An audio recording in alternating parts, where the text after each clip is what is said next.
There are better places to take a nap than on the ground, you know.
hold on. Holding. Holding. Hold it. Hold it. Hold it. Hold it. What? Hello? Are we back? Hello? Okay, good. Okay. I'm sorry. I am so fucking sorry for that long ass delay. Hold on. Let me fucking end this prediction. Wing wing, hello. Hello, Mr. Obama. Let me end this prediction. I'm so fucking sorry. Delete. Delete and return points. Let me run that back again, because that was really bad. So the reason that it took me so long to come back was, so we have this very large fan in our house. I believe in the K that believes in me, that believes in art. I barely believe in art, but you know, I do believe in you. So we have this really big fan that's in the ceiling of our house. And that fan started to leak today, and I have no idea why, but for some reason it just started leaking right. And that fan is like right above the top of the stairs, so it's overlooking like the balcony, which is overlooking like the front hallway. That ain't right. Yeah, exactly. So the leaking what? Just water? Just condensation, I guess? Leaking water, yeah. It didn't look like anything like oil or anything like that. It looked clear, so I believe it was just water. So that shit scared the fuck out of me. There is now a wet patch right next to where the fan is that is leaking about right where the balcony overlooking the front door is. So that's terrifying, and I don't know if we're going to be able to fix that anytime soon because of all the other things that have to do with this fucking house. And on top of that, our internet has been incredibly spotty these past few days because I believe there is a thunderstorm or a rainstorm or something coming. So that's interesting. So yeah, that's kind of what I had to deal with for the past half an hour. Also, welcome in, Cara. Welcome in, Jess. Welcome in, Hoppy Hollow. What a name. Welcome in, Alder. Welcome in, Queer Goblin. Welcome in, Catastrophe. Welcome in. I think that's everybody. I believe that's everybody. Oh my god, hi! I love all your little emotes. I want to say it looks like a rabbit, but the face just reminds me of a capybara. wait. Yes. I see something new. Oh yeah. I also have I have some new things that y'all can redeem in my oh wait. Oh, I think I have to set it back up again because of the internet failure. Hold on. Hold your horses. I apologize. Let me refund that for you real quick. Hey, yeet! I don't know why it's not running. Run as administrator. Why not? Ha ha! One! They are bunnies from what I saw. Yeah, but I that's what I'm saying. They are bunnies, but they look like capybaras. Like the face looks like a capybara. There's my little outline. There we go. Yeet at me if you wish. I have refunded your points, so if you wish to throw things at me again, now you may. Yeah. Nah. Submission period 30 minutes. Ow! Thank you, Jess.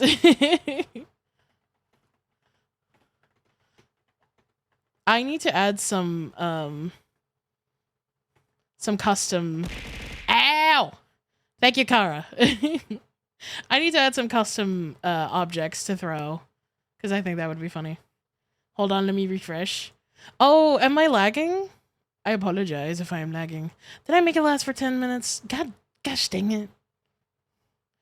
Oh well, too late now. I don't see my points redeemed. Really?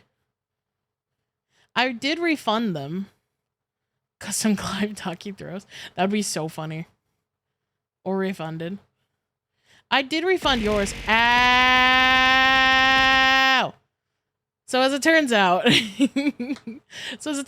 you clear the requests, it throws a bunch. Which honestly, I could have learned that from Stibby. I totally forgot. I'm going to jump into this VC. Also, can you guys hear the audio from Tits? The classic clear, yeah. Mine got refunded. From the channel point prediction, yeah? I'm going to jump into this VC. There we go. I am now in VC.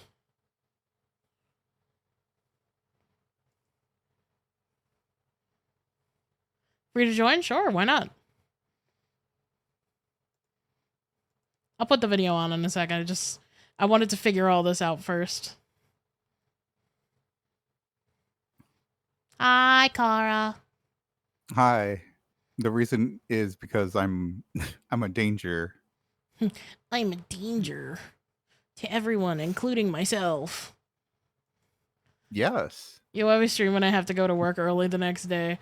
Last week I was streaming like all week.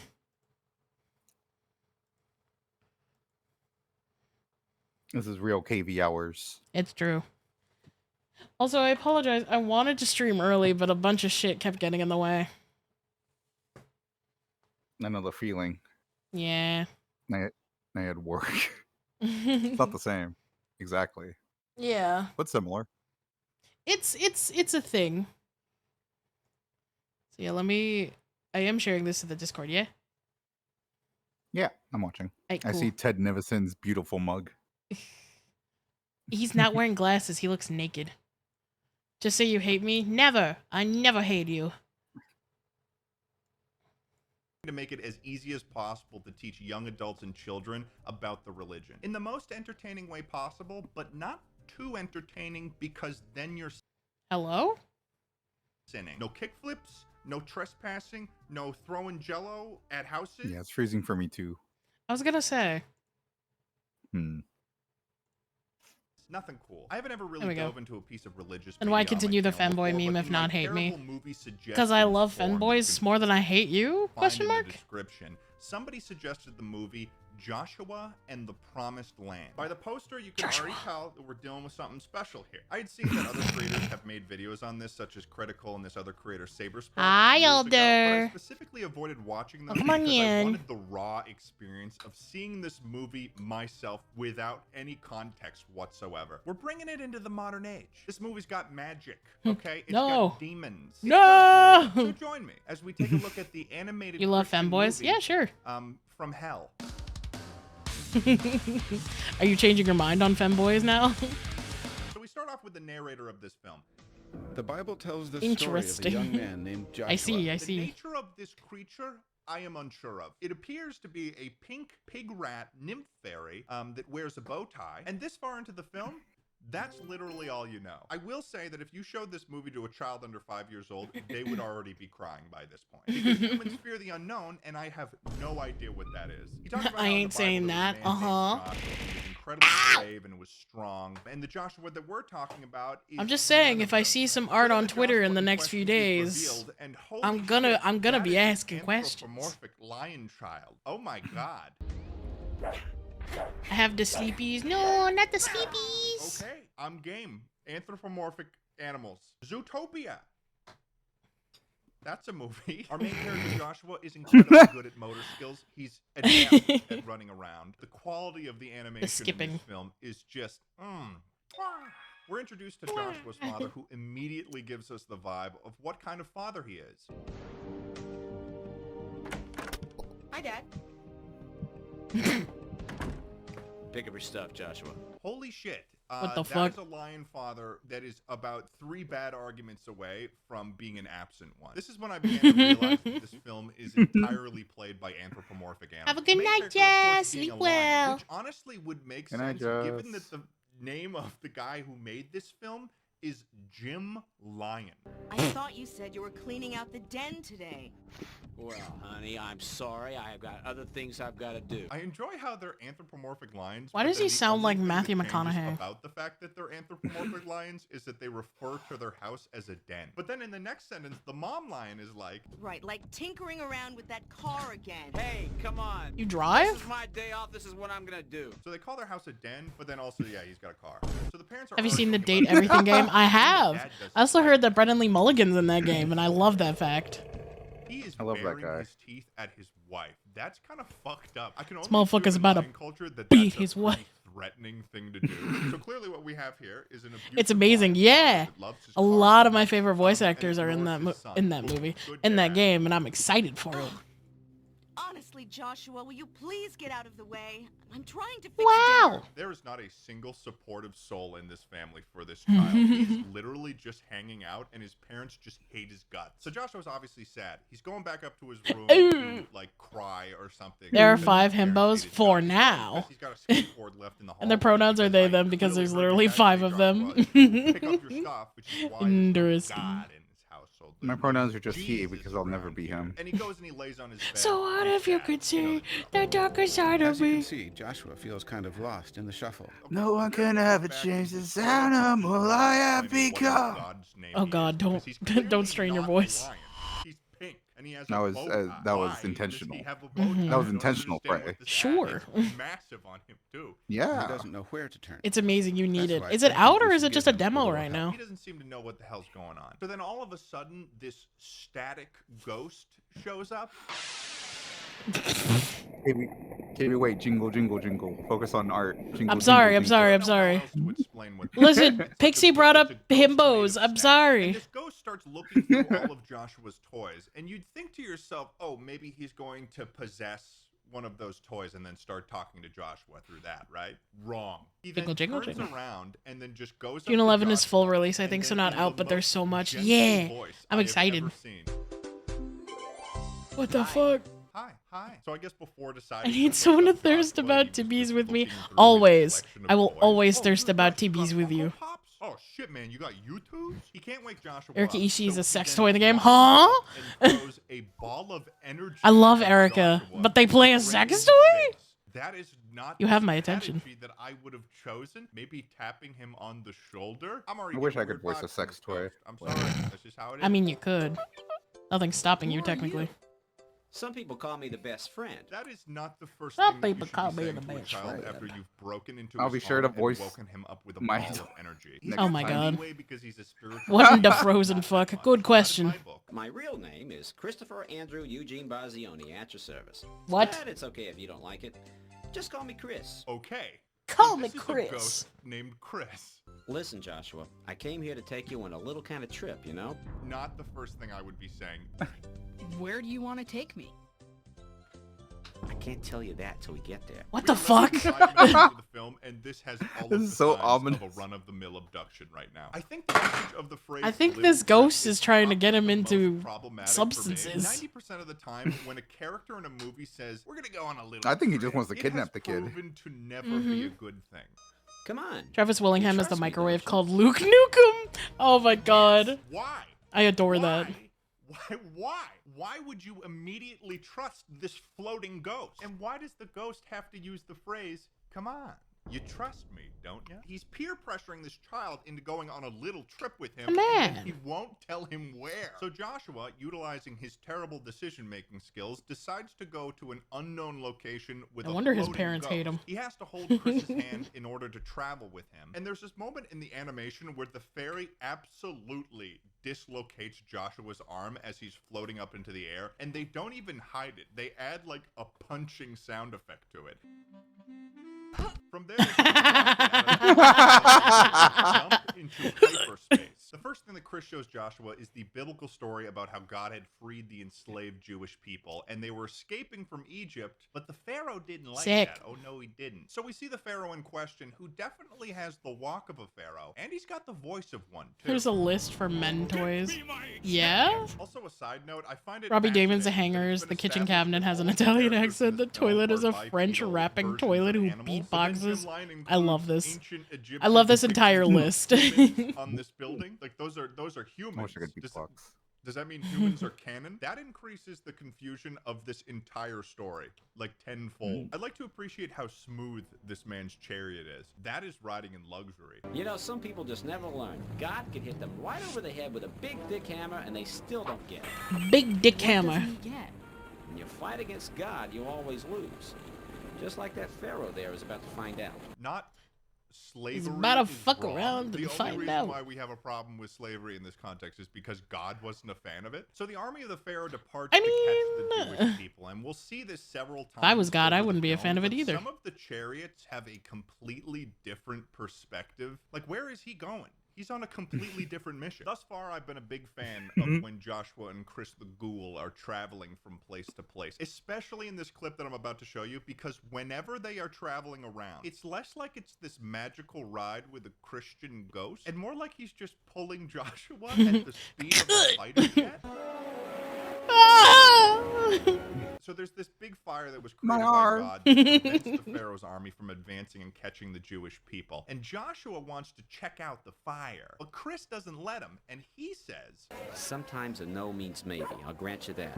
What? And it comes from God. A no means What? no. sometimes Huh? Huh? this ghost is a registered sex offender. Everything he said, besides a lesson about God, has been sus. at Not very the least. not But now the problem- deeply seated misogyny from the ghost named Chris. Moses is introduced, and you can tell that he's Moses because he's got a staff and he's also got a beard. The only character with a beard in the whole film. According to the Bible, Moses is the guy God picked to do all his miracles and lead the slaves to Moses freedom. is the dude. He's one of the good guys. Oh, is he? I think that Jim Lyon placed this Never statement fucking in would've because of guessed. some of the things that Moses does later in this film, and also some of the things that Moses did in the Bible that aren't even included in this movie. We'll talk about that later. Chris basically has Joshua possess an adult lion that was there at the time because I guess Joshua's interested in this biblical story now. I'll meet you on the other Ever side. walk? Okay. Why, Don, what happens? Well, huh? Throws him into the body of a random lion, and then he fucking pieces out. Later. Joshua had been placed in the body of the biblical figure of the same name, Joshua. Here's something I haven't had the chance to point out that I think that you guys would find a little concerning. For some reason, the horses are green. Why did he make the horses green? There's camels later, and they look They're like Monopoly normal pieces. camels. But then there's green horses. Why is there green horses? So the Pharaoh reaches the firewall, and he is not Look, happy man, I with love the horse race firewall. tests. Generally, firewalls, negative thing. And you know how I can tell? Because Does the green one have a name yet? No. We all know what happens next. Moses parts the Red Sea, and all of the Jewish people walk to the other side, and they're safe and sound. And then I'm the gonna give Pharaoh it a tries to name. Go through, and they get absolutely dunked on by the ocean What do you wanna name and it? God. Not only were they killed by the force of the water pressure falling upon them, they were eaten alive by sharks. Everyone is cheering that they're safe now, and Joshua is just this stone-faced badass for some reason. Sanctimonious skepticism. I don't know if he's collecting trauma I like from that. seeing hundreds of people drown underwater. It's on par too, because there's Yeah. superstitious realism. All of the Jews got out of that land so fast that they didn't bring any food with them. So I guess God sends a huge flock of quails into the desert. And Moses asks Joshua directly if he can get him a quail to eat. I'm hungry. Would you mind fetching a quail so we can eat? And we get this ridiculous animation sequence where Joshua is just chasing around the quails and doing... Oh, he's hitting the gritty. Look at that. He's hitting the gritty. Hell yeah, look at him go. Like they were just born, and they are very recently learning motor skills. These guys just love to complain. Sure, they had enough food, but they didn't have enough water. How this guy's an Well, yeah, asshole. They're starving and thirsty in a desert and living off of quails. So they told Moses to solve the problem, or they all go back to Egypt. Hey, yo, become Moses, slaves we again. need water. Who? You literally just watched with your own eyes as the Pharaoh was swallowed by the Red Sea. I'm sorry, man, but there's no going back now. But Moses, being the homie that he is, manages to get them some water. Uh-oh, bad news is on the horizon, though, because the Amalekites are preparing to attack. Don't believe me? Listen to Moses. The Amalekites. As we speak, the Amalekite army prepares an The attack. Amalekite. That's the exact same thing I said. This time around, though, they're not going to run away. They're going to fight the Amalekites. And Moses thinks The it's a wonderful Amalekites. idea to recruit Joshua to lead the entire army. Brilliant. Assemble the soldiers. Huh? I want You want a Joshua child to lead them lead an battle. army? What are you? He doesn't know basing he's a this child. upon, Moses. It's actually, he True. caught you a quail. That's the only thing that he's done in this story for you. It's like He's good at nobody's listening ever to done directions. Moses a favor before in his entire life. So Moses' army begins to prepare for battle. We get this wonderful perspective issue as they're running to their spot. And also, can we touch on this again? What kind of animal is this? Is it a bear? Doesn't look like a bear. Kind of looks like a methed out version of Arthur from PBS. Is it a bear? Don't look like a I just find bear. it funny that this child who was just complaining about having to walk several miles to cross the Red Sea. I'm tired. Now you know why I didn't take that long walk with you. It was miles and miles. Now is you know why you didn't take the leading long an walk army, with you. and he really just does not. Not seem to Arthur, have yup. much of a problem with Hi, it at this Epic. point. After a little bit of hyping up the soldiers, Oh my god, it's epic arts. Let's Or beat cool these illustrations. guys. Radical Joshua child leads painting. This entire army into war. This war is awesome because if this Awesome was adolescent the only thing that my Christian illustrations. parents showed to me when I was a kid, then it's honestly pretty damn brutal. It doesn't have any blood, but it doesn't really need to. Oh my god. Oh, okay. I don't know Holy what shit. Oh, he's characters in dead. This war, but they are pulling some serious weight. There's this one shot of a dude that slices a man off of his chariot. One of the tigers does this badass spin move and knocks another guy off of his chariot. Then this other tiger guy is like, "Yo, Josh, want to try something wild and wacky?" Better And kill Joshua them. smiles like he's saying, "Fuck yeah, baby." And then they hop on this chariot's horses, Fuck yeah, baby. steal the horses, and then just beeline it into the middle of the battle like they're actually insane. I haven't really seen the chariots be Oh my successful God. thus far. I don't know what their tactical usage is in the nature of this war. I'm only seeing people in chariots get their asses kicked. Next up, we've got these hammer soldiers that are just, they are putting in work. They are demolishing people. It was at this point of my screening of the movie, though, that I realized that this is a child experiencing this. He's being put in a situation The like horrors Chris, of war. where he is killing people. The maximum age that I would place Joshua at is like 7. Granted, they do want to kill Joshua, but he is without hesitation whatsoever slashing and stabbing these guys like he's been doing it for 50 years. Also, who is this tiger character? He's absolutely fucking goated. He's like the John Wick of the Bible. This is insane.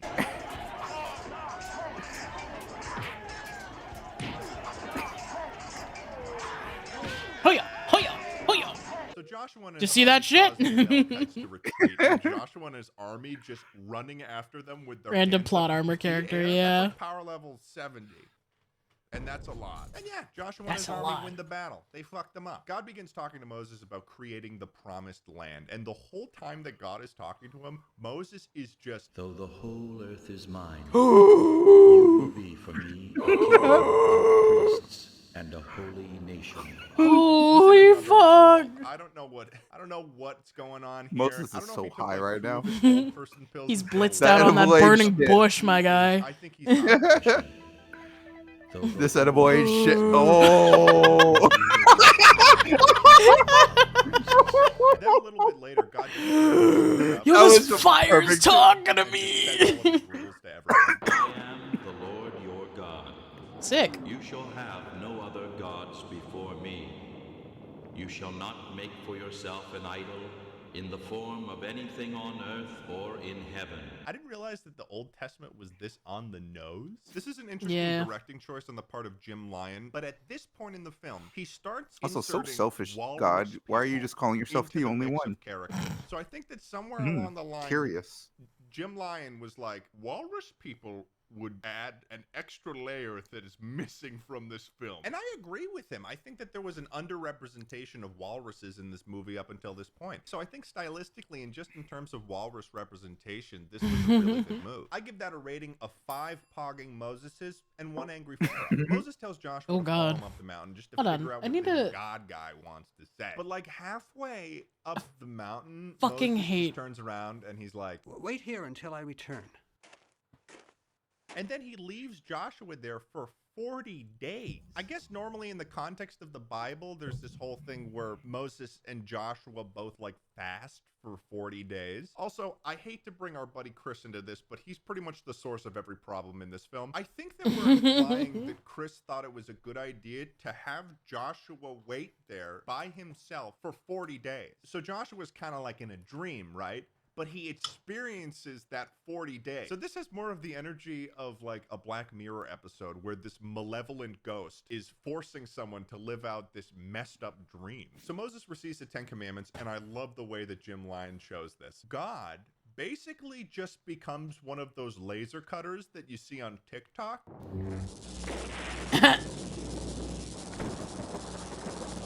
Hey, check this shit out. What else to refer to this to? God is using laser cutting on the rock. So Moses has got the tablets. They head back down the mountain, and they. I didn't know God had access to 3D printing. I guess that makes sense. Not the sound of victory. He 3D printed the original humans. It is the sound of singing. That is the worst singing No I have fucking ever shot. heard in the background of anything ever. It is just someone singing la la la over and over. However, what Moses does see freaks him the freak out. No!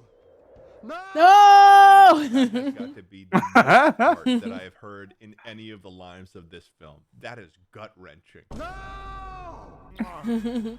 Yes. Moses is freaking out because he finds out that the Jews are worshiping this golden calf, which is a big no-no because God clearly said no idols. Have you ever been to Vacation Bible School? You should know this. I gotta say, I find it funny, after being spoken to by a lightning cloud, seeing the entire sea part, walking across the seabed, and then seeing it swallow up your enemies, and then defeating an entire army you were outnumbered by. It only takes them 40 days to Let start my being people like, go. that God is a golden calf. Let's worship it. I have to say, if things didn't seem unhinged in this story from the Bible or this movie's depiction of it, they begin to get unhinged just about now. Moses destroys the golden calf. He then mixes it with water and forces everybody to drink it. That's not Jim Lyon taking creative liberties. That is just straight up something they say happens in the Bible. And I'm glad that the only thing after this was Moses just going and getting new tablets and then asking for God to forgive those folks, because that's not what happens in the Bible, because I looked it up. In the actual biblical story, Moses gathers all of the guys that didn't worship the calf, and then he has them slaughter everyone by mass execution. I'm not joking. I don't know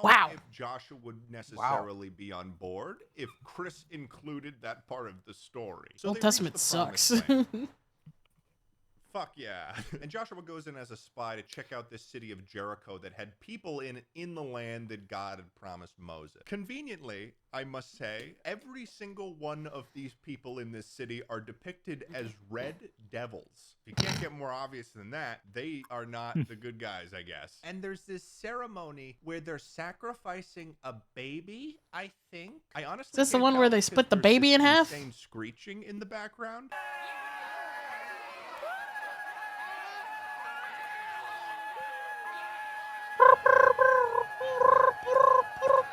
So Joshua returns to the camp, and he's feeling pretty bad because he obviously doesn't want to kick all of these people out of this city because they live there. I'm not a genius, you know, but even I can tell something's wrong. Well, yeah, Chris, you made a child fucking participate in a war, the killings of hundreds of people, and then you had him stand next to Moses as he broke down a statue and forced people to drink it like a deranged psychopath. He's building up a sizable portfolio of trauma, and it is entirely your fault, Chris. So Joshua presents this problem to Chris about them not being able to move into the promised land unless they get rid of these people. And this is where kind of the fucked up part happens, where Chris is like, Josh, when you were scouting Jericho, did you see anything weird? What do you mean? Like evil, bad, They killed a baby. ritual sacrifice. Don't you see? Sick. These people are doing things detestable to God. We got to get rid of these people because they're breaking laws that they wouldn't have even known about because the laws were written last week. The point is, they're breaking all 10 commandments, and God has decreed they've got to go. Well, They gotta go. if you put it that way. Good man. I don't know if this is clear to you guys at this Good point, man. but Chris is literally gaslighting a child into performing genocide now. I knew something was wrong with him at the beginning. So, And they you know. say So the that people in charge of Christianity doing is an Moses say They have occult. to go fight the people that live in Jericho. I'm And the rest kidding. of the I'm community, kidding. I'm they're not kidding. so I'm kidding. sure I'm that they kidding. can beat him. So their first idea is to get angry and then start saying, In Minecraft. So what the film Stone says is him. that God made them wander the desert for 40 years like an asshole. Because apparently, Because they were afraid to do the right thing. which I could only assume would be kicking all of those people out of their land, and I also assume probably killing them. There's also this one clip where God is punishing some of them by literally opening up a hole in the earth and just letting them fall in. I gotta say, God's decision making, it is getting questionable by the minute. And if you don't believe me, even Moses was condemned to die in the desert when he didn't complete a game of Simon Says with God. He was angry and he hit this rock with his staff twice. God had told him to call forth water from the rock with his voice, not to hit it with his staff. So even Moses is condemned to die in the desert. Moses What the is then, fuck? like, forced to look upon the land that he's never allowed to enter. He and just then didn't wanna hands bother the you. mantle over to Joshua, the child, by the way. The child now has the mantle of being a prophet of God, which is 40 years later they cross into the promised land. I'm very curious if Joshua has been experiencing this time flow in real time. Like, has Joshua just gone through 40 years of his life within a dream? Because if he has, that is, Hi, oh dear. my God, that is terrible. Look, The kid's gonna come man. out of this dream and he's gonna have the mind of a 47-year-old. That's kind of messed up. At this point, Joshua is just straight up indoctrinated. He has become Joshua from the Bible, speaking in Bible talk. 3 days from now, you will cross the Jordan here to go in and take possession of the land the Lord your God has given you as your own. Also, the narrator just like kind of enters the movie That's my cue. I'll see you in a minute. as a Meow. holy angel from God's army. Don't know what that's about. What message does my Lord have for his servant? The place where you are standing is holy. And then, ladies and gentlemen, we get to the grand finale of this film. So in order to take down this city of Jericho, the plan was for them to go around the city 6 times, and then on the 7th day, they stop. And then all of the people in Jericho just start laughing at them. Oh. Ha ha ha ha.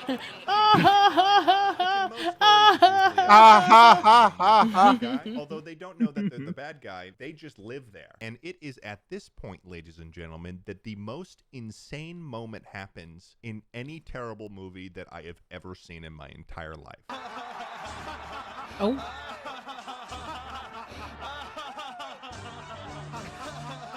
Massive fucking angels with smashing hammers, mind you, start destroying the walls of the city. It is Oh my absolute God. brutality. Just goddamn scorched earth. Nothing is left alive. Oh my god. The sound effects. Oh my god. Women and children, gone, killed. Old people, fuck them, they're gone. They're smashed under the hammer of God. The only thing that would make this funnier is if Joshua turns to the camera and just threw up a thumbs up as the city is getting wiped off the face of the planet. And then after the city is just positively obliterated, a rock turns into a devil head that just growls and then flies away. Bye. I didn't even, when I originally watched this, I didn't even have enough time to figure out what that was. I think it's the devil. So I guess they're saying everyone in this city was the devil, which is kind of fucked up because there's children in this city. And then after they've just destroyed this entire city, Chris is like, okay, time to go home. So, are you ready to wake up? I thought I was dreaming. So then Chris takes him through a portal, but then the devil head follows them through the portal. And then Joshua, in his room, has to fight the fiery devil head. The fucking I guess devil. it followed him outside of the dimension. Joshua, of the dream? it's me, the devil.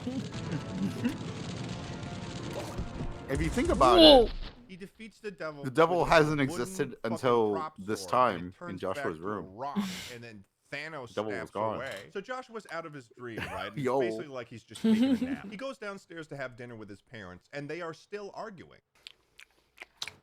Please stop. I don't care about Grace right now. I'm hungry. I'm sick of this. First it's the car, now it's dinner. Wine. But then the moment that Wah, Joshua Jesus, sits they down, suck. without saying a word, his family apologizes for no reason. I'm sorry I yelled at you, honey. I forgive you. Darling, Yes, dear. I'm sorry I yelled at you. I'll try to spend some more time with you. With both of you. He didn't say Oh. anything about God. He didn't say anything about forgiveness and Moses and Jesus and Joseph. I'm here to help you steal candy from babies and small businesses. I'm not talking about Walmart. We're sorry. And then the movie ends, and then I'm that's sorry Joshua it. didn't take And away why from you the are story. Prince of I should Peace. just How kill dare any you of my make such an problems. atrocious and wonderful film, you goddamn genius. But you know, Joshua's terrible father would have had an easier time purchasing parts for his car if he had Current, the future of mobile banking. All right.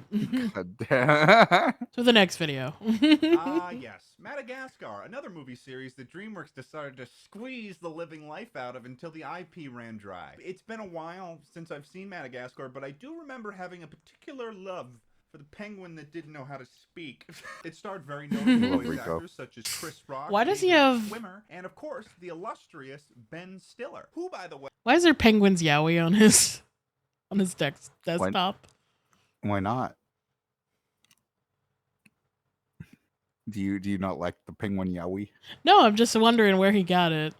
Would you have preferred penguin Yuri? most likely to be that one I'm just saying it's not my ship. guy that sticks around behind at a party after everyone's left and makes the host very What is your uncomfortable. When you've got Madagascar such a ship then? powerful Don't ask. blockbuster series such as Madagascar, it's to be expected that there are people that are gonna make knockoffs. I've covered knockoff. Is it the giraffe and the blockbuster hippo? movies on this I like channel that show. before. I mean, they're One of them cute. notably was called The Prodigy, which was a Kung Fu Panda knockoff written by Robert D. Hanna. Well, our boy Robert is back with probably Prodigy. the crowning achievement of his writing, directing, and producing career, a little film called Life's a Jungle.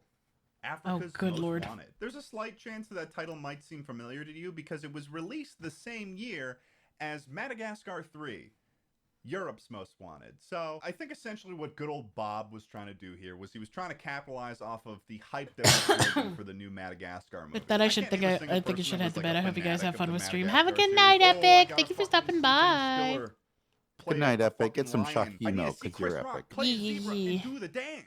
I genuinely just don't know why people would choose this movie over a studio-produced animated film. Or maybe like some 6-year-old's parents just didn't want to pay to take him to the new Madagascar movie, so they just bought a DVD of Life's a Jungle because they're fucking 6 and they don't know the difference. Pretty much the only similarity that this movie has with the entire Madagascar franchise is that you've got an animal living a cushy life that is removed from that environment, and he has to figure out how to sort of make it in the wild. So strap in, buckle on up, get your loins warmed up. Let's watch another terrible movie. This'll be fun. My loins are always warmed up, Ted.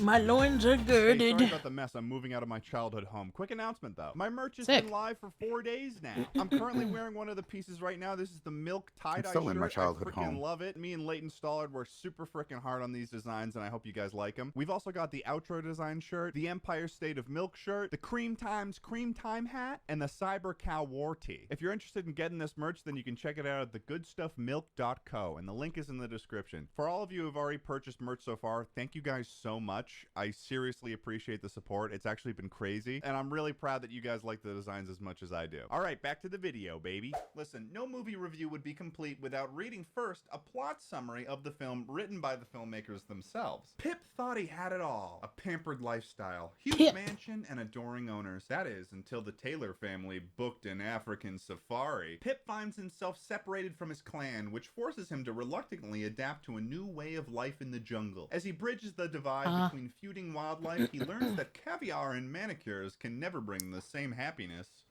as friendship. Oh, that's beautiful. That's fucking beautiful. Like any respectable blockbuster set in a jungle, we open up with plenty of really badly tracked sweeping shots of the jungle in which we spend most of this movie in. Yay. It's also sort of a marker for how Robert D. Hanna opens up his movies, because this is practically exactly how The Prodigy opened up. Oh God. We get a glimpse of the incredible We need a pad for time. biodiverse atmosphere that Bob's built with this film. It's really incredible, especially with these two fucking birds here.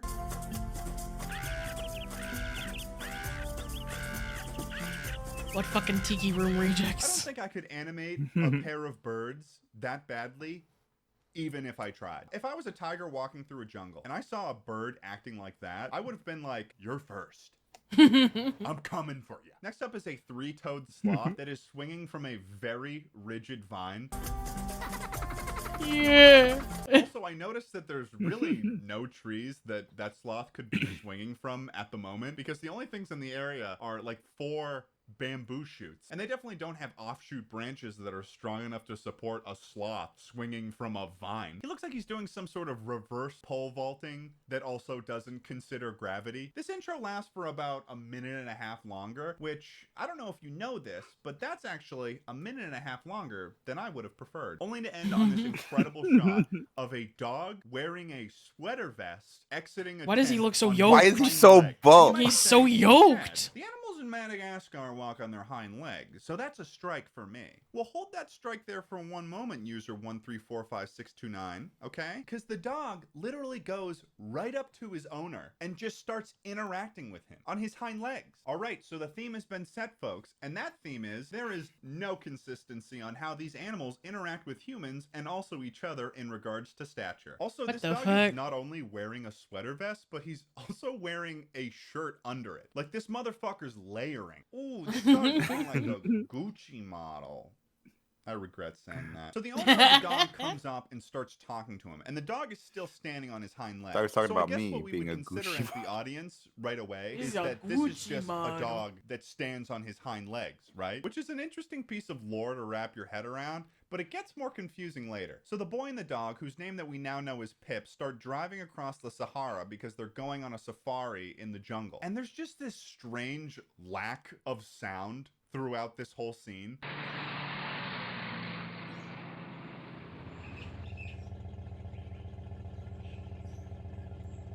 There's a haunting absence of sound in this film.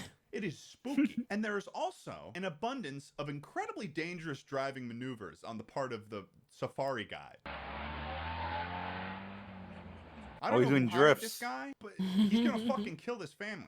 And he almost does. Eventually, they just reach a sign. And what's funny about this sign is that it's only made up of symbols. Like, there's just this implication that there's no infrastructure around an organized safari. Like, come on. Who's running the safari? The mafia? Once they reach the jungle, there's this terrible opening shot of them at this place called Vista Point, which I'm pretty sure Why is that a rhino village, but humping? it's populated by rhinos.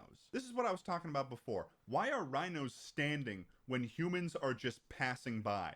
And why are they standing like this? I'm not even sure if they're trying to do what they do in Madagascar or even Toy Story, where when humans are around, they pretend like they're not what they actually are. In this case, they don't even care. Can you imagine the fucking power play it would be if you were an intelligent rhino and you were just like, I'm gonna fucking stand up on my hind legs and wave at the humans as they pass by? Check this shit out. Through the rhino's mind that they're just like, hey, how's it going? So they travel deeper into the jungle, going like 60 miles per hour, first of all, so, you know, illegal.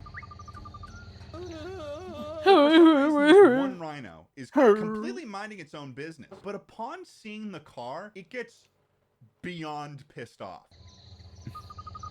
Oh my god. Oh, his face. Oh god! He did the fucking Miguel O'Hara shit. Which of course knocks Pip off the Jeep, and then he bounces down the hill and passes out. Oh, okay, flashback. That's a marker of a good film. Not the So essentially toilet. what this scene serves to do for the audience is it shows them that Pip was like a spoiled brat of a dog, I guess. He uses a golden toilet. He can recognize himself in a mirror. He is fed caviar and fish. He also just like openly talks to one of his owners at one point, and she reacts as if she heard him. You missed one. So What the they're having a fuck? conversation because clearly these animals can't Are we just decide working on whether or not Brian they want roles from humans to know Family if they Guy? can talk or not. Next up is this like anti-cat scene where it intros with this shot. What the fuck? Why is he doing the Moto Moto walk towards Me us? walking up to you at TwitchCon, what you do? I'm scared. I don't know what I would do. 2 frames a second. If you walked up on me like this, KB, I think I would just cower in a corner. Why is this shot so long? Like the editor really Kicks the just shit out of the got cat. fucked to include more than one bell jingle. In this one, He was very proud of that moment walk there, cycle. That sound is used Yeah. 70 times in a row. It's just the same sound 70 times. Understood he doesn't People like making this pussy, film yeah. are insane. You know what? I'm just gonna say it. That alone is enough to be a war crime. Okay? They're going to federal prison. He's also wearing Prison. an anti-cat shirt, as if it wasn't already clear to the audience prior to watching this film that there's a stereotype in media of dogs hating cats. He goes and he bullies this cat for a little bit because he's an asshole. But then as he's walking away, the cat That's picks some Tom up and Jerry throws bullying. a baseball at him. And then I think, I'm not entirely sure if this is true. I think the cat puts a curse on him. See you later, Sounds like an fucker. intentional animation thing. And we know that the editor won't use new sound effects unless You know, he's black fucking cats are strangled. usually I think the filmmaker is uh, trying to tell linked us to the that occult. the reason why Pip fell out of the car is because this random fucking cat that he bullied put a curse on it. We're only really operating on context clues right now because there's been maybe 3 lines exchanged in this film so far. So he wakes up after being passed out and he's greeted by a baby jaguar, Oh. which he tries to Aw. bully because he's an asshole. Swing first. Swing first. But of Get course, this. everybody knows Get this. this. Fuck with the baby. Memo! Hold on. Hi, Memo! Welcome on in, Raiders. Oh my Wait goodness. until I have my little flippy floppies and nobody can stop me from swimming in the ocean. Joro! even Thank you for the raid. Welcome on in. Double raid, ayo. Hi.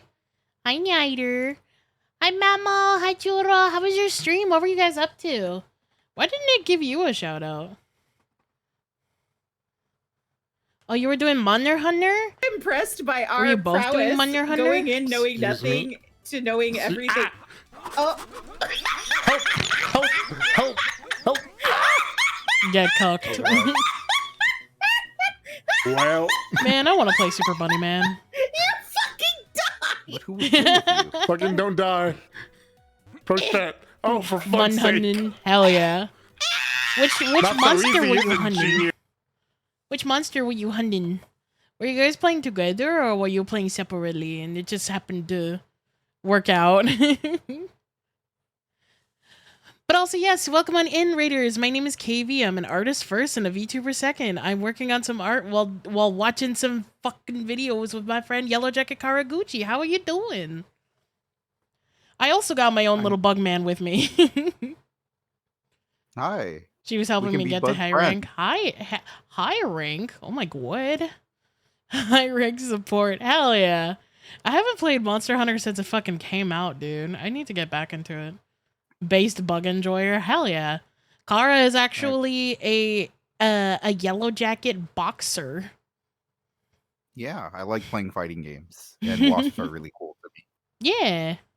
He's very based. I do suggest giving him a look-see. Felt like a butterfly, sting like a wasp. That's how the saying goes, right? Shut the hell up.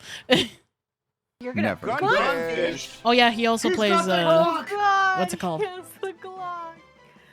No. Dokapon. Waterfall. If you don't, Yeah, I've been I playing got a Gunfish with Glock Envy on and this Plague. gunfish. It's a super good Gunfish. Oh, party game. God. Who I got a Glock in my Rari. Fish. They have little fins. Very carefully. I miss Endy. I miss hanging out with Endy, even though I hung out with her literally yesterday. Slowly raised my hand. But yeah. I'm just hanging out with you. Shut up. I'm right here. But yeah, if you guys need to, please feel free to go use the restroom, go get some food, go take a shower, all that good stuff. We're just going to be here vibing for tonight and hopefully getting some work done. So if you want to draw with me, feel free to do so. But yeah, I hope your stream went well and I hope you have a good night or a good rest of your evening, depending on what day it is. So yeah.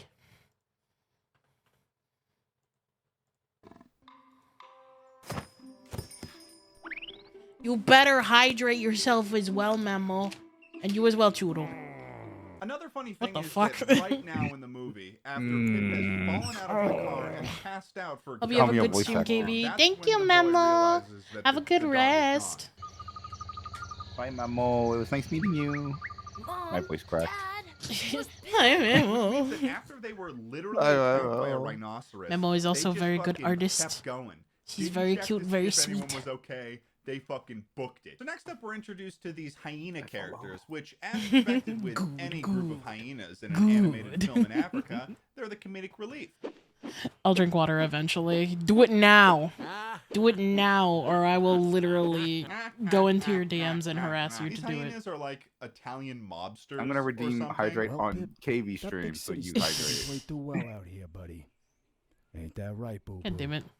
Yeah, that's right. You're cute. No, you're cute. Jungle, baby. Have you seen you? You are the cutest of the So the cutest. hyenas take Pip back to their Do what house. you Yes, won't. said I will, house bitch. Because they have a house. And before with the rhinos, I sort of brushed it off because I was like, oh, those are rhinos, and they just happen to be Wilbur. populating like a human village. Yeah, get 'em. But no, that village belonged to the rhinos. The rhinos built that No, village, you. which means these hyenas built Uno that reverse. house. In No, fact, you. It turns out that pretty much every animal in this film has a house, it seems. And the amount of human things that they do just doesn't line up with the fact that they're supposed to be wild animals. They're keeping meat in barrels.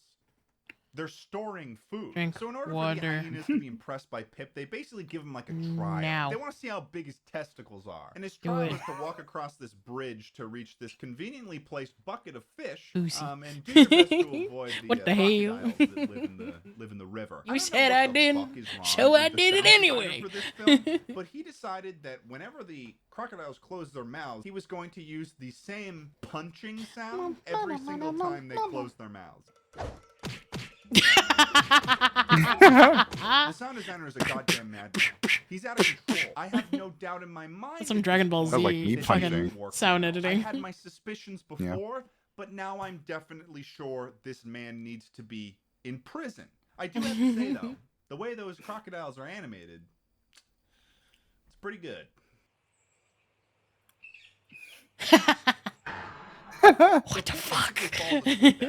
He has another dream back in the past when he was pampered and he was having a good time. And he's getting like a massage from his owner, and he decides to turn on the TV. And probably the most ridiculous thing that happens next is that they put a knockoff within a knockoff. They literally put the Prodigy on the TV in this film. Oh my How God. big of an ego do you That's have crazy. to have, Rob, to We don't promote have any your other own film. within one of your films? So Pip and the hyenas go down to the watering hole in order to get a drink because they're a little bit parched. I understand. They've been doing a lot of work lately. In a weird moment, I guess Pip has the intuition to save the mama jaguar from just being randomly attacked by the evil rhino guy.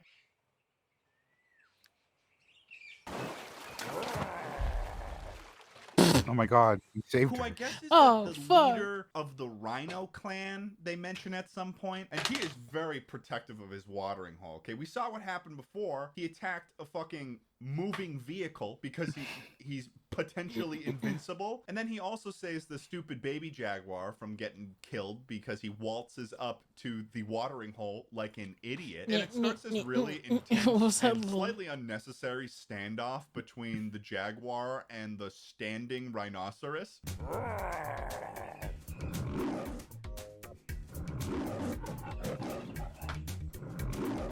Akan, Meow, this time meow. you've gone too far after my innocent child. But it begins with this shot.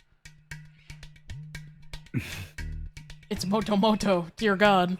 It is Moto.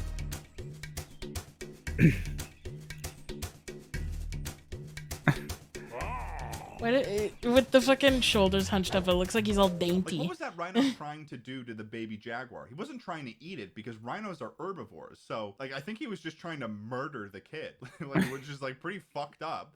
So at this point, Pip pretty much earns his keep with the group. He's kind of one of the boys now, all right? But then we're like, you better drink water or else I will do it, coward. New main characters into the film. All right, I'm going to go through them right now. You got Artie, who is either a You're not who I was talking or to, an but, you know, but drink water as well. Go get water anyway. I'm going. Here's an interesting point about Flash. This right here is probably the only point in which Robert D. Hanna has written something that is entirely original, which is naming the sloth Flash. Because if you think about it, that's the same name as the sloth that's in Zootopia, that's in the DMV, except that movie came out in 2016. This movie came out in 2012. But then all of a sudden there's this whole thing where they just acknowledge a plot. What's a water nighter? I can't even draw you pregnant. That three-toed sloths are from South America. But the reason why Flash is in Africa is because he got lost. You can try. How do I draw a pregnant dookie? Well, I was never too good with maps and I got lost. And he stayed because he kind of likes it here. Besides, I kind of like it here. Then Pip just nods. Gift. People are gifting you things. Gift. Thank you for the gift sub, Kara. Yellow Jacket Kuriguchi has gifted one Why, subs to pray viewers. tell? I just thought about the last time you mentioned if someone gifts a sub, you'll draw someone in pregnant. Wait, so do you Kinda want spin me the to wheel. draw you pregnant? You know what? Sure. Pretty sure that's a sentence you would never say in your life. How do I draw a pregnant dookie? Yeah, no. Yeah, okay. Then there's I this never bird would character have thought. Lou, who I think proceeds to threaten Pip. I'd watch your back if I were you. Always be alert. Watch your if you don't fucking wanna back become a there, young tasty meal whippersnapper. for someone. That was a little out of pocket, Lou. After meeting all of these characters, in a sudden shift of tone, Pip just suddenly goes, I want to go home, and then runs away. You know, I really miss Nathan. Nathan's my master. I've at least got to try and get home. Wait, we just Like, met you "You're 6 not seconds gonna ago. fucking make it, you dumbass. So he gets picked up by a giant bird, but then Artie shoots like wooden spikes with his mouth at him. I didn't know he was a ninja. Artie's fucking cool. So Pip's falling Artie's out of the fucking sky. cool. I don't know what it Ripping is shit. about these shots, but they look faker than the rest of the film. Faker. These You're the shots fake look hedgehog around they here. shot him on green screen. I'll make you eat within those the words. world that they're in. And then basically after falling for like 20 seconds, he's saved by Lou. Okay, so the next part of the movie really Should I isn't play that Sonic important, this but week? I thought I would mention it just because it's kind of strange. I think that this was used just to fill time. I'm not sure, but I've got a pretty good Genuine idea. question. Especially Sonic Adventure? after Pip and the gang return to camp. I've they never decided to play played a game Sonic of what game. is kind of football. Should I but play not Sonic really. this week? The film has them play the whole You know what? game, Yes. and it doesn't really serve the plot at all. And as an audience member, I'm just sitting here and watching this, and I'm like, what is the point of this? And then after that, Pip's like, well, I'm going to show you guys a real sport. And he shows them golf. And listen, I'm You not are even gonna boring talk as about the shit, fact that boy. They had a fully prepared field for this game. Like they have a fucking YMCA in the jungle. They essentially reach this point in the story where the main objective is to acquire water from the watering hole. So they try a couple of strategies, and one of them is where they take Lou and like 2 Lou shadow clones or something. Like they just kind of appeared out of nowhere. They try to do like these dive bombs where they scoop up the water, and that obviously isn't gonna fucking work. But then, after having a boys talk with the hyenas, Pip gets an idea. He's gonna recreate human plumbing. Pip literally designs and builds an entire plumbing system that takes the water from the watering hole and sends it to the village. And they're Yay, using infrastructure. tools. Like at this point, I just feel like Robert D. Hanna, when he was writing this film, was just like, I'm gonna have him build a town. Pip remembered the plumbing system and was like, I guess I'm You gonna could play build the a masterpiece plumbing known as system Shadow now." the And of course, Hedgehog. this wouldn't I be mean, a I classic could. F-tier movie by Robert D. Hanna if we did not include What would be a good first a dancing Sonic game to scene. play?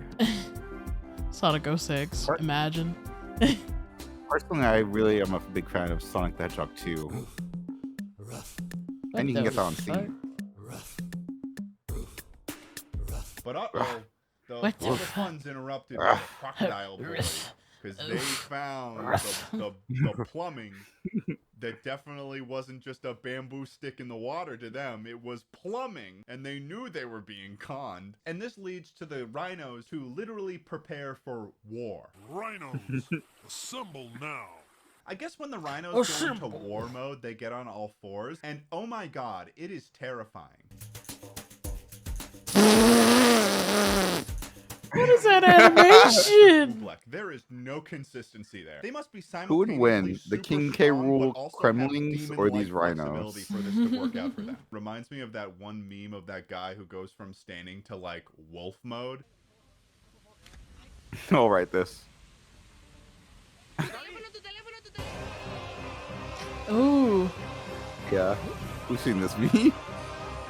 So the rhinos Good show God. up at the good animal's place, and they just fucking trash everything.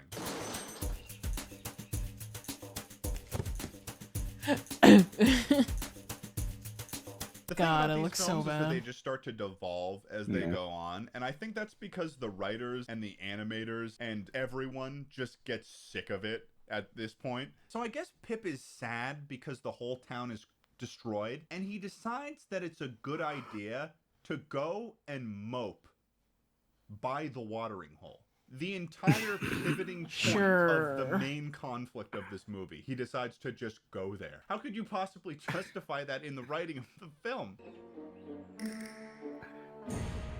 Surely it's not this watering hole. Yikes. He just pisses Gotta himself and runs.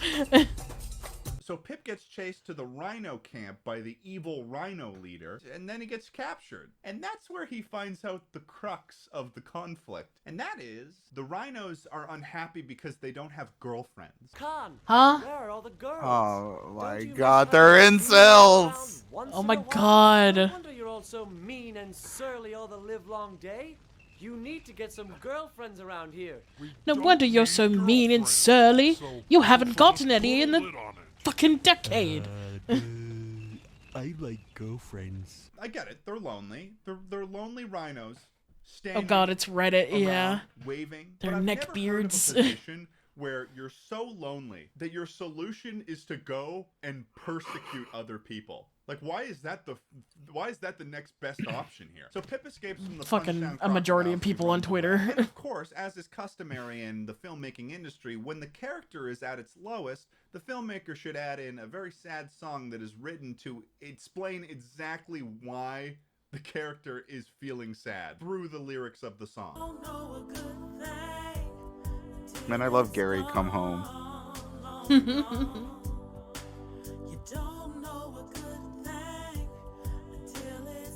Sir, I think there's more important things to be worried about than your What fucking I think was the original your rhino maester village or from whatever. the beginning of the movie, and it turns out that that's a female rhino camp. How do we tell that they're female rhinos, you ask? Well, they're wearing lipstick, and they've got a little bit of sass to them. We don't need any men around here. In fact, we are anti-men. So Pip Mean. essentially tells them, hey, there are some male rhinos over there, and I was wondering if you ladies were interested in, dating them. And they say, okay. What would you say if I told you there is a large camp of available rhino boys right up the road? And they're just looking to meet some Fuck lovely no. ladies like yourselves. We need some security around here for protection. Yeah, girl, I agree. And I always wanted to have a big family. All right, guys. From this point on, this is the point of no return in Robert D. Hanna's writing style, okay? What? He may have cared a little bit before. He may have given a bit of a shit, maybe a smidgen, maybe a little bit of a little raisin, maybe a little candy corn. raisin. He may have given a candy corn of a shit. He does not care anymore. He just goes off the rails with the writing here. I can't even explain what's going on after this point. So the next scene, they are in a rainforest themed bar, and they've essentially created a rainforest cafe without any of them having opposable thumbs, mind you, which also could have been solved if they had included a single monkey character in the film. You're perfectly at liberty to add a monkey character in here, Robert. This bar is like a club, and one of the rhinos is a bouncer, and now Pip is cool with the rhinos, okay? He's one of the boys now. But the crocodiles are not happy with Pip for whatever reason. Which is, of course, solved. I thought that was part of the song. I didn't think that was the crocodile. How to do kung fu and attacking one of the crocodiles. What? Yo, he did a tatsu. What? So everything's resolved with the animals now. Everyone's happy. They're chilling. It's a good time. But oh, there's a twist. Pip's owners show up. We didn't expect that at all. So then there's this weird scene where the boy We've been wants to looking bring for you Pip for back home 6 with him, days. But then Pip's like, nah, man. I like it here. You were literally moping not even 24 hours ago. I was gonna say. And the parents and the safari guide are just kind of sitting in the car waiting for the conversation to end. But then in the reverse shot, there's like rhinos just chatting, drinking, and hanging out. I guess this is happening. The crocodiles are just over there sitting at the bar, drinking from mugs. They went on a safari to see wild animals, and now they're looking at the wild animals, and the wild animals are drinking at a bar that they built. Like, come on. Like, what? So then Pip decides to stay because nobody didn't expect that. And then the boy just says that he'll visit like every year, I guess. Okay, Pip. We'll come back, boy, and we'll pay you a visit every year. And then that's the end of the film. He just Why does that sound like Ashley Johnson? That's the jungle. It sounds so sad. Hope you guys enjoyed this video. Okay, Make sure to Pip. like the video if you enjoyed it, and comment below and tell me if you every year. know Then of, like, the any name weird the name movies did not that I fit can this at look all. at, They were because I not really do wanted. enjoy No, going absolutely through not. And having a grand old time. As I mentioned before, make sure to go to the link in the description and I check think- out the merch that I launched. I think worked really hard Sarge on it, and I hope you guys like it. Kowalski This is the are last video that I'm gonna be wanting doing each other in this more childhood home of mine, in the because I'm background actually there. moving out to LA. And I literally would not have been able to do it without your guys' support, because I do this for a living now. Hope you're doing well. Peace, bitches. Peace.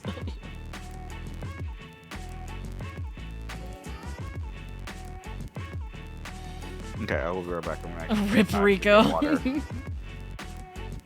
You know what? He has his This video was bombs. sponsored He's by fine. Honey. We'll get to that later. Yes. Kung Fu Panda, the movie that sweep the nation. The world Rico loved does Kung Fu put those Panda, away. and so I mean, did he their Mhm. producers. You know who else liked Kung throats Fu them. Panda, though? He literally coughs them up every movie. Too. Why don't we get money for making a movie about fighting panda? That's probably a conversation someone had. I mean, what's not to like about Kung Fu Panda? You've got Jack Black, who, by the way, Nacho Libre got robbed at the 2007 Oscars. Okay, I'm not over it. Something that I've noticed on my quest for terrible movies is that there is an abundance of Kung Fu Panda knockoffs. There's like more than 7, which I don't know if you know this. That's more than 6. Today we're going to be taking a look at 2 of those knockoffs. Thank you, today, sir. namely The Prodigy and The Adventures of Panda Warrior. So join me. Let's experience pain at watching bad movies. The Prodigy, Would you like to a movie experience which pain all known laws of together? Physics determined must not exist, and yet here we are. This movie is the only knockoff where the panda is not actually the main character, but rather a really strange and annoying supporting character. Let's read the synopsis to give you an idea of the film. An animated action comedy that follows the quest of a young panda girl named KG, the Kung Fu Girl. Okay, so there's already problems in the synopsis, so that's good. They say panda girl, but she's definitely human. And also Kung Fu Girl. You couldn't think of a name, so you made her name an abbreviation of Kung Fu Girl. With the help of her I brave, mean, my name is an abbreviation of my literal name, so. Prince Po and restore justice to her beautiful Prince kingdom. Po, During her huh? adventure, Casey learns that there is no limit to what she can accomplish if she believes in herself. Hell yeah. The movie starts you off with a really strange yoga meditation music intro. I'm back. Welcome Oh, back. we're watching The Prodigy. Mm-hmm. And then it goes goes right into this theme song as if it's like a TV show and not an hour and 15-minute movie. Is that Kano? The first scene is this training session. Is that Shao where Kahn? Master Panda is training KG, and right off the bat, they start using dialogue recordings. It did look right like after Shao the Kahn. reviews, as if no one would notice. Go. Yeah. Yeah. To say yeah more than once. It's a single word and also a single syllable. You are quite the prodigy. Roll credits. That's the name of the film. I'm a big fan of the animating of the panda's mouth. You learn faster than all of my students. It does not look like anything from my nightmares at all. Oh my god. Oh my god. It's really good. So the panda immediately mentions that her father would be proud of her. Your father will be very proud of you if he could only see you now. So he's dead. That's my father. And I guess the panda promised him Still that not he back would from take getting care of milk. her after he died, which is all fine and good if this panda wasn't literally the only talking animal in this film. Besides the sassy troll, but we'll get to him later. And people are just letting it be the guardian of a child. So the panda tries to give KG an example of like a fight maneuver, but then he just injures himself. Ah. Check this Oh, he's shit getting out. it. Yo. Ah. Oh, he broke his ankle. Like a funny moment, but this is the start of the most confusing aspect of what this panda serves in this film. That looked less like an intentional like breaking ankle and more like an animation error.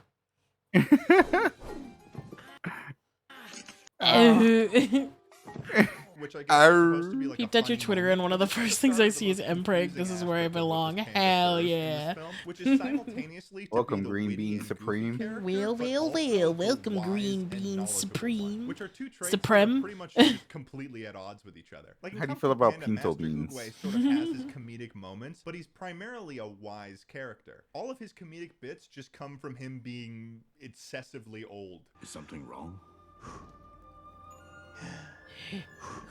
This fucking panda will be being like an idiot at one moment and then suddenly spouting life lessons to KG. There are times when you need to release the tiger within. Why is he thrusting? Why does he have KG teeth? hears some guy strumming on a which is Pinto a Chinese beans are a guitar. bit bland for my taste. I see. I get you. I get you. What kind of beans are your favorite When besides this green character plays an beans? instrument, his fingers move like they've never Perhaps you been like used before pink until that beans. moment. Ew. Like a man baby, learning motor skills for the first time. Wouldn't I be? What the You know fuck? And then she Kiri! and they start having Yeah, like yeah. floating Micah, like Micah, a Micah, model with- Micah. Squared. Please. Bro, you playing Repo without me? What the fuck? Now. Please. Now. Please. Now.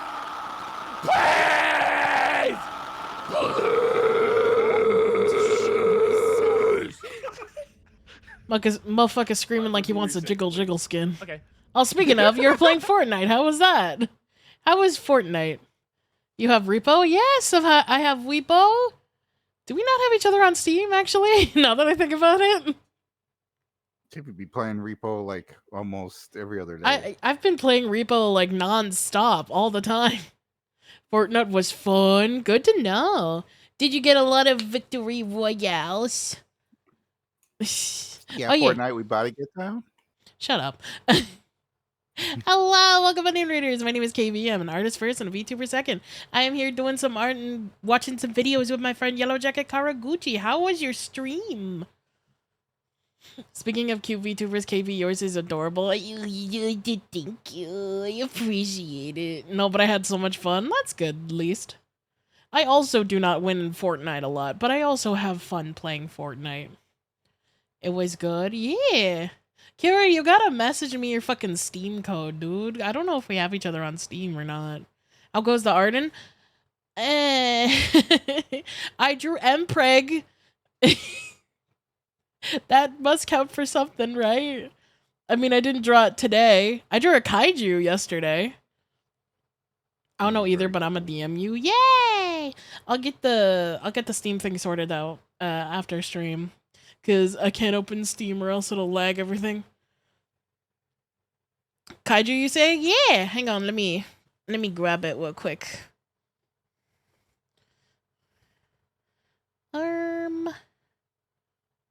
I like when I saw it, I nailed the vibes instantly as being Gurren Lagann. Yeah, pretty much. Vibes. Yeah.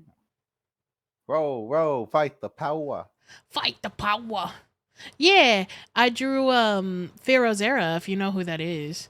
They're a very good friend of mine, and their kaiju form is very fucking cool. That looks so sick. Hell yeah. Wait, KV, I'm covering the coolest part, which is you. No. You say as I zoom in. I don't, but that looks amazing as fuck. Thank you. I do suggest The laser is looking. pretty cool, though. I also had fun just doodling this little bit of me. Yeah, I had a lot of fun doing this. It was very experimental, but I did have a lot of fun in it. It's so funny too, because this is actually getting less attention than my Mpreg art, which, you know, I expected. But it's really funny to me. Yeah, I'm actually really proud of how this came out. Also, Kiri, if you need to go use the restroom, go get some food, you know, go do the stream aftercare, you know, all that jazz. We will just be here vibing and watching some videos. There's Canon Mpreg and Transformers. I did hear about that. Did you know that Venom canonically impregnated Eddie Brock? Actually, I need to go to bed. I'm so tired. Yeah, I figured it's pretty late. It's almost midnight, yeah? Man, I need a symbiote. Actually, Kiri, did you know that I'm back in California? I can't remember if I told you. I think I did, actually. I think I, like, messaged you asking, like, where in California you are, and it turns out we're, like, 4 hours apart. California, yeah. I do be back in California. It's time to party. My hand is itchy. But yes, have a good night, Kiri. Hope you sleep well. Thank you for bringing your community over to me. I will now be pausing music. Away from each other. And then KG at the end of it. Anyways, jingle, jingle, jingle.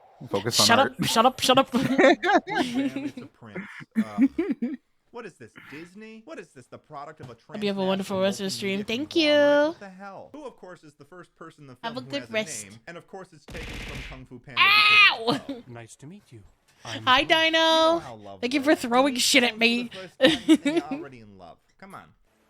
Is that the Blueberry Dino Boy?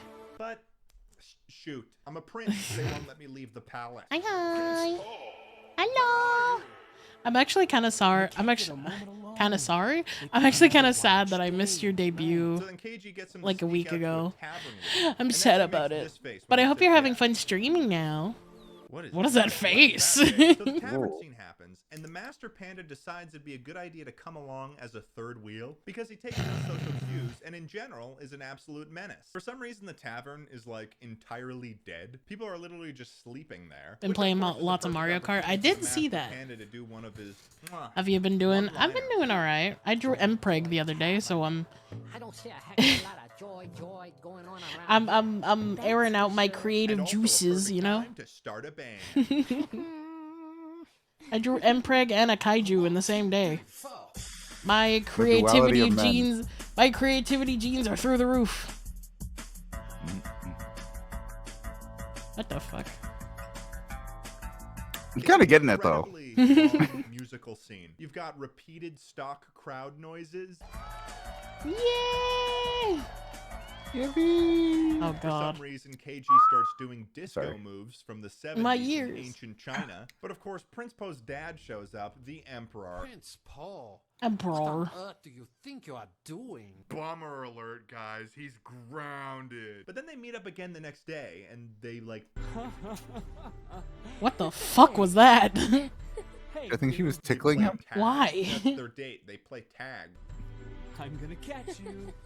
Just a really I'm weird gonna chemistry catch between you. these two. It's odd. I'm just gonna tickled catch me. you. You just tickled my tum-tum. Now I'm gonna Comes out catch of you. nowhere, grabs Prince Poe and jumps away at increments of 150 feet.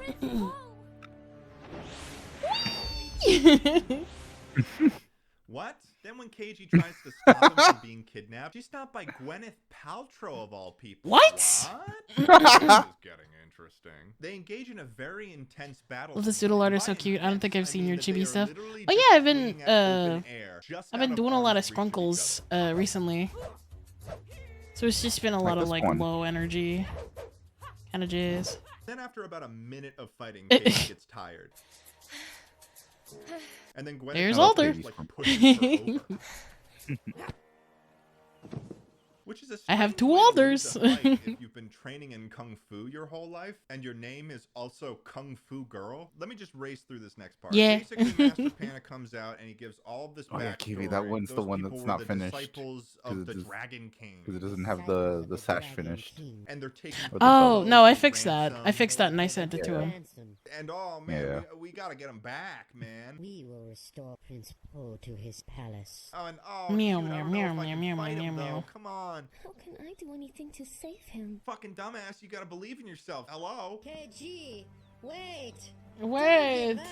That's pretty much what's said. Which leads to Okay, this very dude, no, confusing wait. musical number where she's sort of reminiscing about how she's sad that she lost this guy that she's known for 36 hours. But I'm just gonna let it speak for itself. She tickled his tum-tum.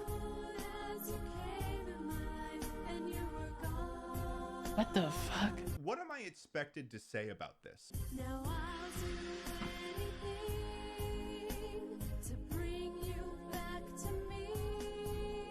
The person singing This is a very is, early, like flat. 2000s sad love It song.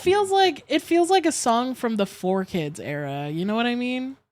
Yeah. Like it sounds like something that I would listen to on either like Witch or like Winx Club when a really sad scene starts playing. I think that she's Or in singing Pokemon notes Karaoke Mon. Yeah.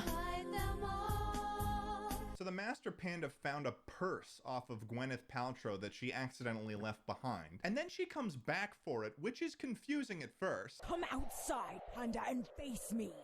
Face Give me. my perfume, or you will surely regret taking my precious things. And then it turns out What? that she has a perfume that makes her like 1.5 times larger, and then you can fight better, I guess. But before that, it just seems like this lady forgot her perfume after kidnapping someone and wanted it back, and then KG Give me back my are, perfume. like, making fun of her. I wouldn't want to be in your shoes. So then KG's got the perfume power now. She fights. I her wouldn't with want to Gwyneth, be on and then they your decide that they need to shoes. chase after Gwyneth Paltrow so they can figure out where the Dragon King lives. So do you know what they do to catch up? Well, there's a broken cart right there after the fight. So the most obvious thing to do is build a two-wheeled skateboard that doesn't have enough room for the Master Panda, so he drags along like a piece of trash at 40 miles per hour. Also, honorable mention for this editing choice right here. Oh. So they fall off a waterfall.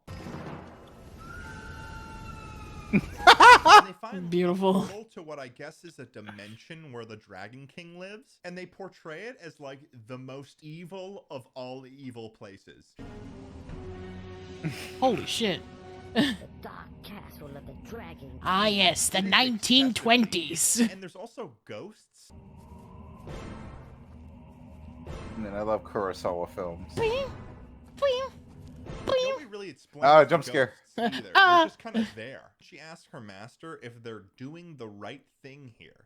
No, obviously not. Doing the right thing out here. I don't really know why she would be conflicted about this, because someone that she knows was kidnapped in front of her. Next up, they run into a troll, which, by the way, turns out to be a sassy troll. And then the master says this. Watch out. He looks very mean and destructive.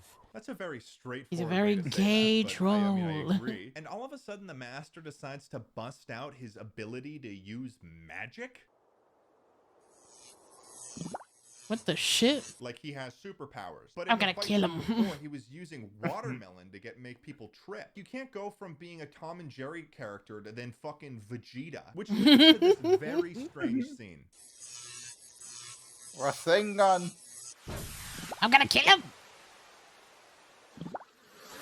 What the fuck? Oh. He's just a bubble. What's the problem, man? Gosh.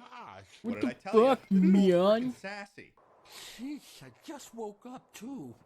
What a way to start your day. However, even though these people just assaulted him, he decides to help them find the Dragon King's castle because that's just what trolls do, man. Oh, sheesh. You must be very careful. And I know the safest way. And I'll take you there. So this is how Boruto got the idea to throw the Rasengan. What is next is quite an interesting Good development lord, for don't this talk to me character, about okay? Boruto. I mean, pay attention to his posture here. He's a troll. He's a bit hunched over. That's okay. He's probably a gamer. But this is what he looks like in the neck. Oh! Why does he have such a neck? Dude, that He looks like he looks like a hung towel. Trying to seduce Prince Po by doing this fucking dance. Oh god. Then she tries to spoon feed him love potion, and then he literally refuses it like a baby with medicine, which is hilarious.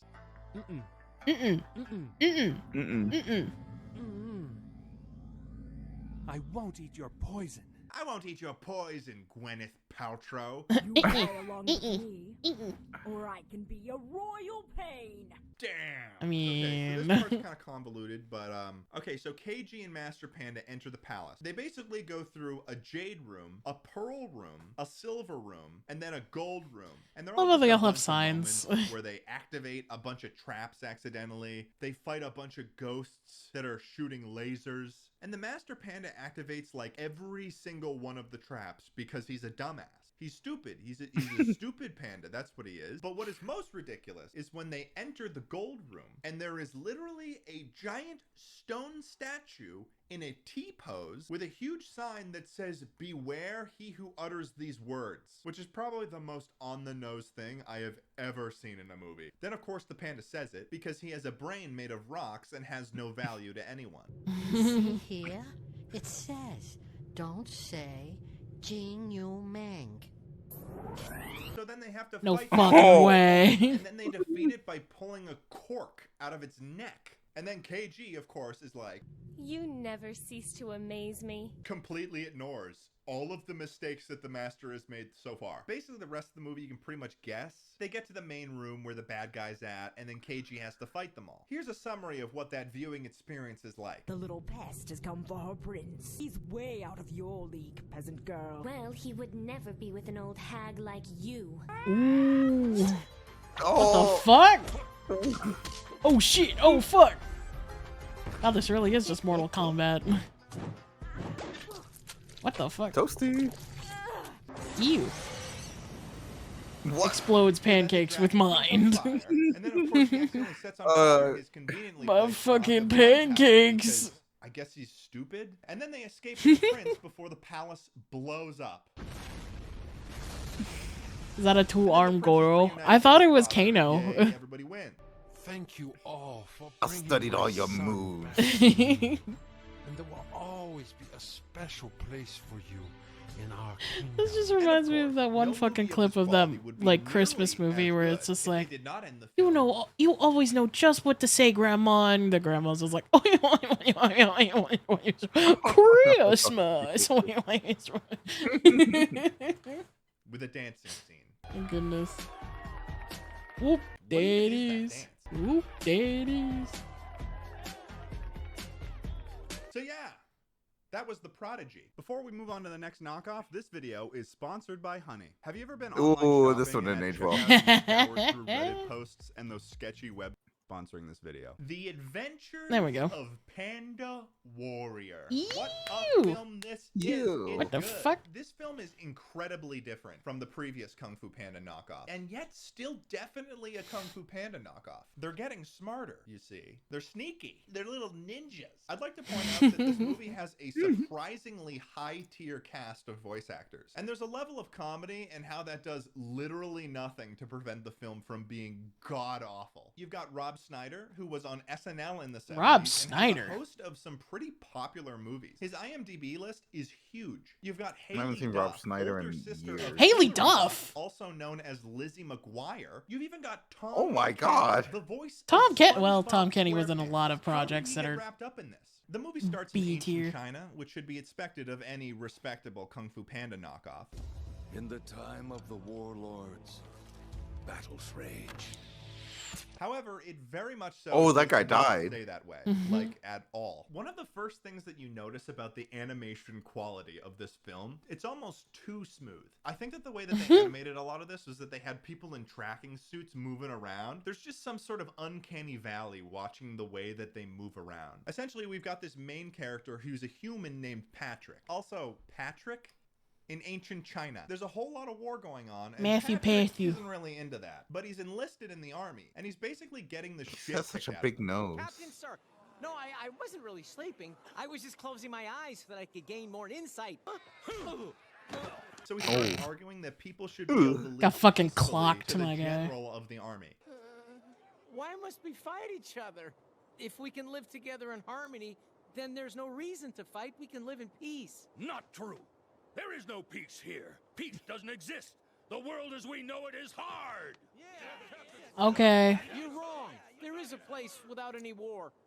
A peaceful Yeah. place where people live in harmony. And it's Yeah, there's called land that's soft. Maryland. Maryland? Maryland. I'm surprised that they just didn't kill him on the spot. That is the stupidest name for a place I have ever heard. That's like a guy in the military arguing to Why is his his camera peers so out of that focus? Candyland exists. Are you kidding me? And later on, he's just talking about how like Maryland Give her is to focus it, real maybe. and talking to his dead grandpa. And he's got this necklace that his grandpa gave him. Grandpa. I'll prove that Maryland really does exist. And then they get ambushed by like an army of angry bulls. Was it always like a horned animal? Because they can do more damage with horns. So he runs Oh, away God. and then falls off a cliff, and then his necklace activates, Oh, and then there's a talking no. pig. Because you guessed it, he's in Maryland, baby. Essentially, Did what he happens turn is into the Patrick is panda? transported to Maryland. And in the process of doing that, he is also turned into a panda. I knew it. Do not ask me why You were he right. turned into a panda, because I do not know. Maryland is probably the most They're ridiculous racist. rendition of any reality I've ever seen. None of it makes sense. He's a little baby boy, so he's freaking out about how he's a panda now, and he's in this weird place. Ah! What a weird dream! Where'd I get these mittens? Ah! And what's with this black and white fursuit? Don't tell me I really turned into a panda! Get a grip, man. So then he starts talking to this supporting You've become a character furry, named accept it. Peggy Skyflyer, who is the worst character that has ever been written. She is the worst. She's a pig, but look at this. Look at her ears. I don't even know if What they the are- fuck? There's no ear canal. They I are wouldn't literally consider like this a pig. tendrils coming out of her head. Like, why would you design a character this way? It's horrendous. And they flop around like giant meaty triangles. It is distractingly off-putting. And to make matters worse, as if they could get any worse, is that the way that this pig flies is that she propels herself by fucking turning herself into a toot rocket. Oh my god. That is so stinky! Like, I can just imagine in the writer's room, there's that one guy in the corner who's high, and he's just like, guys, do you know what'd be funny? Okay, so suddenly there's cats with shockingly good posture and also swords, and then they just start attacking him without any warning. Again, they're So racist. Fart Machine comes in and saves him.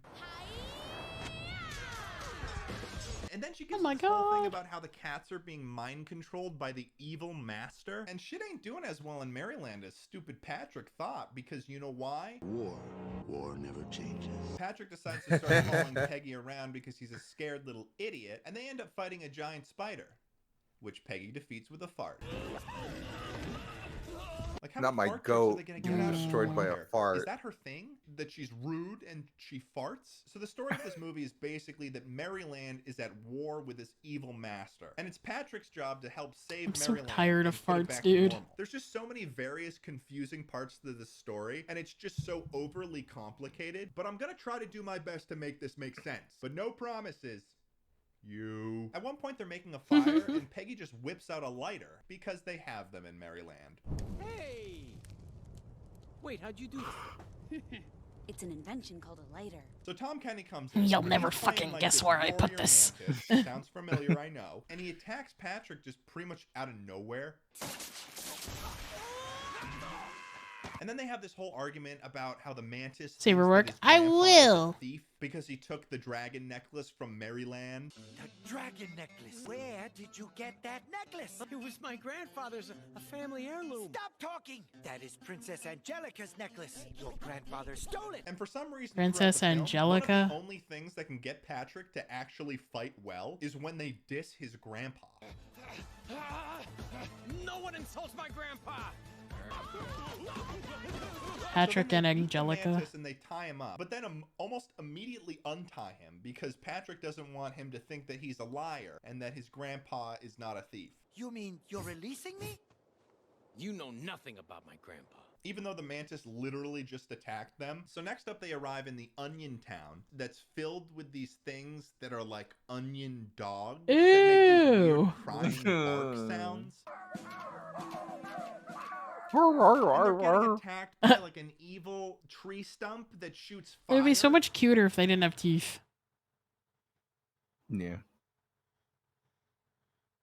And the only way that he's defeated Jesus. The audio there had to get cut out. Yeah. His grandpa. Copyright. He just said your grandpa's a fool. What? No one insults grandpa except grandma! Except grandma! That's so real. Honestly. I sound insane talking about this film. This sounds ridiculous. So then it turns out Mr. Tree Stump Man's under mind control, and they want to get him out of it. And all of a sudden, a fucking sentient ginseng root comes out of nowhere. Allow me to help you. Wow. Allow me to Are help. you the legendary Maestro Ginseng? His name is Jimmy Ginseng, by the way, and he plays a song and cures the tree stump of the mind control.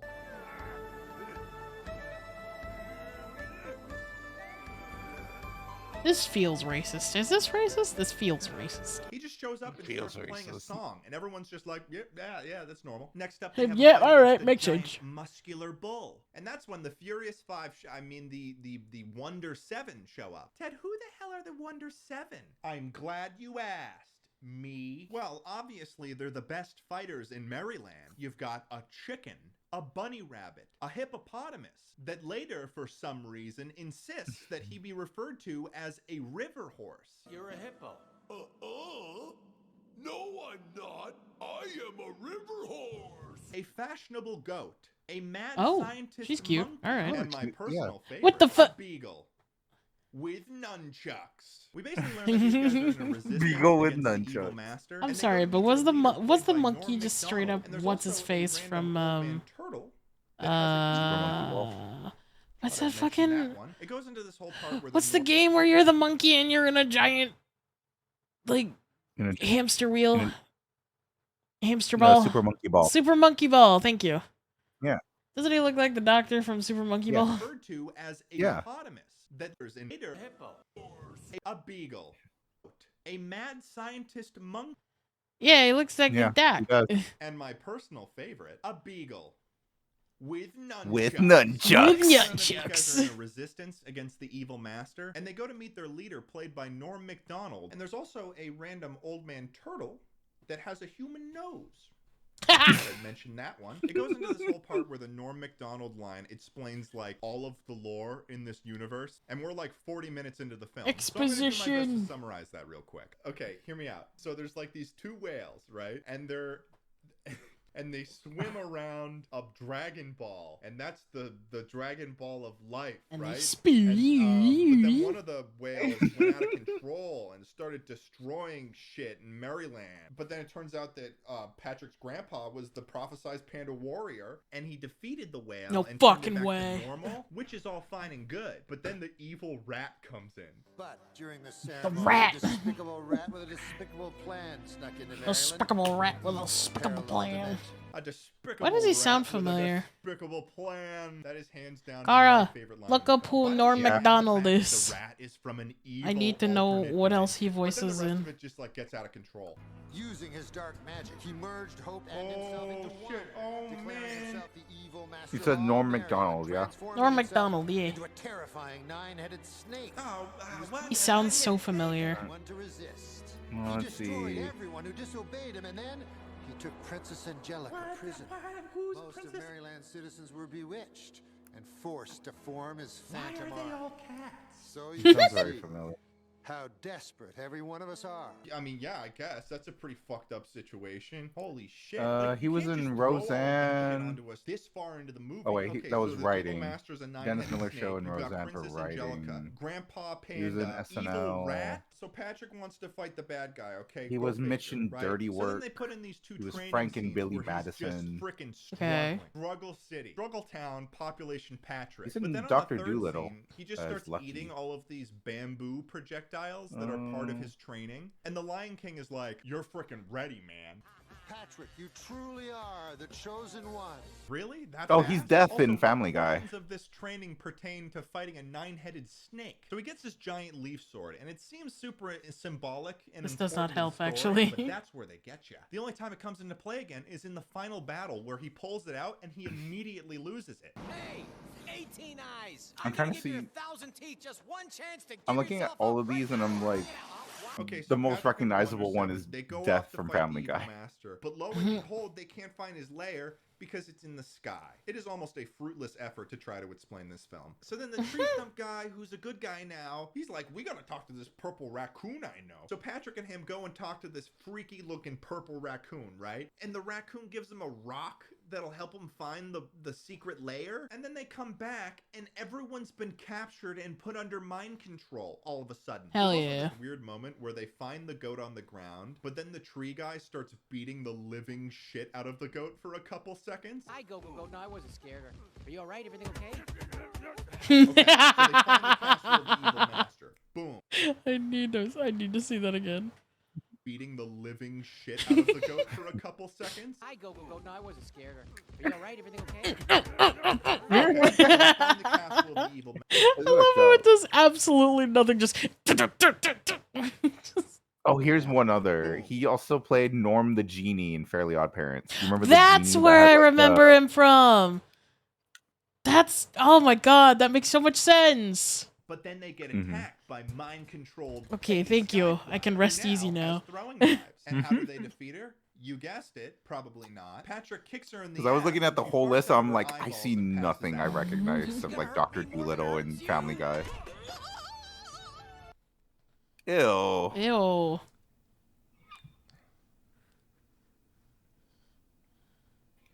You sure What did the it, fuck? So they enter Patrick. the lair, but then they get captured by their friends who are also mind controlled, and then they get brought to the muscular bull guy. But then all of a sudden, this happens.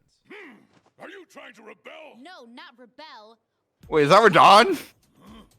Wait, but I thought that you were bewitched. Well, you thought wrong. Okay, is that Radon? Let's get you back to your old self. Patrick, grab the bull by the horns. Ha ha! You mean Rabon? I don't think so. Yeah, it's. God, I hope He sounds not. so familiar. Okay, so from what I can gather, I'm gonna it look. appears that everything would lead us to believe up to this point that they were mind controlled, right? Even going to the length of having a full-fledged battle with one of their allies. However, it was a ruse. They were faking. Oh, God, I don't know what's going on. And then fucking Jimmy Ginseng Root comes back out of the sky. Check this shit out. How are you? And he turns the bull into a good guy. And now the bull guy's on their side, and he gets him into the lair too. And then they find the princess person, right? And they're like, "Oh, Me we're when gonna KV save says she you isn't from cute. the- What do you from the mean? Nine-headed snake. Oh, but oh boy, man, you're gonna be pissed. It was a ruse again because it's the snake disguised as the princess.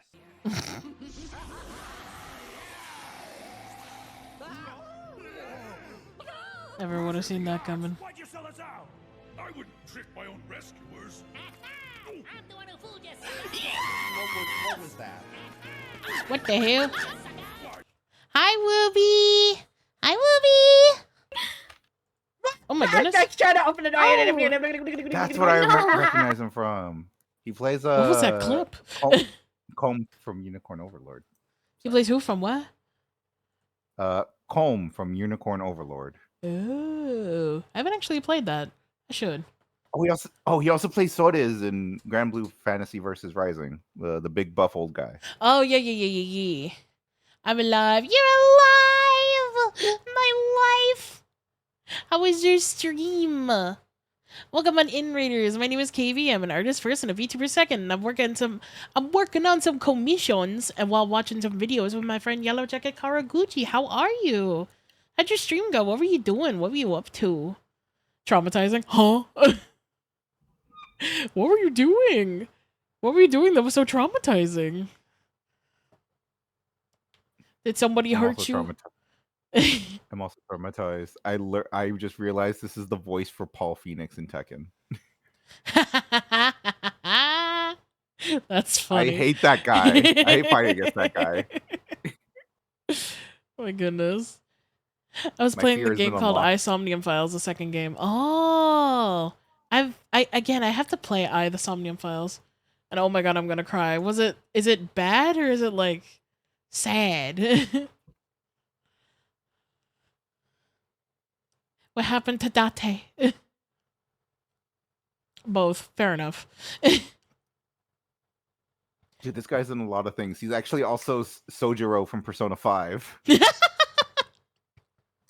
That makes so much sense, though. But yes, Ruby, if you need to go rest, feel free to do so. We're basically just vibing here. So yeah, if you need to get some water, get some food, take a shower, all that jazz. Sadly, we don't play Date, but he's still hot as fuck. Fair. I've heard he's a boy failure, which, I like my men a little bit pathetic. Hi, I'm pathetic. I think I'm gonna go cry at TVH. Have a good night, Wooby. I carry you a bunch, and I hope you don't spend too long crying. Bye, Ruby. Bye, Wooby. Have a good night. Mwah. I don't know that character. It's a bug that comes in and says a line to imply that they've been fooled by him, but it doesn't explain who that character is, and he never shows up before or after in the film. It remains a mystery to me who that character was. So then they fight the 9-headed snake. It's a mystery. Right? It shoots out a different element in each head because, I don't know. And also one of the mouths shoots arrows out of it because why not? And then the tree guy blows himself up. Good riddance. We didn't need him anyways. Screw that guy, honestly. Okay, so they Dude, find I keep the scrolling. He also and voices the Hercule. guy walks through a lake of poison Hercule? in order to get her. Yeah, that guy's been around for a long ass time then, huh? An escape route. There might be over 20 characters in this film designed exclusively to fill plot holes, and it's very hard to keep track of them all. So at the end, there's a final battle between the Wonder 7 and Patrick the Panda and the evil snake master demon thing. Jimmy Ginseng comes back. You know the drill. He's playing the old tune. And I guess it weakens the snake. And then all of a sudden, all of the onion dogs come out and they cry come on the fucking snake. And then probably the cry come, huh? Happens in these final moments. Oh, this guy's been around so long. He's also the Colonel in Akira. There's a fighting game overlay.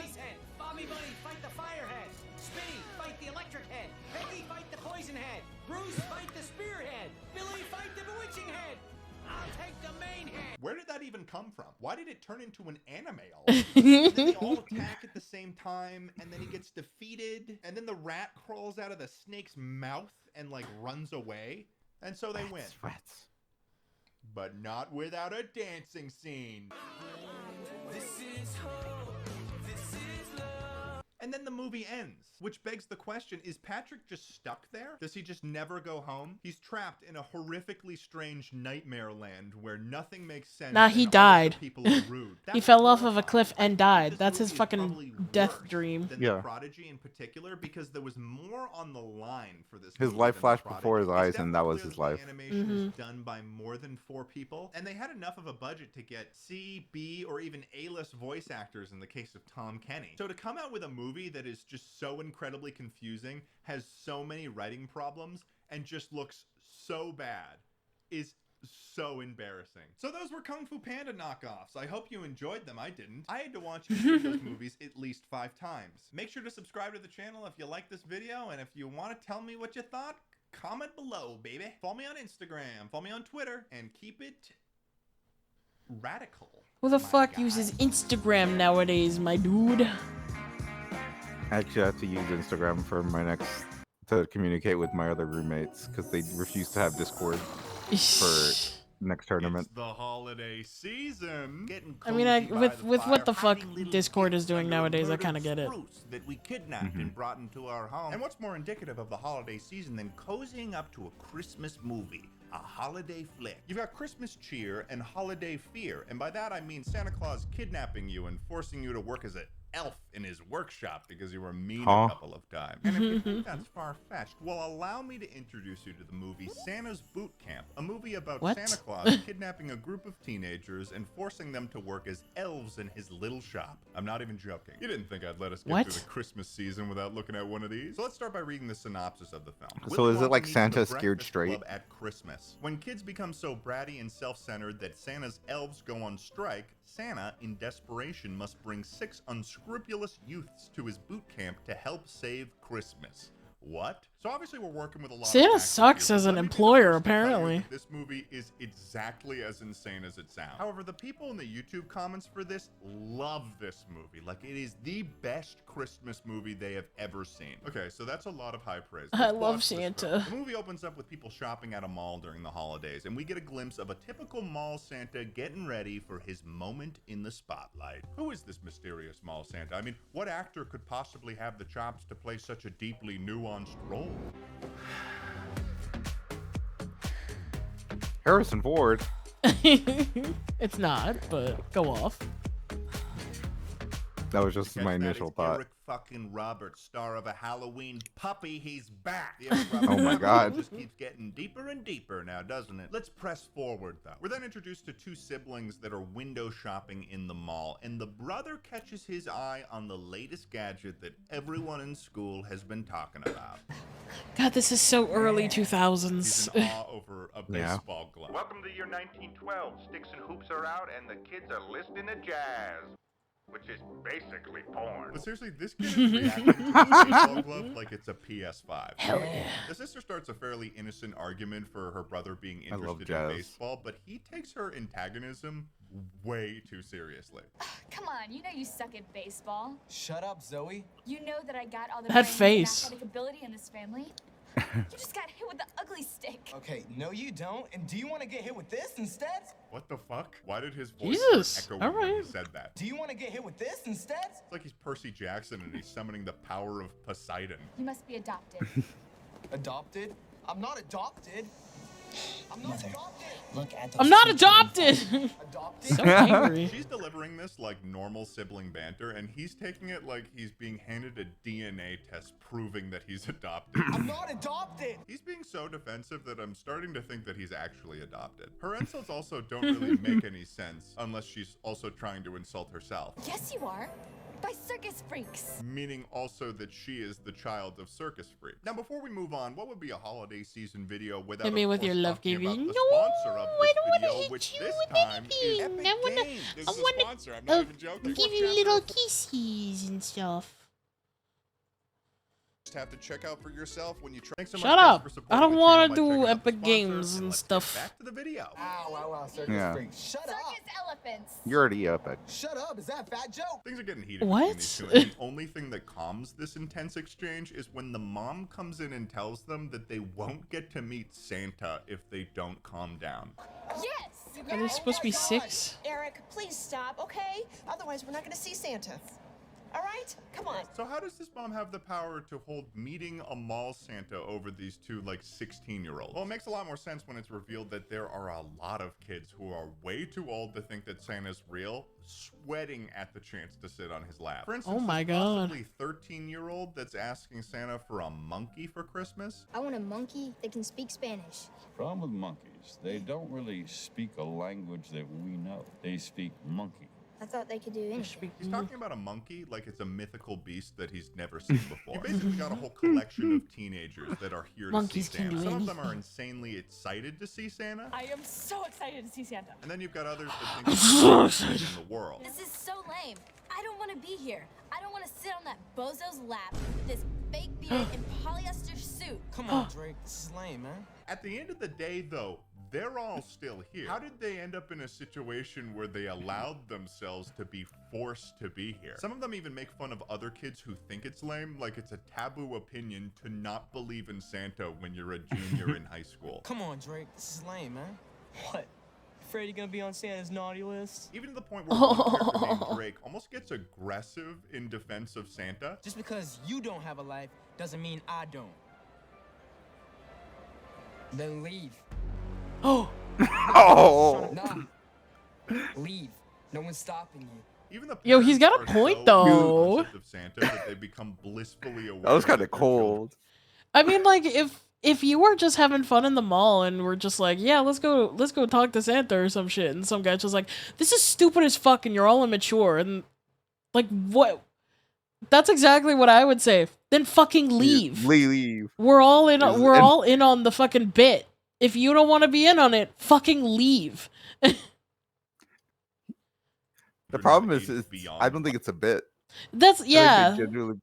They're genuine. They're so genuine about it. But it's the thing of like, dude, you're bringing down the vibe. Fucking go. If you don't want to be here, just fucking leave. I agree to that. Isn't real. Oh, really? But you're gonna sit on his lap and you're gonna love it. This entire don't say that. I don't like it. I don't like it like that. Ridiculous presents from Santa. I want a swimming pool for Christmas. I really want a palace on a cloud. A gigantic Should you be applying for a job? with a mini mall inside. A pet dinosaur. Problem with dinosaurs, they're extinct. I would like a time machine. Private jet. Fuck this kid. Why are they under the impression that these things are possible? Have they gotten stuff like this in the past? I would like to understand women. And then Drake begins to openly threaten Me the too, fans bud. Honestly, that same. he wanted last year. You let me down last year. I'm so done. If I don't get what I want, you're gonna be in big trouble. What the fuck is this kid? Looks like he's got his hand rested on a Glock 19 he stole from his dad's gun safe. I better get what I want this year, Santa. Also, does this Fuck is Oh, this the kid's clean- problem? Eric Roberts needs a security detail. He's going to die. While things are beginning to devolve, one of the elves that is standing next to the mall Santa turns out to be a real elf that's acting as an informant for the big man himself and is relaying intel to the North Pole showing how Corky. children are getting worse every year. And then all of a sudden, one of the anti-Santa teenagers reveals Eric Roberts to be a fraud, and they begin to Oh my swarm God. him, No seemingly fucking way, attempting to maybe dude. kill him? It's a fake Santa. Get it. It's a fake Santa, get him! Almost That's immediately, so word of the dumb. mob of children that is tearing this mall Santa limb from limb reaches the North Pole, and surprisingly, it becomes the catalyst for the elves to start union negotiations with Santa Claus. You do realize that this is it, right? Yeah. If we pull the trigger on this right here, right now, we could go on strike. Why are they all wearing There are lipstick? apparently some working rights issues with Santa, and this one elf named Diva is the leader Why of aren't the you? elf union, I guess. And they I don't call like wearing Santa to lipstick, it's issue sticky. their demands. I gave you a vision and dental. Gonna get last sticky. year. Stop it. Imagine what it's gonna be this time. Is this movie gonna be anti-union? How did we get to that so fast? It's bigger this time. It's different. The elves have decided to strike. What? The elves have decided No to strike fucking because they're way. not getting enough credit for the work they do during Christmas, and they want better working conditions. Santa's solution is pretty simple, though. You know, he uses his Santa cam to load up a Call of Duty kill streak and starts remote kidnapping a bunch of the teenagers by teleporting them That's away crazy. in the middle of a crowded mall full of people. There's no initial indication, though, that he's teleporting them. So when I first saw this, it looked like Santa was just vaporizing a group of children out of spite. Boom, boom, boom, boom, dead.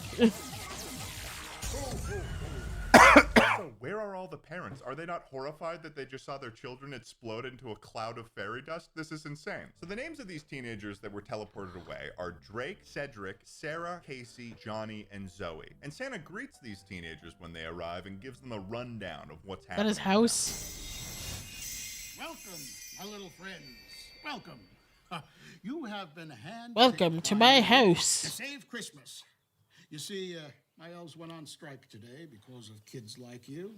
So I figure it's only fair to recruit you to do their work. So Santa has kidnapped these teenagers for being dicks and is now going to force them to do the elves' work because they went on strike. Forced labor is already being established 12 minutes into the film. Another thing that's strange is that the location that the teens have been teleported to is implied not to be the North Pole when there's this interaction. Brilliant. Where is here?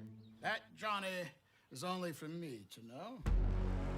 That's Hello? the only situation someone could say that. I think the reason they wrote this in, though, is because the establishing shot is very clearly a suburban McMansion in, like, North Carolina, which, to be fair, far more realistic place for Santa to be hiding out. But that's kind of crazy that Santa Claus has an off-the-grid black site where he forces naughty children to do unpaid labor because so fucked up. other workers are striking. And to add that piece of lore in is especially wild because its only purpose is for it to make sense that they're not in the North Pole because they're shooting this in, like, North Carolina. So Santa puts the teens to work at his boot camp with the elves giving them their first task, which is to shovel reindeer. It's like toddlers and tiaras on crack. To do this task, they spend 90% of it either arguing with each other or trying to figure out various ways to escape. I like her dress. It's When cute. Drake tries to slip away, but they catch him on their security cameras and send their top elf bounty hunter named Skippy, who seems to have some sort of blacked out military record and is also dressed as a French. I knew Santa was a psycho. Take that back! Santa is not a psycho! Skippy did a lot of time helping deliver presents in the 60s in Vietnam, so he's seen his fair share of action. Boot camp's voluntary. This is a slave labor camp. I didn't sign up for this. He's So right, Drake though. is supposed to be the mean one that causes friction, but throughout this movie, he's always making the most on-the-mark observations on what situation they're in. What the? You little twerp. Santa's not the only one with magic powers around here.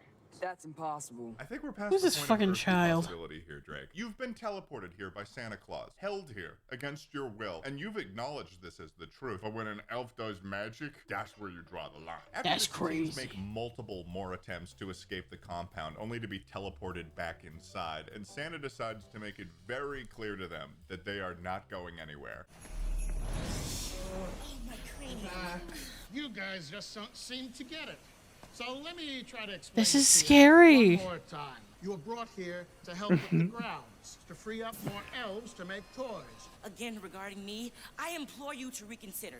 This is a big misunderstanding. I'm a good child, not a brat. That's Cedric, by the way. He's a know-it-all bastard that thinks he's a good person, but in reality, he's just snitching on everyone. So back at the Elf Union home base, we get an insane look into the lore of elves in this universe. The Union leader, Diva, is getting her nails done when an elf named Murray, who is wearing a yarmulke, comes up to speak to her. Murray suggests that the elves should bring the holiday of Christmas to all of the Jewish kids in the world in order to combine Hanukkah more with Christmas and to cut Santa out of the deal. We should include Jewish kids in the holiday. You know, figure out how to combine Hanukkah more into Christmas and Mr. Claus more out of it. I don't know if you're getting it yet, but this is a massive lore drop in this movie. More than I could have ever asked for. We are actively rewriting everything that we know about Christianity, Christmas, and all of elf society in one fell swoop. They say that Christmas is a Love how they're like, holiday, we're cutting that out elves and Santa out have of a stake in Christmas. Christianity, implying It's like, that okay. elves are canon in Christian theology. Also, apparently, human religion has also permeated elf culture to the point where there's a Jewish Christmas elf. What is happening? Back in the naughty teens, the elves are allowing them a meal, and they're taken into a break room where they're given only cookies to eat. However, what Love makes this these obvious cookies special is that soundstage. they each taste like a full meal. Actually, dear, our cookies are very nutritious and taste delicious. They have as many vitamins as a whole serving of vegetables. Well, I was supposed to have my mother's lasagna tonight, and I really want it. Well, dear, this one is flavored like lasagna. We also have a whole turkey dinner cookie. I'll take one of each. Remember how the synopsis said this is like Willy Wonka? This is the only example of that. Once again, the team starts conspiring on a way That is in a funny which they can idea, though. possibly escape. But this time, they're attempting to steal the magic dust that Skippy uses, as well as a schematic for Santa's sleigh, which they just so happen to find the actual sleigh in the reindeer stalls that they were working in. So Casey sure. sneaks into the elves' sleeping quarters, grabs I mean, it makes the sense. diagram Where else of would you Santa's store the sleigh? Because as we know, all diagrams come in the shape of a little tiny scroll, and steals the fairy elf magic dust as well. And from there, they attempt to act out their escape plan. They try to run out of the compound again, only to get teleported back, as if every time they try to do this, it becomes a different plan. And then Johnny, out of nowhere, makes this remark when one of the girls' plans doesn't work. Well, clearly your girl power is not superior to us men. Johnny had to get What one the in for the fuck? boy. Johnny, how are you swinging alpha male mumbo jumbo looking like that? So from there, Looking they like start that. Grand Theft Auto on Santa's sleigh, which is an accurate description because Santa's sleigh turns out to be just a car with a set piece built around it. Just before they can escape on Santa's sleigh, though, here comes Slippy. Oh fuck. Oh my god. And Santa arrives to chew him out. I have had enough of you brats. You're the reason I'm in this mess in the first place. I don't know if Santa's What do being you very truthful fucking here. That doesn't mean? seem like a very fair assessment It of sounds like the situation. elves always try to unionize and you just shoot them down. Yeah, it just sounds like you Why suck is as it a the fault of boss. These specific people. Also, you could just send them home literally at any moment with magic. As punishment for trying to escape on Santa's sleigh, the teens are now tasked with the job of determining who is naughty and who is nice. This scene obviously occurs in the McMansion's home theater. They're shown a moment from someone's life, and then the teens vote on whether or not that person is naughty or nice with the buttons on their chair. And they have shown some of the most vile examples of teenagers being just out of pocket towards each other. Can I ask you to do my project for me? No, you blackmailed me. What? Yeah, a guy's gotta do what a guy's gotta do. I'm so nervous. Is that I could Fred? puke. It does look like Fred. I'm going to be fine. I promise. No, you won't. You suck at everything. I have to point this out. What? In one of the examples, they reused an actor that was previously playing an elf. And it wasn't just a background character either. This child had speaking lines as an elf, and then they gave that same child speaking lines as a human child. However, things take a surprising Christmas turn when it's revealed that they have to vote on each other. And my God, these teens are not good people. Here's some of the things they did. Zoe's crime was she took a massive spoonful out of the center of a forbidden pie and then framed her brother for doing it by placing whipped cream on his doorknob. Also, they've got a picture of their dog on their fridge, and I think she's feeding it cocaine. Then they Oh go my to god. Dun, dun, dun, dun, dun, dun. What a non-subtle way to take a photo of someone. She was standing like 5 feet away from them. Look who shaves. That should work. You're a cyberbully? Oh my god. Yeah. I guess I am. Never would have guessed. She said that like Sarah was a terrorist. And Sarah's actually Next, they show Casey's crimes, which occur in her ballet class. Casey is frustrated that she's not being recognized for her talents in ballet, which she makes clear within earshot of everyone in the class. I am better than every other girl in this room. I don't understand why I I am didn't. better than all of you. Because Brianna's very strong lately, and she deserves it. Brianna doesn't deserve anything. So she decides to take a thumbtack and place it Oh, on the floor no. so that one of the girls steps on the thumbtack.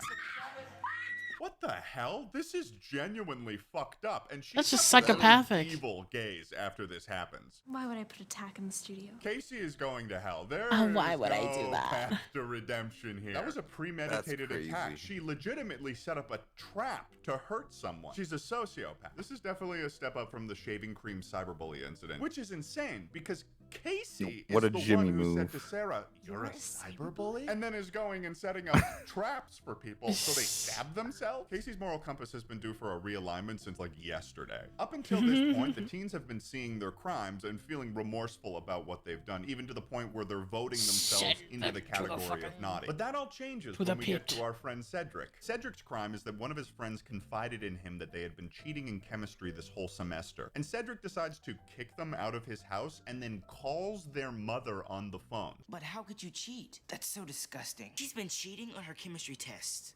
I bet her mother would love to hear about this. Of which he has their number fucking on snitch. speed dial. You could say that Cedric may have been waiting for this moment, plotting for it, waiting many moons so he could find his moment to strike. And after the video finishes, you'd think that he'd be feeling like bad, right? Dude, you ratted out your best friend.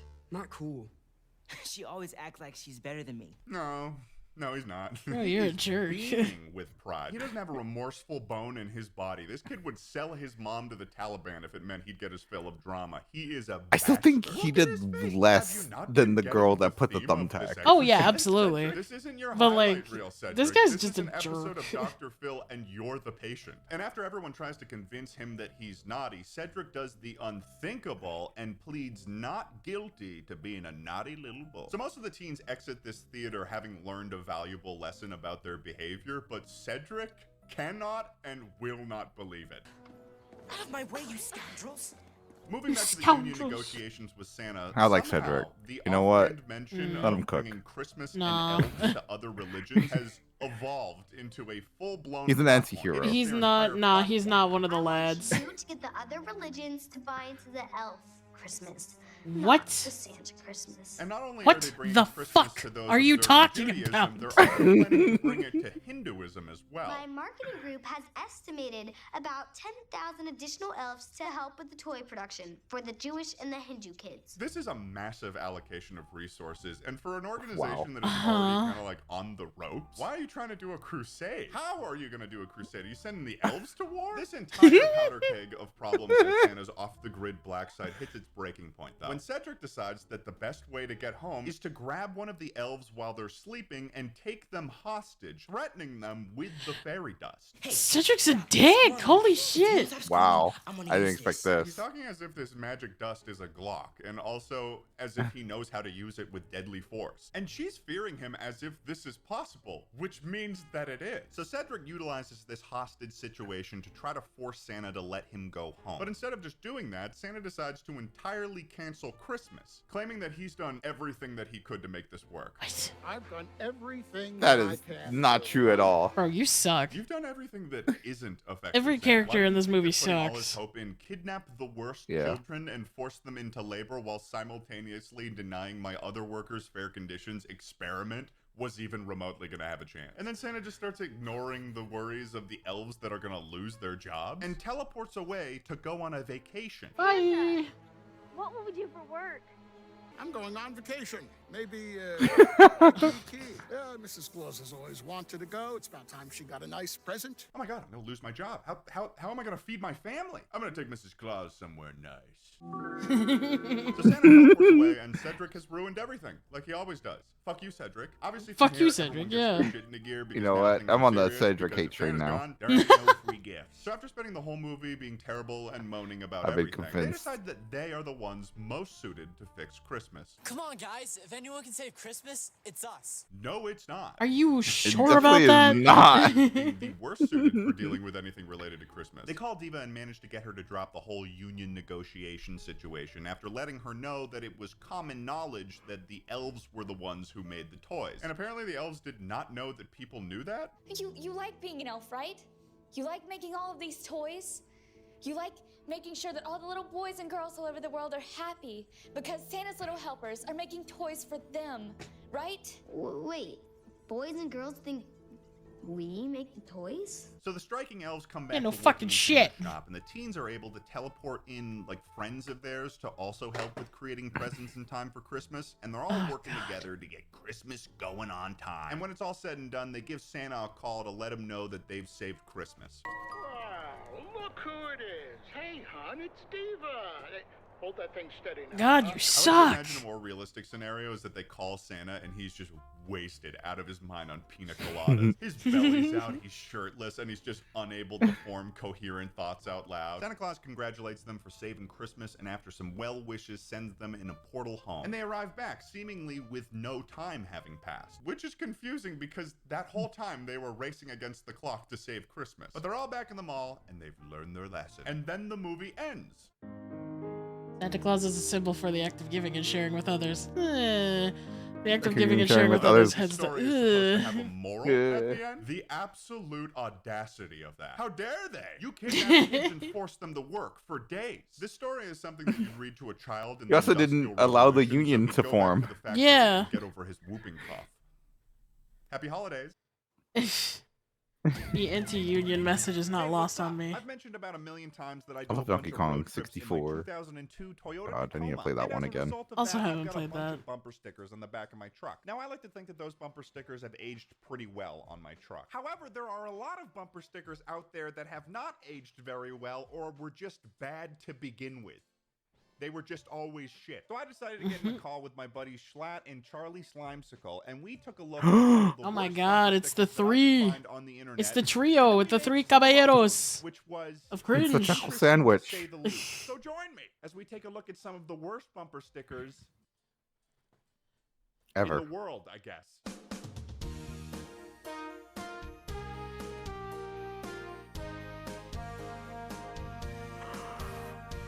Hey folks, welcome to the worst bumper stickers ever. I'm here with Mr.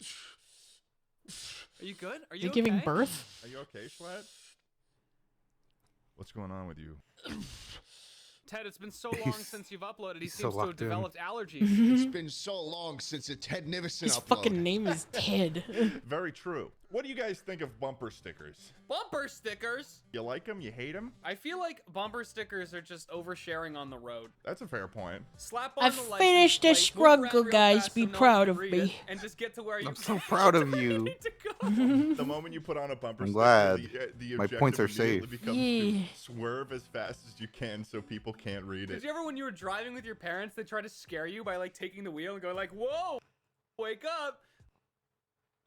No. I remember So that. you were like sleeping in the car on a family road trip, and your dad was like, "Guess it's time for the classic bicycle family wake-up call," and he just starts swerving Time all to over the scare highway. the shit out of my son. I went across the internet. and My- I also my asked dad my has done people that before, yeah. to give me the worst bumper Yeah, my stickers dad they also could did find. that. Some of these are pretty bad. Some of these are a little goofy, but let's just go through them, shall we?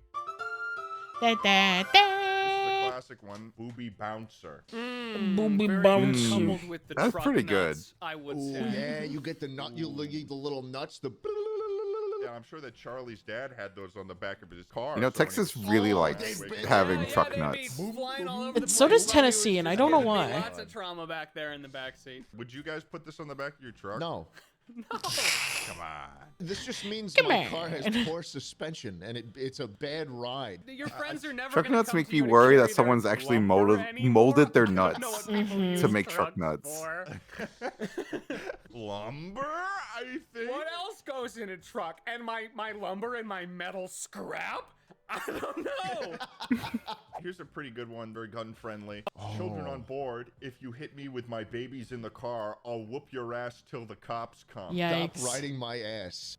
What the hell, Kitty? Hello, Hello Hello Kitty. is the sponsor of that statement. That is absolutely after school program font. This car is being driven by every worst assistant teacher that exists in elementary school. Every kid they have in the car, they add another gun to the back. To the bumper sticker. Listen, there's something in here for a spectacular gender reveal party. There's something in that. Are they blue gun or are they pink gun?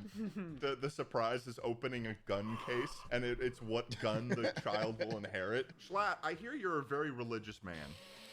Is that true? Hey, you know, I'm smelling my mustache. Well, riddle me this. Smelling Is this my the kind of thing that mustache. you would have on the back of your car just to rail in that fact?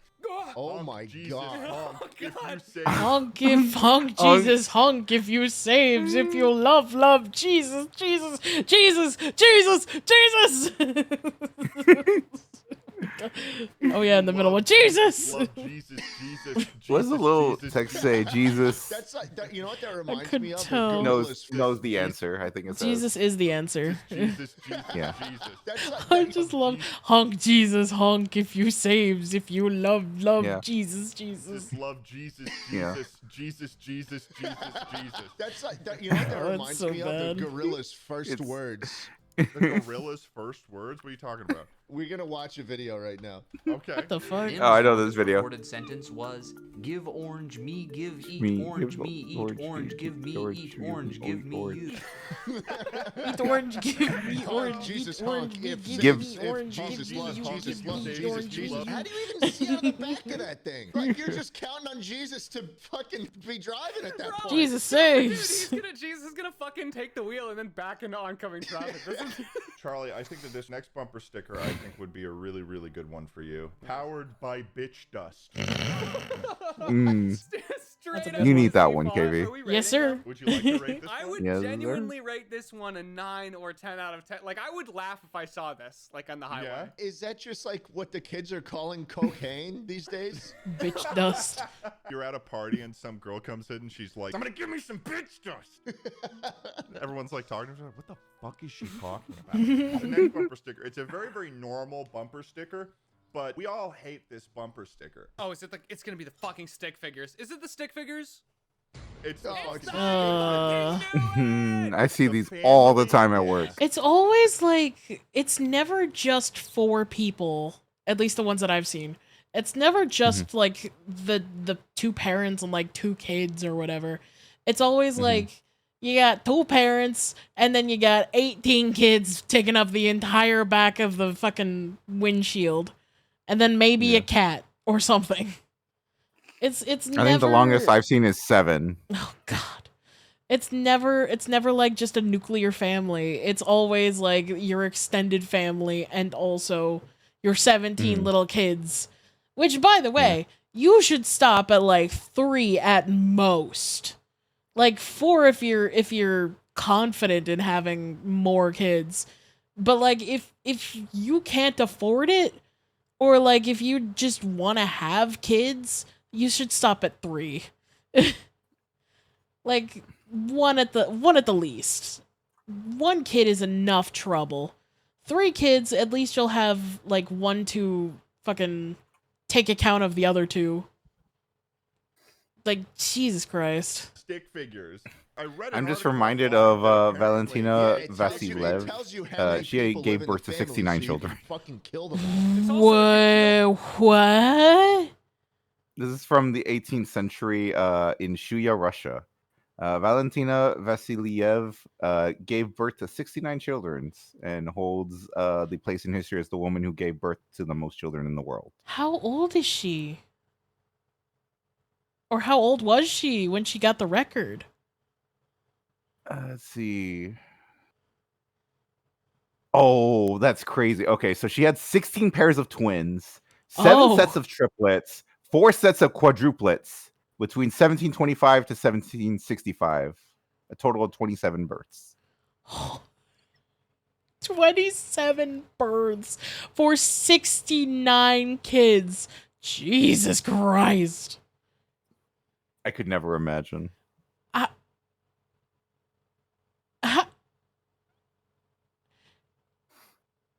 Did she keep all of them? Like, I'm just trying to picture, like, being in that state, and, like, she's either so horny that she needs to, like, have sex constantly without contraception, and just, like, pop out more babies.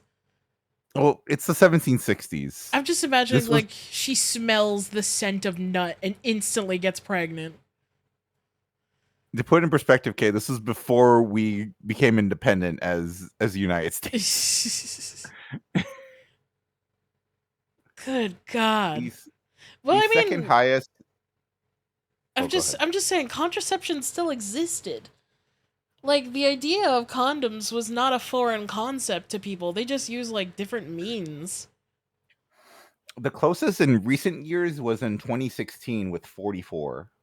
Pull off a sticker of the Jesus car, the Christ. corresponding human does die. So that Every is other one is like in the 17, 18, Each sticker 1900s. you pull off, they just Thanos snap, turn to dust. Their entire soul is irreversibly connected to these stupid stickers.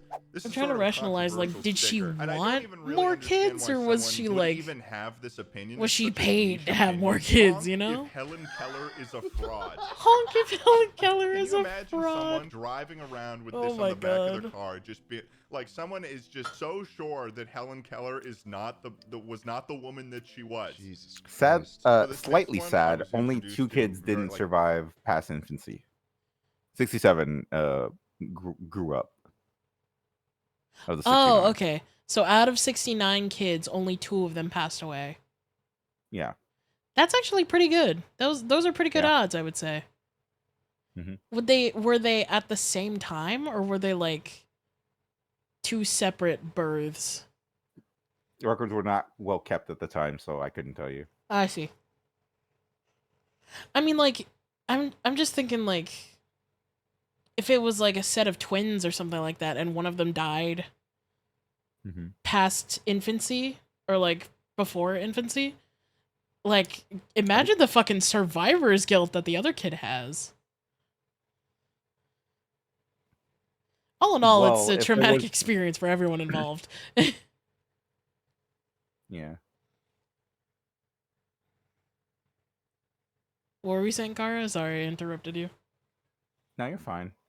I mean, they would have someone to share with if it was one of the triplets or the quadruplets. Yeah.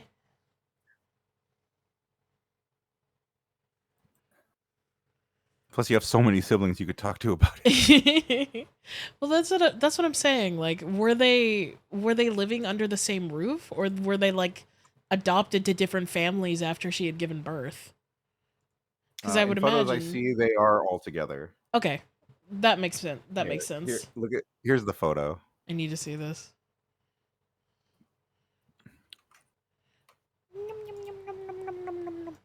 Holy mackerel! Great Baba Goose! That is many children. I can't even tell which one's the mama. You see the man with the beard in the one second row in the front. The one sitting in front. Yeah, Yeah, she is. Yeah, she's to the left. To his left or to our left? To our left. Ah, I see. All right. This guy's like fucking dust in the wind. Please, no more babies.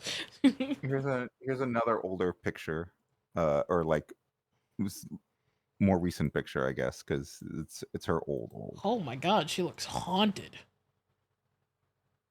Wouldn't you after 69? That is an entire school of children. Mm-hmm. Oh my goodness. Jesus Christ. I can't even imagine. I don't even want to have like one kid. I can't imagine having 69. Oy. Yesterday. At first glance, this is just the most terrifying bumper sticker I think could exist on the road. Safely surrender your baby. What the fuck? Apparently what this actually means Safely is surrender directed your towards baby. people that like just drop babies off at like on doorsteps of people's houses. So it's like a PSA where they're like, don't do that. All it takes is just to remove safely from this bumper sticker to just make it 90 times worse. your baby. Can you imagine driving on the road? You're a mom. Gently 3 kids, you're surrender driving your baby. You're driving your mom van. Your automatic doors opening. Go to soccer practice, and you see something that just says "Surrender your baby." And your mother is just like extremely open to suggestion. she's just like, all right, see ya. This one's really good. Are you guys sort of the equestrian type? No. Absolutely not. Fucking hate horses. Heaven is filled with horses. I know a guy in heaven who is filled Send with that to horse Celine. once. Yeah. Send that to Celine right now. Heaven is full of horses. Don't Google this one. Filled with horses. I know a guy in heaven who was filled by a horse once. Yeah, Huh? Mr. Hands. We're talking about Mr. Hands. What are you talking I about? see. Google Mr. Hands. Okay, I'm gonna Google Mr. Hands. No, you don't want to Google Mr. How he brought Hands. it up, I'm actually not going to do it. How did you know about this? Unimclaw horse sex case. It was an incident. Yeah, so basically it was a Boeing engineer who brought himself out to a ranch in Enumclaw, Washington, and got himself fucked to death by a stallion. The fuck? Why Damn. do you just know this? Blatt, why do your silence speaks volumes right now? Why do you know about this? Let's go to the next bumper sticker, Ted. This one's not even really a bumper sticker. It's more just like a warning. Live bees, do not touch. Live bees. That's Calibri too. That's the default I'm in the Microsoft back of Word that truck. text Not right the there. They had the Calibri. bees in the car first, and they needed a quick A solution, lot of people were touching the bees, and they needed to get the message out quick. which is surprising. Yeah, you wouldn't think people would touch bees and go near dangerous animals, you know, get fucked to death by a Oh, horse. no. How's my driving? Oh my God. 1-800 Eat shit. I'm calling it. E-A-T. Are you calling it right now? Yeah. Hey there, hot Oh my god. Sexy pic of me. No. Holy shit. Not what I expected. Want me to send you a sexy pic of me? Yes. I love that Schlatt just no holds barred. His face! Dude, she just switched to business mode. She did. She really switched. I'm not feeling this anymore. Wait. I don't believe this. Let me do this. Are you actually gonna call it? 1-800. Oh my god. EAT. Oh my god. I'm gonna lose my mind. T. Hey there. It's real. It's real. It's real.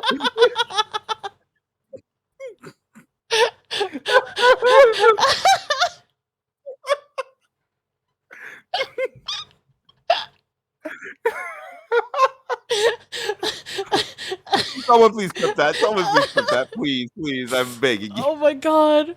That's fucking hysterical. I should have Just the waited fucking until she hint of asked me for the hair sexy hot pic and I stuff. just go, yes. Oh my god. Do you want your sexy pic of me? No. Oh my god. No, I'm a good Christian boy. You can't stray me from the right path, harlot. That was a good bit. Oh my god. Okay. Fucking Holy put on shit. the glasses, cut out the clipboard, and signed you up for like 30 services, dude. I hate my ex-wife. God bless America. The I would American put this bumper flag. sticker on if I hated my ex-wife. This one's for the boys. No, it's not for my ex-wife. You're missing a little Barstool logo in the bottom right. Oh my god, this does make me want to go fishing. This one is a little ominous. It's an opinion, and I don't know why it's so specific. Gatorade should be thicker. You can't even. You're not gonna find anyone who's selling that shit. I need to make some absurd like bumper stickers. I need to make some shit where like you can't like know what it is unless you look super close at it and it just makes no sense. Oh my god. Gatorade should be This thicker. dude went to customink.com and printed out his own fucking political statement. He's been waiting years for Gatorade to just make it a little bit thicker, a little bit more viscous. You would not be able to read that unless you were like right on top of this person too. Okay, Charlie, you and Schlatt, you guys are at a party right now. Charlie, you have the opinion that Gatorade should be thicker, but you don't know how to introduce it to your friend Schlatt. All right? Oh, dude, you know what? Gatorade should be thicker. You want some roofies? That's not good. This isn't quite a bumper sticker. This is more like a piece of art. It's sort of like a mural, if you will. What the Ooh. Ooh. Denver. Of course it's fucking Colorado.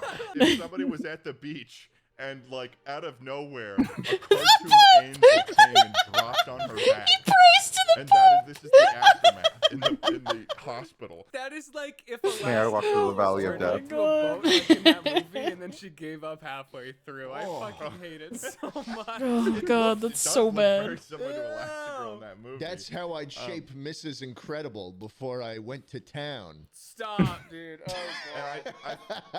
It looks like they used a bread roller on her in the middle and then just gave That's up. the Queen of England. She doesn't do that. She's in the Buckingham Palace. She's not in the back of a sedan. Well. That doesn't the make back of sense. this Honda Civic. Not so much in it as under it now. Once the Crown finds out that there's an assassination attempt about to happen on the Queen, everyone in Britain has to. This put is one of before these the Queen's under death, by the windows way. and drive Well. frantically. You must drive. This one's just a lot. This is another religious one. It's just a little aggressive. Oh. Repent or burn in Just a hell. little aggressive. The fearful, unbelieving, abominable. Hi, murderers, Masties. Thank you for the whoremongers, poot. Sorcerers, idolaters, and all liars shall have their Masses. parts Whoremongers. in the lake of fire. Hey, baby. Repent! Fearful, unbelieving, abominable, murderous, whoremongers! mongers, sorcerers, idolaters, and all liars shall have their part in the lake of fire. Oh my god. There was an entirely new I wish I could be voice as that funny came as out of Schlatt. him in Oh my that moment, God. Schlatt. It was like you're an entirely different person. I should go on college campuses and just start talking like that. No airbags. We die like real. This Oh, is. goodness. I think this is actually one of my favorites. It's just nice, subtle disclaimer. This one's sort of like This is the all I religious have on this statement, fucking. except it's more I just want to point out, this is all I have on this fucking canvas. This is it. All I have are these fuck ass faces. This one is my favorite. This is a lot of what my canvases are. Just their names, some fuck shit, and they have absolutely nothing on there. But like some tiny scribbles. That is half of my Clip Studio files.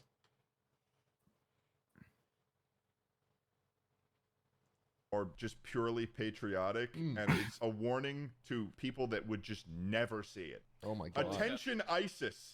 If you think you can bring your cowardly asses to America and fight the patriots here, be warned. We will hand your mutilated corpses to those 72 virgins covered in swine blood. And Oh my your god. own. You find it offensive.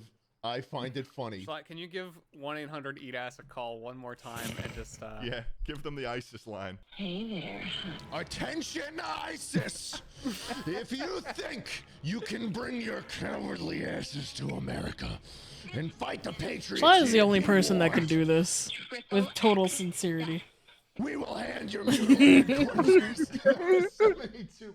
I've got a challenge for you guys Could you now. finish? You know, these bumper stickers Yeah. are okay, but I think that we could create bumper stickers that are better than these. I think that we could improve upon the formula that's been presented. Hold on. Mm-hmm. But how? We're all going to make three And to separate make sure bumper this isn't stickers and then inappropriate. present them in a short while. We're going to be making a mom bumper sticker, then we will be making a What's in this? sexual bumper sticker, and then finally we Oh, will it's make just a as. crazy political bumper sticker. See you on the other side.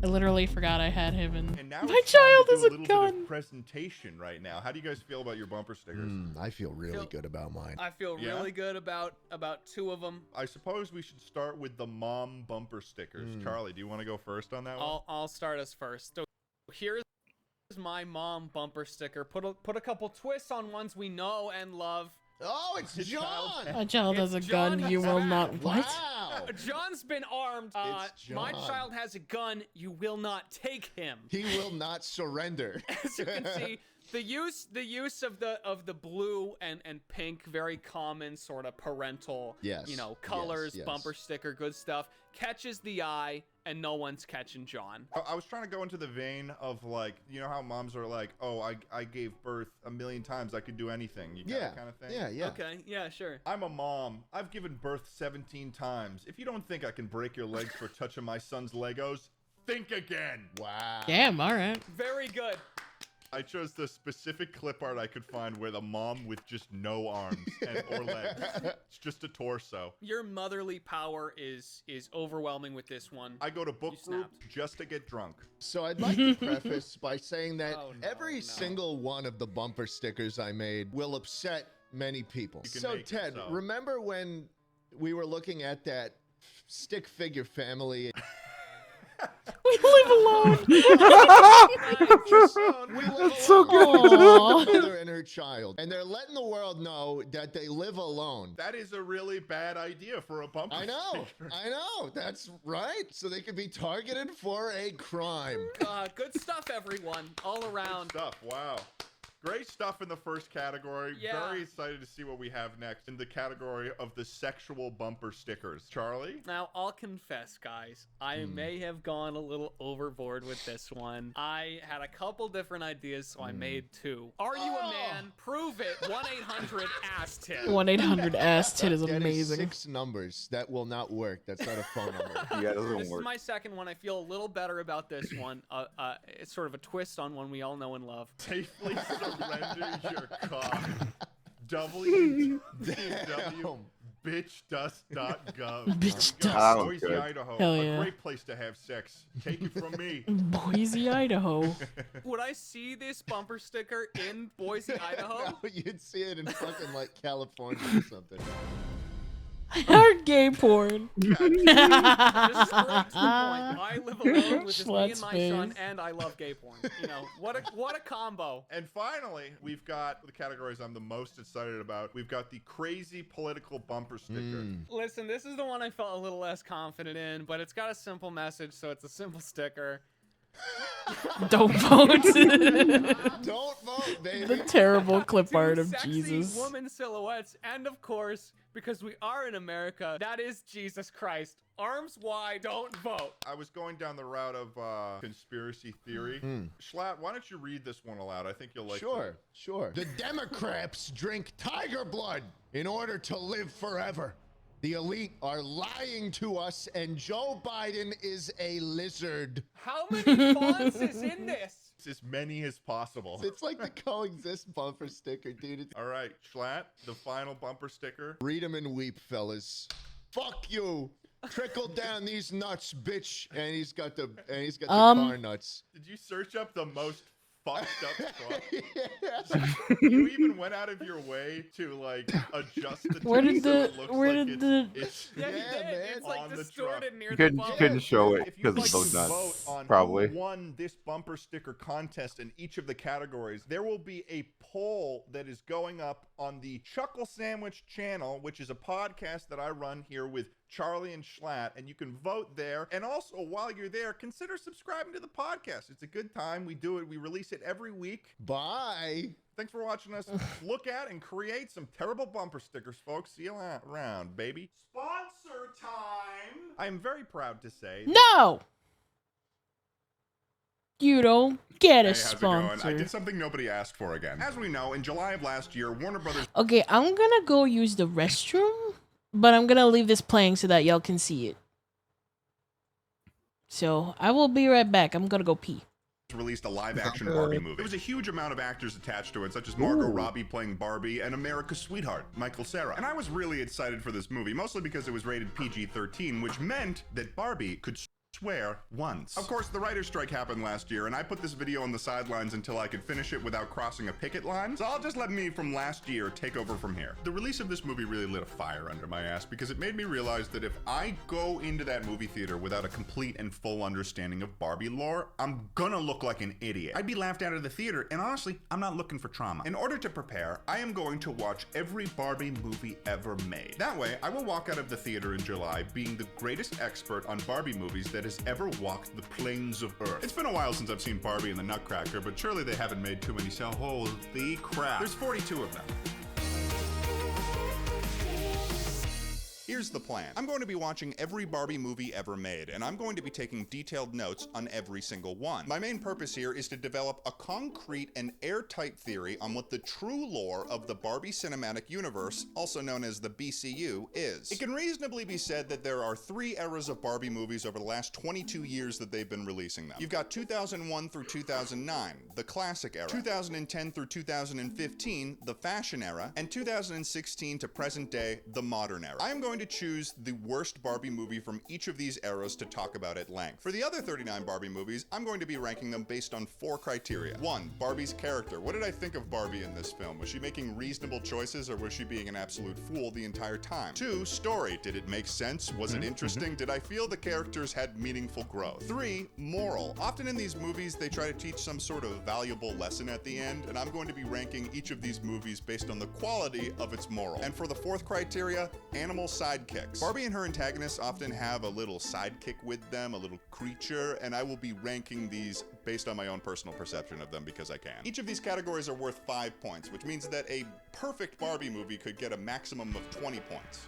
I don't think it's gonna happen, but It's possible. These rankings are so I can talk about each Barbie movie without having to spend an inordinate amount of time doing so, because there's 42 of them. And as we progress through these films, I will be taking note of what we consider to be canon Barbie lore. There are many seasoned Barbie scholars out there that will argue that the Barbie cinematic universe is splintered into multiple different continuities. With all due respect, I think that's a pile of horse crap. I will be the first to develop a theory to connect every single Barbie movie together based on one simple foundation. Anything that Barbie does as herself in these films will be considered to be canon, as in it exists in the true universe of Barbie. So with all that being said, let's dive in to discover the true story of Barbie. Here we go. I can't believe that I'm doing this right now. This is the stupidest thing that I've ever decided to do. This is gonna be my base of operations for the next like 4 or 5 days. And other than sleeping and taking notes on my laptop, I'm gonna be watching every single Barbie movie. So to start off, the first Barbie movie that was ever released was actually the only one that I ever really remember watching. Barbie and the Nutcracker, released in 2001. This was the first 3D animated Barbie movie that was ever released. And surprisingly, for this time, they were using cutting-edge 3D technology to make this Barbie movie. One of the studios that was leading the charge in making 3D animated movies was the people making the Barbie movies. That's a little ridiculous. The first of 42 movies, starting with 2001's Barbie and the Nutcracker. Oh, God. This movie is a story Barbie tells her sister Kelly about a girl, Clara, who basically gets shrunk down by an evil mouse king and has to help this Nutcracker, who's actually a prince, free this kingdom from tyranny. It's based after the Nutcracker story, and it's honestly as good as I remember as a kid. There's a giant stone golem that chases after him. People are petrified into stone. The rat is evil and bad. It's even got a twist scene that blew my mind as a kid, where they thought they reached the castle, and it turned out it was a cardboard We're learning cutout. about the And it ends Barbie with some cinematic banger universe. dancing. I mean, We're learning about the 5 out of Barbie 5. movies. Barbie's choices are dubious at some points, but ultimately pretty solid, so 4 out of 5. And Barbie This doesn't is the have her first own animal movie. sidekick, but the rat Barbie king and the has a British Nutcracker. bat, Barbie who's and the pathetic and slightly Nutcracker. annoying, so 3 out of 5. The moral's pretty good when you're I need kind, to do a brave, and watch- clever. a Anything watch is party of all the possible, Barbie so I think movies. I'll give that a 5 out of 5, Barbie. Nice job. So Barbie and the Nutcracker gets a pretty solid score of 17 out of 20. Honestly, so much more of a banger than I thought it was. I realized why we watched that movie so much as a kid. I mean, that's a great kids movie. It had stakes, it had fear. Some of the stuff going on in this movie was intense. Next up on the list this time is Barbie as Rapunzel. Here we go. If you know the story of Rapunzel, you know how this movie generally goes. Princess, she's locked in a tower. She's got her adoptive mother, witch lady, that's manipulating her to stay locked away. You've got a prince who's got the hots for Punzi. And you've got... It will not stop pausing. A pregnant pause. No. two feuding kingdoms who are mad at each other because one king is the dad of Rapunzel, thought she was kidnapped by the other king, but actually, it was the witch lady. She's evil. Also, Rapunzel likes to paint and sometimes makes magic portals, and that's how the witch lady got in prison forever. Pretty straightforward retelling, 4 out of 5. Barbie's pretty much a stereotypical princess that can do no wrong, pretty middle of the road, so I'll give her a 3 out of 5. But the sidekicks in this movie are insane. Rapunzel has a purple dragon and a rabbit. Both can speak English, and then the witch Wasn't that lady has a dragon weird voiced by ferret Cree thing Summers? that I think is horny. Oh, allow I me, believe so. mistress. Incredible sidekicks, 5 out of 5. Finally, the moral at the end is love and imagination can change the world, which feels a little contrived because in this case it only affects Rapunzel's life, so 3 out of 5. So overall, this movie gets a 15 out of 20. Up next, we got Barbie a Swan Lake. Here we go. Barbie of Swan Lake is the first movie where I was like, what's going on here? It's the story of a girl who's really good at dancing, and after she randomly follows a road Bro, I unicorn watched into this an movie as enchanted well. forest. Since all of the Barbie movies got put on YouTube, I just watched like a bunch of random ones. This was one of the ones that I watched, and I was half watching it while also like feeding my dogs, and I was just like, wait, what the fuck is happening? And finds a crystal. She's told that she's the chosen She's one so to beat this stupid as evil well. wizard Rothbart, who's turned everyone in that forest into animals, but only during the day. And the wizard shows up with his huge nose, by the way, and turns her into a swan. That sucks. And then she falls in love with a prince who thought her swan form was kind of cool, but then the wizard tries to make the prince marry her daughter with some trickery, but then they beat the wizard in the end, and the lovers get married at the end. This one was kind of all over the place, so 3 out of 5. Barbie's sort of a fool in this one. She's wandering into forests, grabbing random crystals, letting herself get turned into a swan. She's basically struggling the whole time, so 3 out of 5. The sidekicks are a bunch of elves that are definitely just human children, and they're fools because they got turned into animals too, so 3 out of 5 for that mistake. The skunk and the hedgehog or porcupine or whatever the fuck that he is. Hello? How's that open? This guy, I accidentally clicked it with my middle mouse button. Because I was going through DMs with another person. The skunk and the porcupine had really weird, like, sexual chemistry. It was very disturbing to watch. And then the moral is you're braver than you think, which is like, I mean, yeah, I'm sure most people are. 3 out of 5. Total score for this one, 12 out of 20. Princess and the Pauper. You're braver than you think, Princess KB. and the Pauper. You're braver than you think. Pauper. Princess and the Pauper. This is another retelling of the classic Yo. tale, The Prince and the Pauper. Basically, you've got 2 girls, one a princess who's rich, one a seamstress living in poverty and debt, and they meet one day and realize they look identical to each other. Also, there's this evil royal advisor, Preminger, surprisingly played by Martin Short, who is secretly stealing all the gold from the kingdom and wants to take over the throne by marrying the queen. He's also got an evil demon boy song. By marrying the princess, I get all that I desire, like a moat, an ermine coat, and palace views.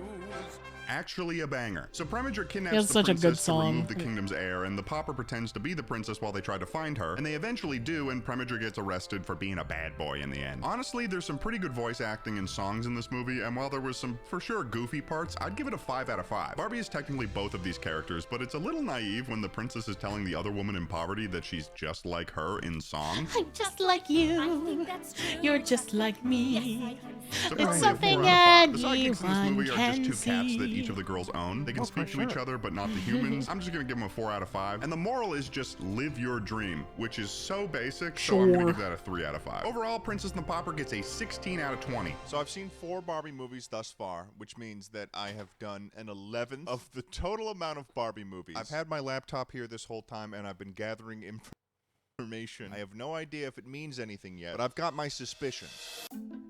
So let's go over what we've learned in terms This of is my lore. favorite The main part. situations we see Barbie playing herself are at the beginning of the first 3 films. In Nutcracker, Rapunzel, and Swan Lake, we see Barbie teaching some sort of lesson to her younger sister, Kelly. In Princess and the Pauper, while it doesn't include Barbie and Kelly, it has a blooper reel at the end that gives us a lot of lore as well. For starters, a blooper reel implies that it's a movie being filmed within Barbie's canon universe. And it can be reasonably assumed that the first 3 movies were also movies that were filmed within that universe. So Barbie is an actress that works in the film industry. On top of that, some of the weirder lore we get from the blooper reel include animals speaking in the canon universe, such as the sidekick Serafina. So we now know that there are intelligent, speaking, and sentient animals in Barbie's canon universe, which is a little bit weird. That's pretty much all we know so far, so let's keep going. Before we continue on though, this video is sponsored by BetterHelp. As I've mentioned in the past, I have ADHD. And since I have a job that requires a lot of personal executive, the video.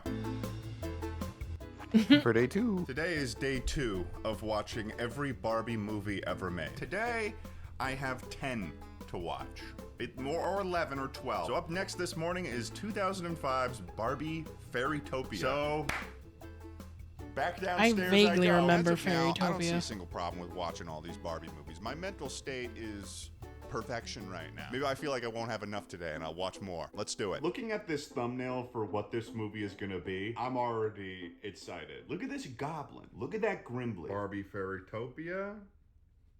Barbie Fairytopia is a movie that goes total left field from folklore retelling and just starts making their own stuff up. It's the story of a wingless flower fairy named Alina who is bullied relentlessly for being disabled by having no wings, until an evil witch lady and her minion Fungus give all of the fairies COVID-19 and they can't fly anymore. And she's trying to steal some magic from some important fairies. So Alina embarks on a journey to basically defeat the witch fairy, and in the end, Alina has her wish granted of having her own wings. It's a pretty crazy story, but honestly very creative, so 4 out of 5. The character Barbie plays in this is pretty resourceful, obviously because she's lived her whole life being different. I would say she did a pretty good job in this, so 4 out of 5. For Bibble. sidekicks, we gotta talk about this motherfucker, Bibble. This character has gotta be the worst sidekick I've seen in Bibble. probably any piece of media that I've watched. Listen to this devious creature speak. I remember not liking Bibble, Bibble. you startled me. In my watch notes, when we first see him, I literally have written, Barbie's got a sleeping little creepy weirdo as my first impression of him. Not only that, but Bibble receives an insane amount of physical punishment in this movie that is borderline sadistic of the writers to do. But if you knew Bibble and what he stood for, you'd be satisfied it was going on. 0 out of 5, I wish I could go lower. The moral of this movie is what makes you different makes you special, but that has no value when the ending was making Barbie's character like everyone else by giving her wings. 1 out of 5. Overall, Barbie Fairytopia gets a 9 out of 20. Just finished Barbie Fairytopia. What the fuck is a bibble? Next up on the list is Barbie and the Magic of Pegasus. Here we go. Barbie and the Magic of Pegasus is a wild story. Barbie is a girl named Princess Annika who befriends this pink Pegasus, who also is her sister under a curse, and she's brought to this cloud kingdom. She's got 3 days to break the spell of, you guessed it, an evil wizard named Wenlock who turned her whole family to stone. And they have to assemble this wand of light. I love Fairytopia. I do as well. I think I like Mariposa better though. From a measure of courage, a ring of love, and a gem of ice lit by hope's eternal flame. Those are barely options. Sure. Those are notions of things. But they managed to build it and eventually defeat Wenlock in the end. 3 out of 5. Barbie is less of a perfect person in this, but she does have some growth across the movie and learns to appreciate her family, so I'll give her a 4 out of 5. The sidekick in this one is a baby polar bear she meets at the beginning of the film, and this sidekick causes far more problems for Barbie and her team than helps them. There's like several times this thing almost gets them killed. I'm gonna give the polar bear a 1 out of 5. And the moral is, there is always hope, which I suppose is a fair moral, because there was always hope despite the fact that that polar bear was trying to screw him up the whole time. 3 out of 5. Overall, this one gets an 8 out of 20. Magic of Pegasus, done with that one. Oh god. Next up is Barbie Fairytopia Mermaidia. So I guess that means Mermaidia! I had one of these dolls actually. This time we're getting more into mermaids. Barbie's character Alina has to travel to this place called Mermaidia. I hate because Shimmer. This mermaid prince Yeah. she met in the last movie got kidnapped because evil witch lady, she's back. But this time she's looking for a special berry that'll make her super OP. There's a creepy human-faced turtle I did not like at all. A little weirdo speaking in riddles. And the embodiment of gluttony and greed, Bibble, is back, so that's awful. There's also this weird thing where Alina takes a risk where she swaps her wings for a tail and then makes a sacrifice where she's supposedly stuck as a mermaid, but then there's a plot armor berry she eats and she's just even more fairy than before. So no choice a character makes is permanent. Also, Witch Lady got turned into a frog. 3 out of 5. Barbie's character in this is fine. It's always kind of like working out for her though. No risk she takes means anything, so 3 out of 5. You already heard me, sidekick is Bibble again. At one point he gets a voice. Well, hello. Oh yeah, this part. Don't you look lovely today? Which was kind of interesting, but it's still Bibble, so it sucks. 0 out of 5. I don't want to see Bibble again. I don't think I can handle that. The moral is trust your true self, which I guess connects because Alina turns into her true self at the end, so 4 out of 5. So overall, Barbie Mermaidia gets a 10 out of 20. When I finished that last Fairytopia film, I was thinking I would get another fairy tale-esque Barbie movie next. We're talking princesses, weird little animal friends, sometimes a big rat with a scepter that can use magic, normal stuff. After all, we are in the classic era of Barbie. Everyone movies. loves Mostly Bibble. just fairy tales through the lens of Barbie, and then sometimes Yeah, Bibble Kara shows doesn't like up. Bibble either, I apparently. fucking hate that guy. So it's safe to say that I do I not was like that shocked guy. when I was assaulted, and I mean assaulted, by the next film, Barbie Diaries. And part of that Oh, was because yeah. Oh, right. I wasn't totally sure what I was looking at. Oh, the Bratz era of Barbie movies. Yeah. Seems that they took a bit of creative liberties with the animation style this time. What happened to you, Barbie? What's wrong with you? You've been turned into a husk. I don't know why they Gonna changed shove it. Bibble The down previous your animation throat. style was perfectly Oh my fine. God. Every character in this film moves around like a papier-mâché doll with a squirrel inside moving the limbs. Did somebody at Mattel decide the best way to tell Barbie's true story was by generating an entire movie Oh no, in The Ruby Sims messaged 2? me. Either way, here's the beginning of the official description of the movie. So, you're like Oh, no. not gonna believe this awesome story. It's filled with Oh no, but I got adventure Bibble and jump magic, scared. super cool music, stylish fashion, and of course, romance. That sounds like a teenager Not the giving a pitch Bibble. for the worst movie you've ever heard. Unlike the previous films, Barbie is actually herself in this film. In fact, this is the first Barbie movie that's about Barbie's life, which also means ding ding ding ding ding, that's the lore bell, it's ringing. That means we're gonna discover some canon lore in this movie. With that being said, let's dive into this film. Oh The God, movie opens Ruby's with Barbie and her sending me so friends many Tia and Bibble Courtney gifts. hanging out in presumably Barbie's garage, slacking off from rehearsing for their band. Their filmmaker friend Kevin comes in with a classic boy next door entrance, saying a cool line. Wow, this is an impressive band practice. For your information, we rehearsed for like a full 10 minutes. I'd say 10. Easily 10. A full 8 minutes. What the fuck? If that hit him, that would have hurt. That's a drumstick, and she whipped it at him. Imagine if it just hit him in the eye and then he's screaming on the floor. Roll credits. Kevin reminds them that they had plans to watch the sunset together. While they're watching the sunset, they each wish for something for their upcoming sophomore year. Barbie wishes to anchor the school news channel, Courtney wishes to improve her drumming, and Tia wishes to be class president. However, Kevin refuses to say Y'all are his weird. wish out loud. Well, you can't say your wish out loud. You'll totally jinx it. We just did. I know. Sorry about that. Could have been a great year for you guys.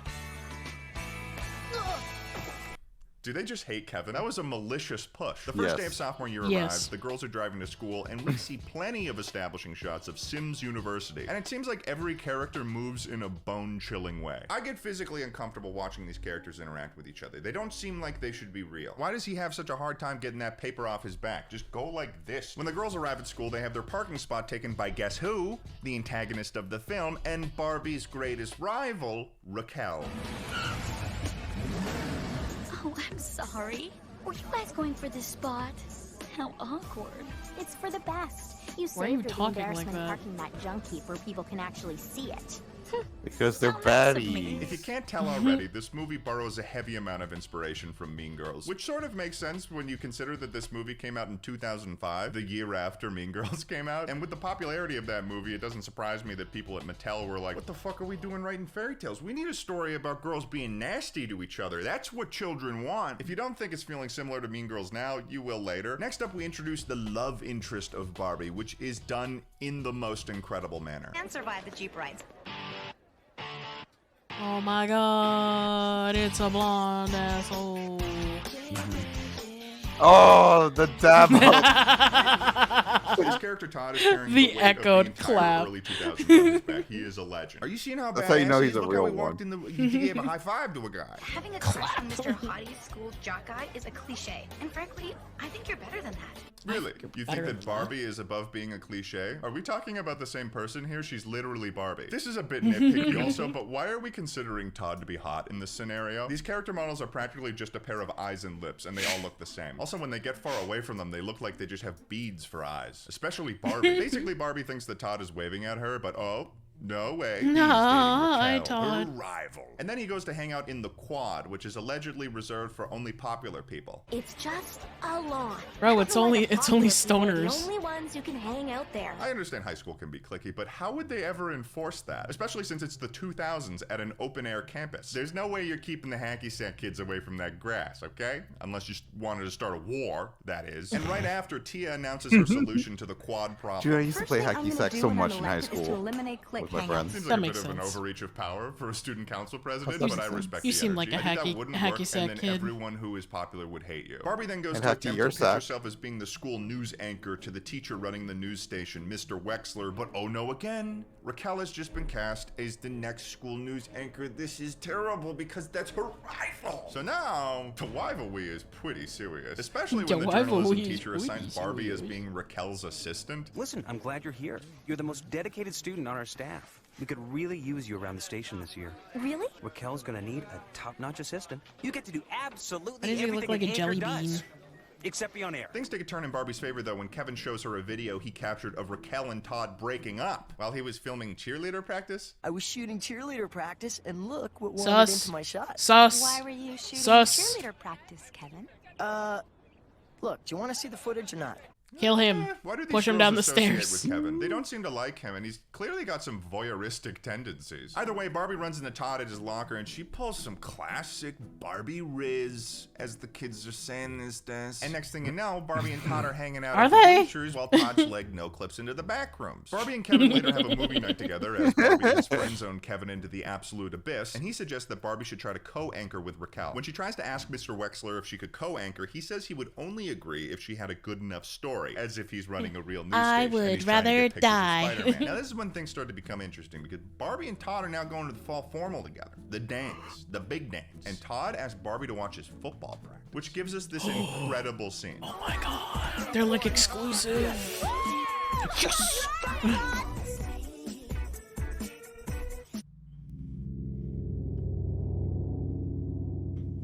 And then Raquel I is hate like this. pleading with her or something by flirting with other dudes on the football field to try to make Todd jealous. Doesn't seem like Todd and Raquel had a very healthy relationship, to be completely honest. Next up, the girls head to the mall to find outfits for the fall formal. Oh, look at this. Bejeweled Asian utensils, cute hair accessories, What? or drumsticks.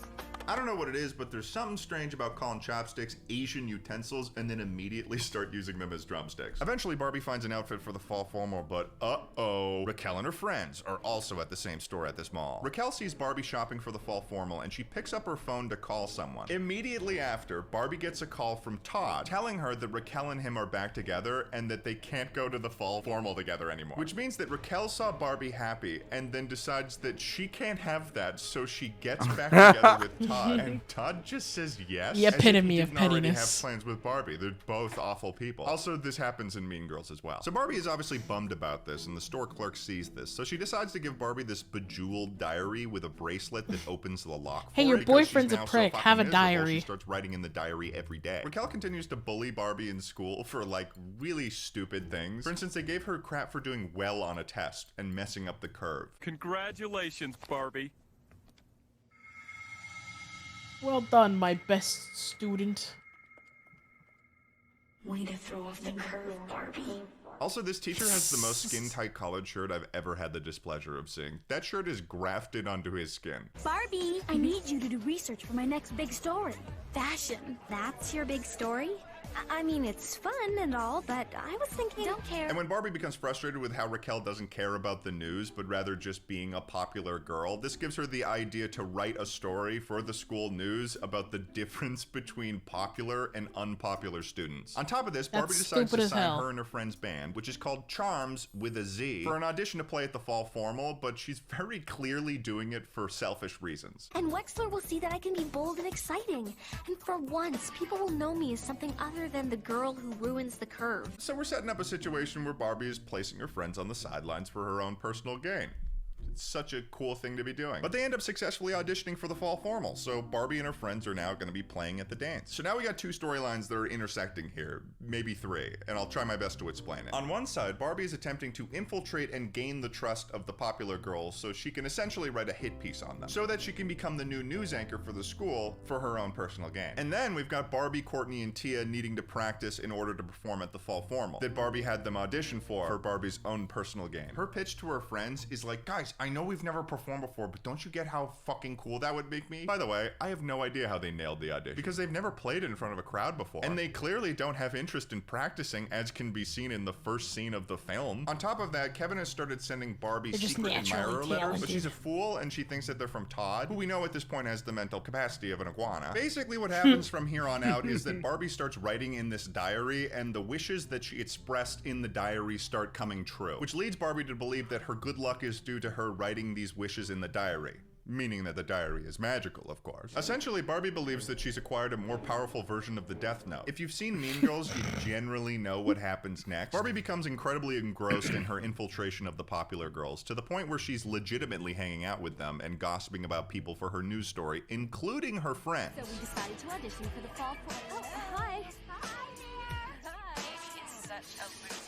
As a result of this, she begins to stop prioritizing practicing with Charms, which, you know, rightfully pisses her friends off. This whole story comes to a head when the Mean Girls find out that Barbie is writing a hit piece on them, and her friends find out that the hit piece also includes her telling secrets to the Mean Girls about them. Raquel also steals Barbie's bracelet, meaning that she can't use her diary anymore, which leads her to frantically try to find the bracelet while all of her interpersonal relationships are dissolving around her. Basically, Barbie has become the worst human imaginable, and she deserves to be punished for her selfishness and greed. Barbie's going to hell. Sorry, kids. However, she has a change of heart and realizes the error of her ways, and instead of airing the hit piece, she chooses to play all of the short films that Kevin made over the summer. This leads her friends to forgive her for being an absolute cock for almost the entire movie, and Charms is somehow able to do an incredible job at the fall formal. Even though Barbie has been skipping practice for weeks and they've never performed in front of a crowd before, she just gets up there and starts rocking out.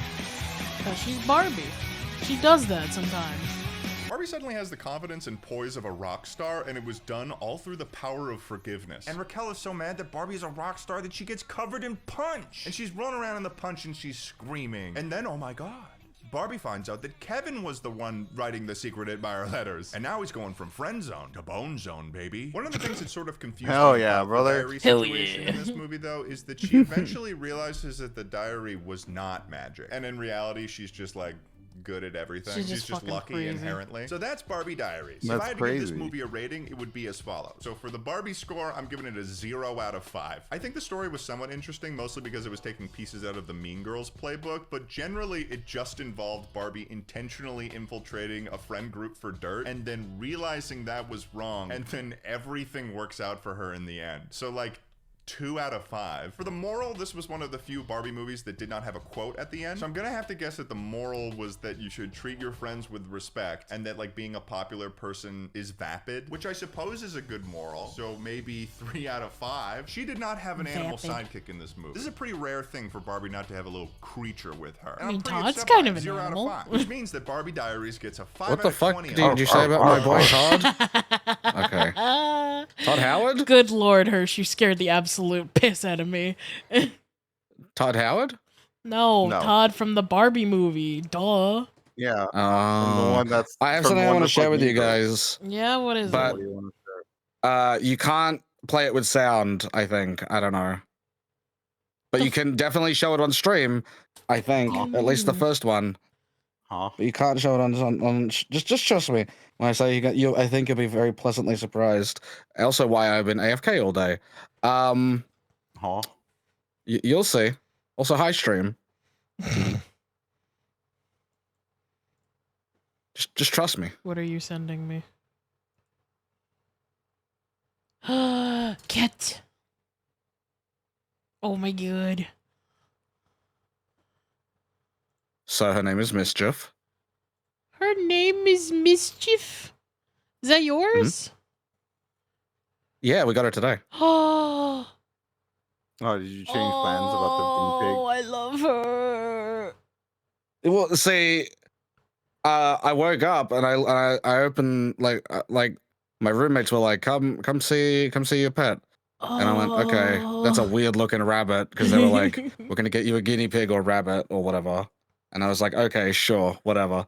I wake up and there's a cat. That's a weird looking cat. That's a If weird anything, looking I guinea trust pig. Hirsch less now. Yeah, well. Why? I provided goods. What do you want from me? Sending it to Kara too, if you like. But yeah. Also, I was in call with Astra, so she's being a nuisance. I kind of by figured. saying save your work. Yeah. Thank you for the save your work, Astra. I will. Not nuisance. That's the wrong word. That's Astra being a nuisance. Yeah, that's kind of crazy wording. What the fuck, Hirsch? sorry. That's kind of Listen, mean. I'm sorry. That's not the word I meant. I spoke too soon. Spoke too soon. You know me. No. No, say it with your whole chest. Okay, I will. Astra, you're not a nuisance, and I think you're very lovely. I'm sorry I called you a nuisance. That was the first thing I meant. I didn't mean to say. What I meant to say was Astra is poking you because I was in a call with Astra. That's all. Mm-hmm. Okay. Hirsch is casually just poking the bear more and more. You're damn right. Okay. I should probably go back. You guys have fun. Okay. Have a good night, Hirsch. Bye-bye. Good night. Boy. Bye bye. Also, cute cat. Yeah. Cat cute. Can agree.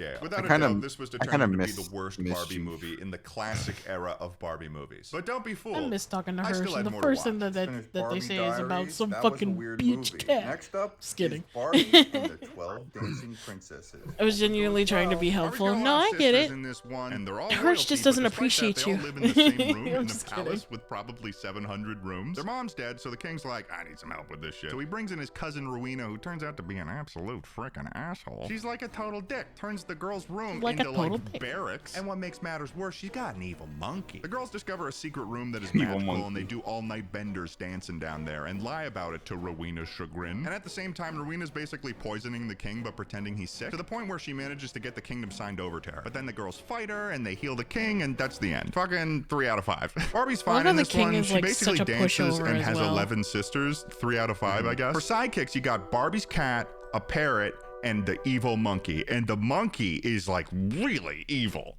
So I'm gonna give that evil monkey a 5 out of 5. That monkey's crazy, dude. The moral is there is a difference only you can make, which is hilarious as a quote, when it was 12 collective sisters specifically in this story that made a difference. So 2 out of 5. Overall, 12 Dancing Princesses gets a 13 out of 20. Next up is Barbie Fairytopia, Magic of the Rainbow. Let's do it. Son of a bitch. Okay, so we're back in Fairytopia again for the 3rd time. This time Alina's going to fairy school. She's training to be an apprentice for those important fairies I mentioned earlier. They're trying to do a silly little ritual called the Flight of Spring. If you don't do it, then you get like a decade of winter. Also, evil frog witch lady is trying to mess things up. Obviously, they defeat her, but this time, according to the Barbie Wikipedia, she is killed permanently, like dead. So that's crazy. Like every Fairytopia movie, something bad happens, there's the appearance of permanent consequence, but then everything works out. So 3 out of 5. Barbie's character does something really silly in this where she's tricked into turning evil witch lady back from a frog and just trusts the frog based on its word alone, and then is gaslit by the rest of the fairies that it wasn't the evil witch lady. So she really struggles in this, so 2 out of 5. For sidekicks, things got way worse in this Fairytopia because not only is Bibble in this movie,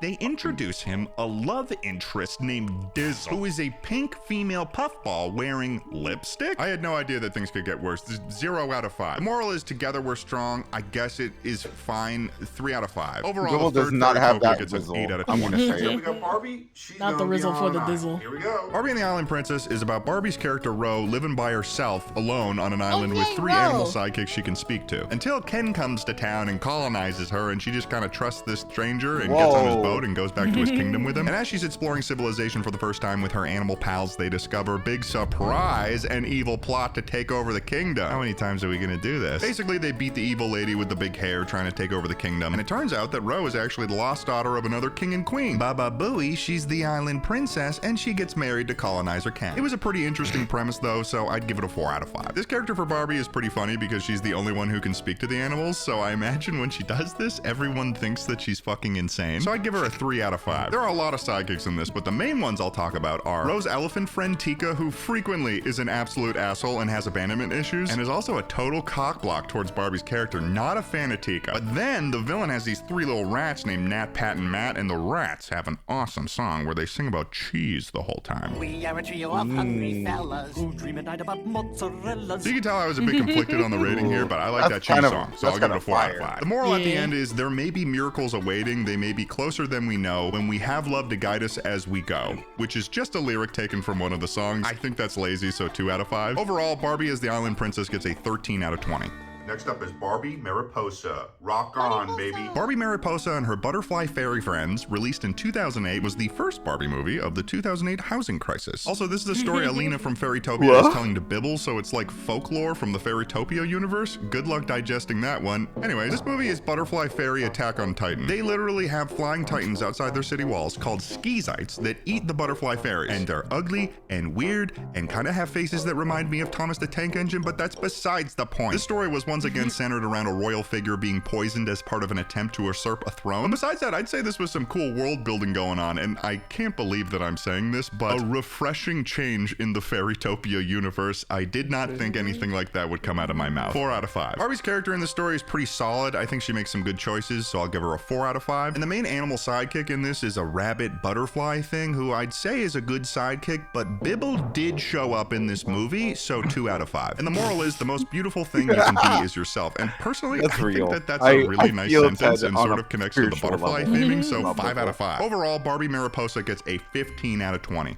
Now on to my 13th Barbie movie, which is Barbie and the Diamond Castle. Okay, this is a story Barbie and her friend Teresa tell her sister Stacy about 2 friends, Liana and Alexa. They're both like mega poor, probably because they sell fucking flowers for a living. And they get into like a huge situation after finding some heart-shaped stones and also getting a mirror from an old lady. Because the mirror's got a girl in it, and she's in there because she's hiding from this evil lady Lydia, so she can't find the Diamond Castle, because that's like the birthplace of music. Duh, don't you know where music comes from? So they go on this journey and they meet some cute boys, and also Lydia's got a dragon named Slider who just won't quit. He's trying to kill him all the time. But in the end, they managed to defeat Lydia through the power of music and friendship. And also, didn't see this one coming, are made princesses of music. This one's okay, 3 out of 5. Barbie's character doesn't do anything specific to piss me off in this, but she does have some character growth, so 4 out of 5. The sidekicks are the main issue in this movie. These 2 dogs, Sparkle and Lily, are some of the weirdest sidekicks I've seen from a Barbie movie. They're like normal dogs, most of the time, until they start dancing.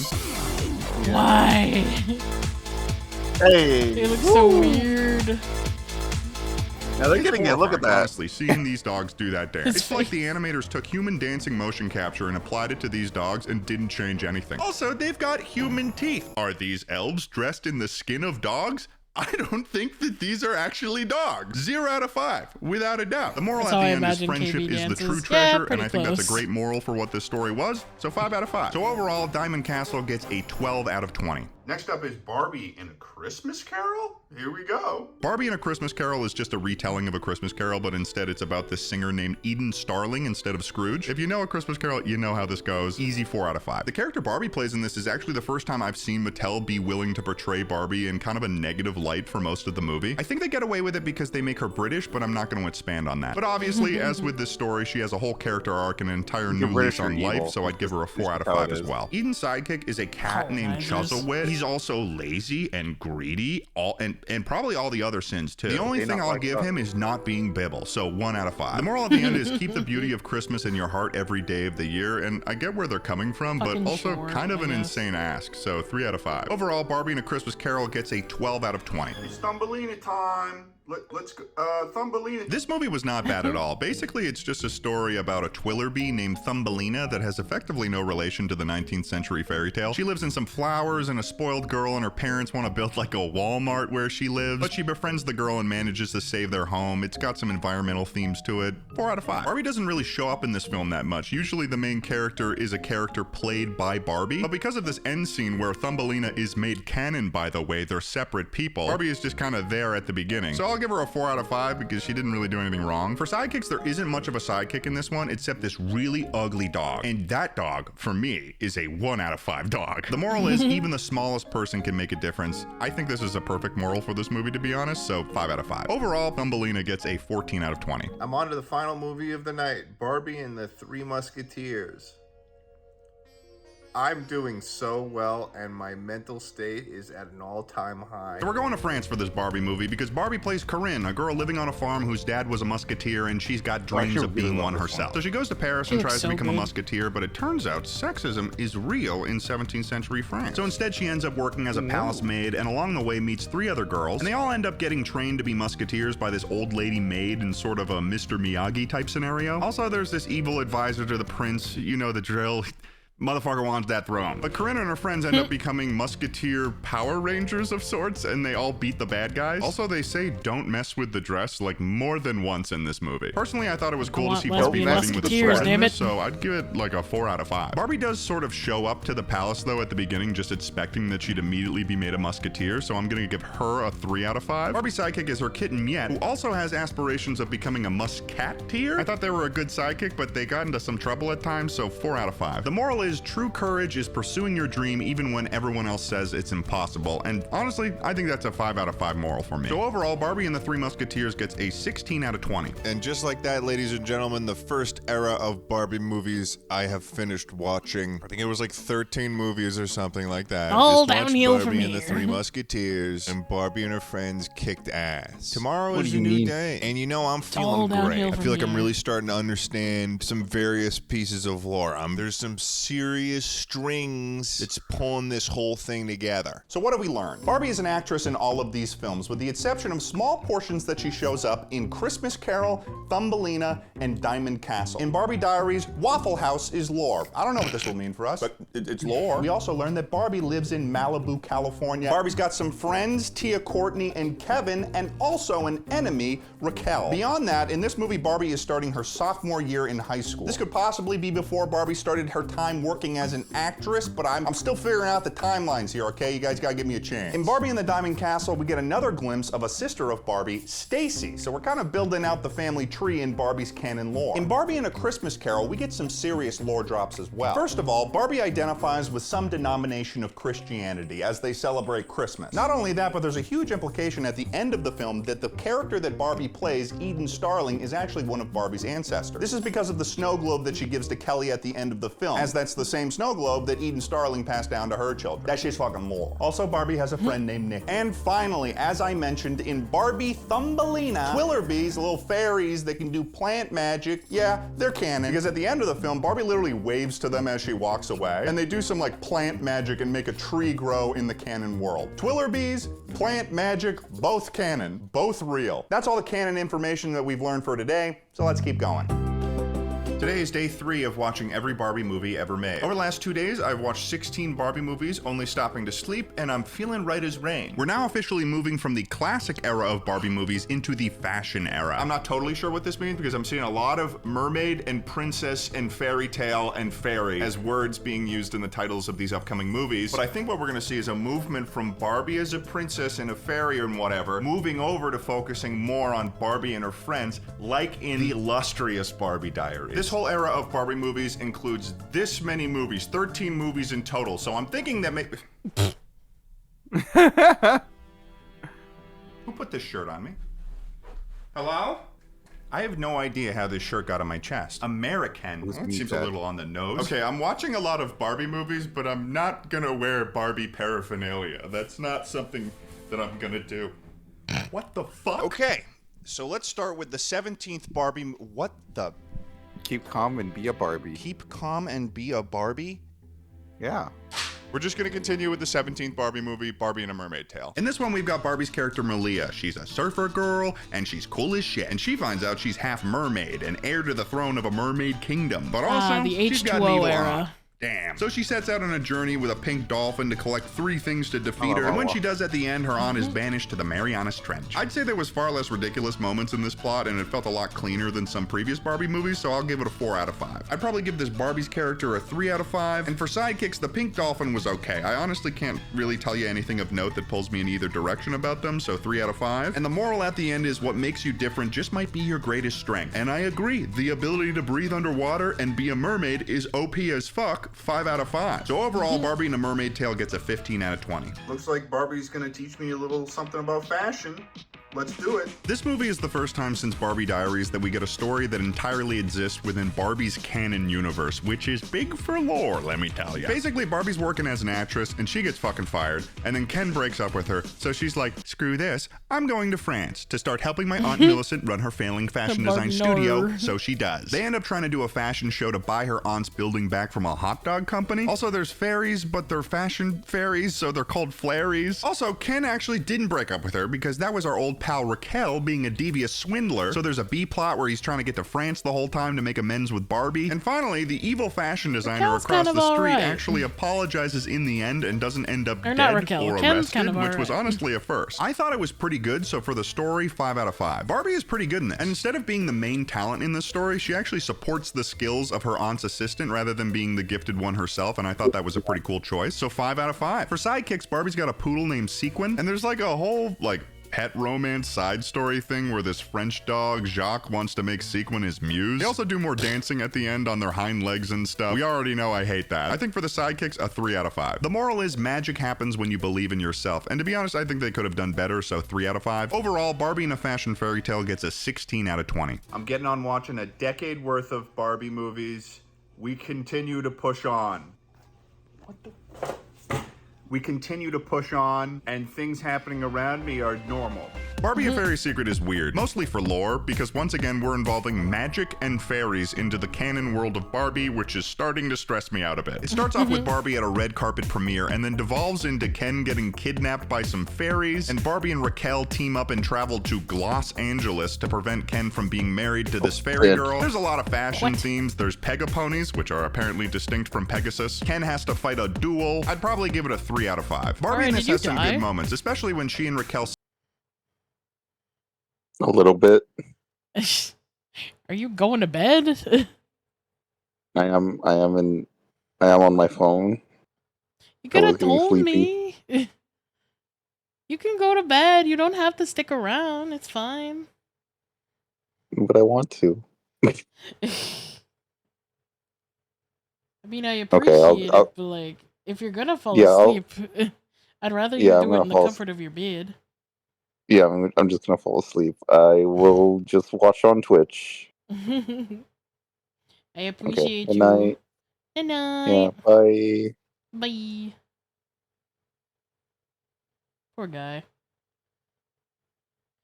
Not been getting the proper EP hours. Sit down and actually talk out their rivalry with each other. So there's some real growth there. I'd give her a 4 out of 5. For sidekicks, there isn't any. And that actually kind of pisses me off, so 0 out of 5. And the moral is forgiveness lets you fly. And this connects well to her making amends with Raquel, so 4 out of 5. Overall, Barbie A Fairy Secret gets 11 out of 20.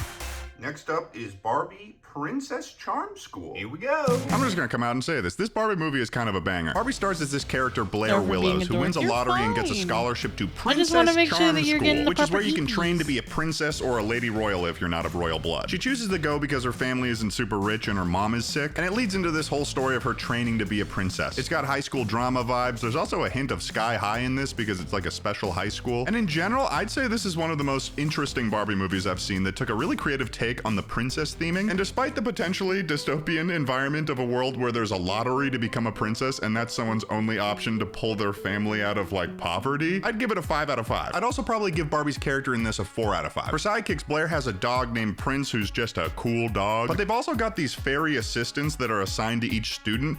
I'm unsure if they're getting paid to do this or this is something more nefarious. So for the vagueness of that, I'll give a 3 out of 5. The moral is there's a princess in every girl. Kind of weak moral, 3 out of 5. So Barbie Princess Charm School gets a 15 out of 20. We got another Christmas movie, Barbie A Perfect Christmas. Wish me luck. Barbie A Perfect Christmas is when I start to lose faith in the future of Barbie movies because this is just a whole lot of nothing. The story is Barbie and her sisters, Skipper, Stacy, and Chelsea going on a trip to New York. Wait, hold on, back up a second. Chelsea? Who the hell is this? That's Kelly, isn't it? Barbie's youngest sister's name is Kelly. Who the hell is Chelsea? What the fuck happened to Kelly? Anyways, they're traveling to New York City to meet their aunt, but inclement weather forces their flight to land in bumfuck Minnesota. So they end up at like a weird hotel where there's heavy implications that it's like the North Pole and the people working there are elves in Minnesota. Essentially, the only conflict is inclement weather and they have to make the best of it, so like 2 out of 5. Barbie is basically just the big sister character in this that has to deal with all her sisters all having problems, so like 3 out of 5. The sidekick is a husky puppy named Rudy. He's kind of just like a dog that shows up and also is kind of supposed to be Rudolph in some capacity. 2 out of 5. The moral is being together is what makes a perfect Christmas. Fine, I'll take it 4 out of 5. Overall, Barbie A Perfect Christmas gets an 11 out of 20.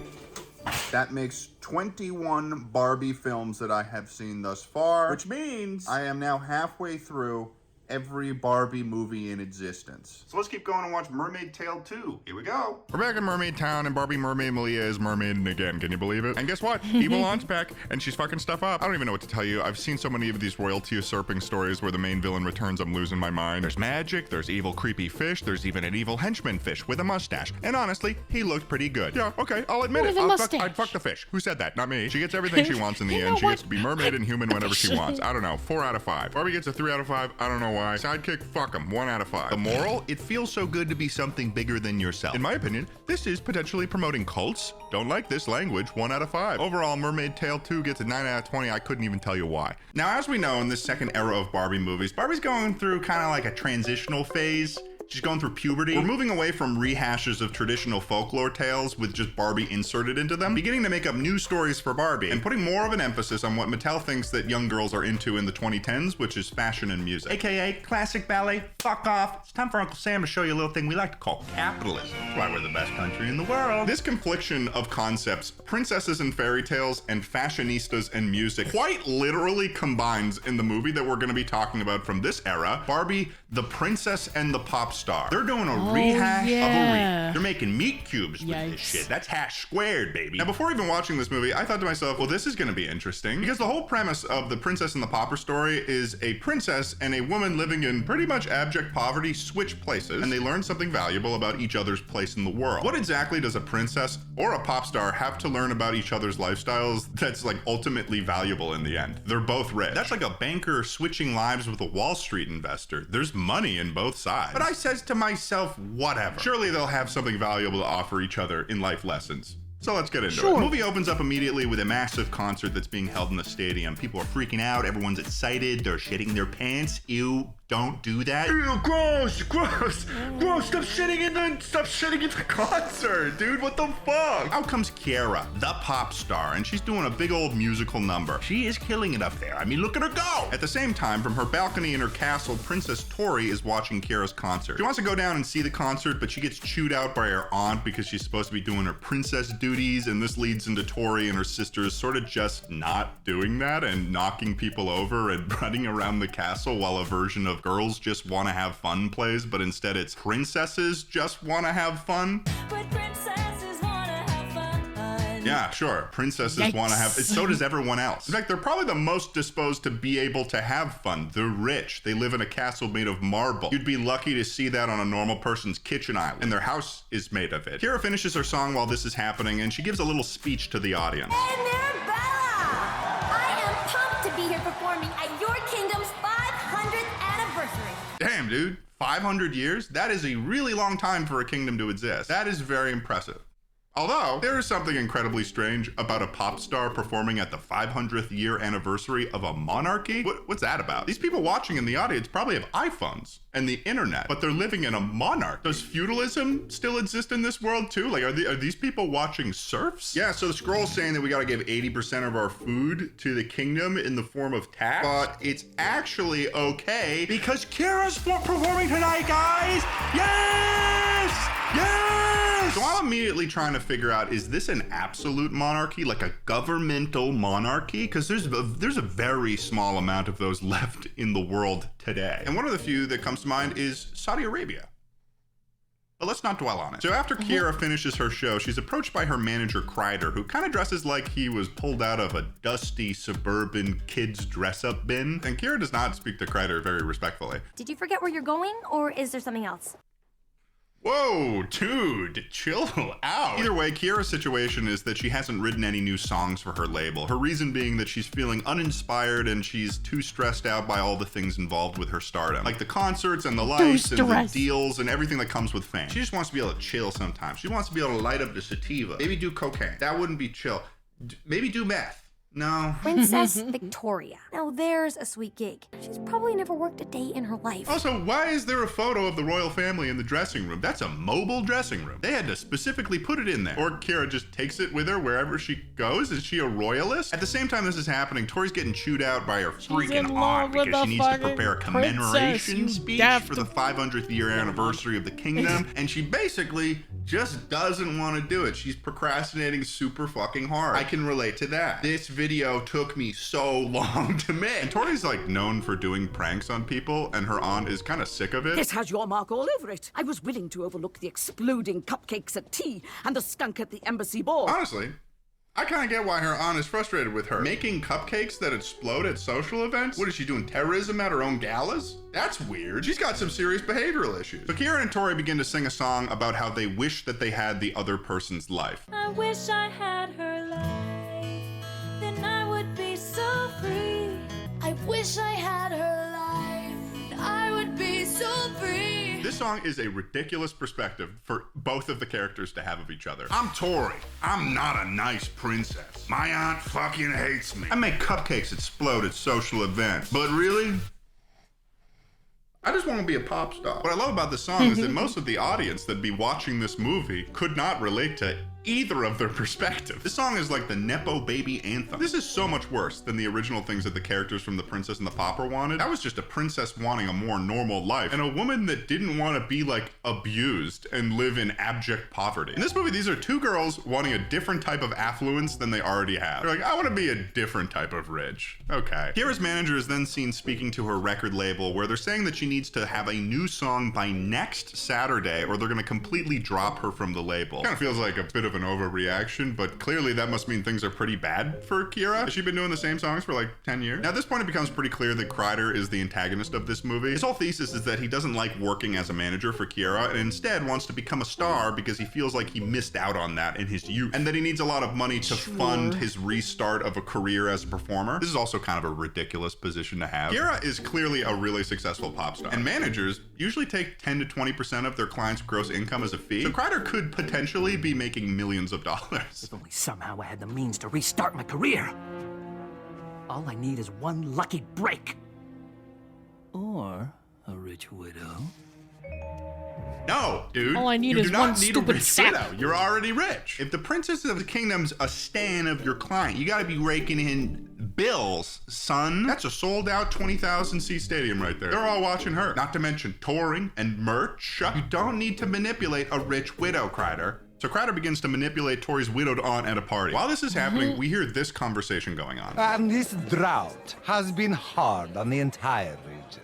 Our reservoirs are only 30% of normal, and our vineyards are withering. We got some info here on the monarchy thing. So a couple of royally dressed heads of state are talking about how there's a drought going on in the region. So we can assume there's multiple monarchies. And they're talking like this drought has a direct impact on their job. Possible absolute monarchy going on here right now. Also pretty fucked up that they're having these fancy parties while the kingdom's suffering from a drought. That's not a good look. I'm starting to feel a little French right now, if you know what I mean. Like, bonjour, bourgeoisie. Kiera and Tori meet at this ball as well, and Tori decides to show Kiera her room. There's more me in here than in my house. Your guitar, your albums, most of your fashion line. I wore this in my first music video. It's still my very favorite. A little creepy, but that's okay. This is where we find out Kiera and I've been Tori both stalking have a you for magical most of item. your For seemingly no career. reason other than they just have them. Kiera has a magical microphone that allows her to change outfits, and Tori has a magical hairbrush that allows her to change hair. And showing off their magical items to each other, they realize that they look pretty similar to each other. And just like in the earlier story, Tori gets the idea to pretend to be each other for a little bit to experience what it's like. Princess that's being shut away from the real world brings you to her room covered in posters of you and then turns to you and goes, "I'm your biggest fan of all time, Kiera. Let's switch lives." I'd be thinking to myself, this is where I will die and no one will know. Tori shows Kiera around the castle and decides to show Kiera her kingdom's biggest secret of all time, which is a secret room that contains a garden with a diamond bush in it that's taken care of by fairies. Apparently this The diamond diamond plant's bush been is the growing most for like absurd 500 years, fucking thing I've and ever the general heard in my life. population doesn't know about it. It blooms just once every 5 years. Its diamonds help pay for schools and, you know, stuff. Huh? Stuff? What sort of stuff, Tori? Kind of feels like she mentioned schools for the optics there. So the aunt catches Tori while she's perusing the castle at the same time with Kreider, and she's like, "What the fuck are you doing? Showing our family secrets to someone you just met?" This is when Kreider catches a look at the diamond plan, and he's like, "Money! Give me that money." And the next day, Kiera and Tori decide to enact their plan of switching lives and spending the whole day as each other. Of course, this requires a rehash of a song from The Princess and the Pauper where Tori is teaching Kiera how to be a princess. So there's a whole montage with each of the girls operating in each other's places. Tori's learning choreography for Kiera's concert. I'm not sure what Kiera is going to do when she comes back from pretending to be Tori and she just doesn't know the choreography she learned that same day. Like, what is she gonna say? "Sorry guys, I forgot." What do you mean? You learned it today. And Kiera's off flirting with a prince and they're having ice cream dates. And then kind of out of nowhere, we get some information on how this kingdom is actually doing when Tori decides to go on a walk dressed as Kiera. She ends up in this area where the roads are not even paved, and these little girls inform her that they want to go to Kiera's concert, but they can't afford to because of the drought in the kingdom and their parents not being able to afford anything. Tori is completely unaware that the drought is even still going on. Drought? Is that still going on? Oh yeah, it wiped out all the vineyards this year. What? That's still happening? That fucking sucks, man. Apparently everyone in this kingdom is struggling to get by while the royal family has a diamond plant that nobody knows about. I can feel myself getting Frencher. Get out of my head! Maybe the French had the right idea. Maybe these royal necks are getting a little bit too thick. Maybe we should shave some of that off, Tori. However, after Kiera and Tori FaceTime, Kiera decides to just make the concert free that night, so everything's okay. At this point, Kreider's going completely rogue because of this diamond plant. He's ditched the widowed aunt idea, and he's totally blown up his relationship with Kiera's label before he's actually even acquired the diamond plant. And his idea is that he's gonna go steal it from the castle while Kiera's concert's happening that night because I guess a lot of the royal family and I guess the guards are gonna be there. While hanging out with Tori's sisters, Kiera gets a random boost of inspiration, seemingly from her experience just hanging out as a princess. I guess she realizes she doesn't need to live in a fancy castle to be happy, and they're riding beds through the sky and stuff. But Tori did not write her commencement speech, unsurprisingly, before she met Kiera. So her aunt shows up, and she's fucking pissed, and locks Kiera in a room, so Kiera can't get to the concert and switch back with Tori, and cannot get a hold of Tori because she kinda just left her phone somewhere. They don't even really explain a reason why she left her phone somewhere. She's just like, "I lost it." Where is she, Riff? Something's wrong. And where's my phone? So basically, Tori's screwed because the concert's starting and Kiera is expected on stage. And it gets to the point where she just straight up has to perform. She's a little bit nervous at first, but then she gains some confidence through the power of playing on an acoustic guitar, and all of a sudden, she's off to the races, and she's doing pretty good. Same time this is happening, Kreider and his henchmen manage to get into the secret room. They gas the shit out of the fairies with hairspray. It's actually kind of fucked up. And cut the diamond plant off its roots, and immediately all of the plant life in Mirabella starts to die. Tori realizes what's going on, and she has to ditch the concert to run to the castle. Now, a brief intermission! Sing amongst yourselves! What the fuck? Don't throw a metal microphone into the audience, Tori. Yeah.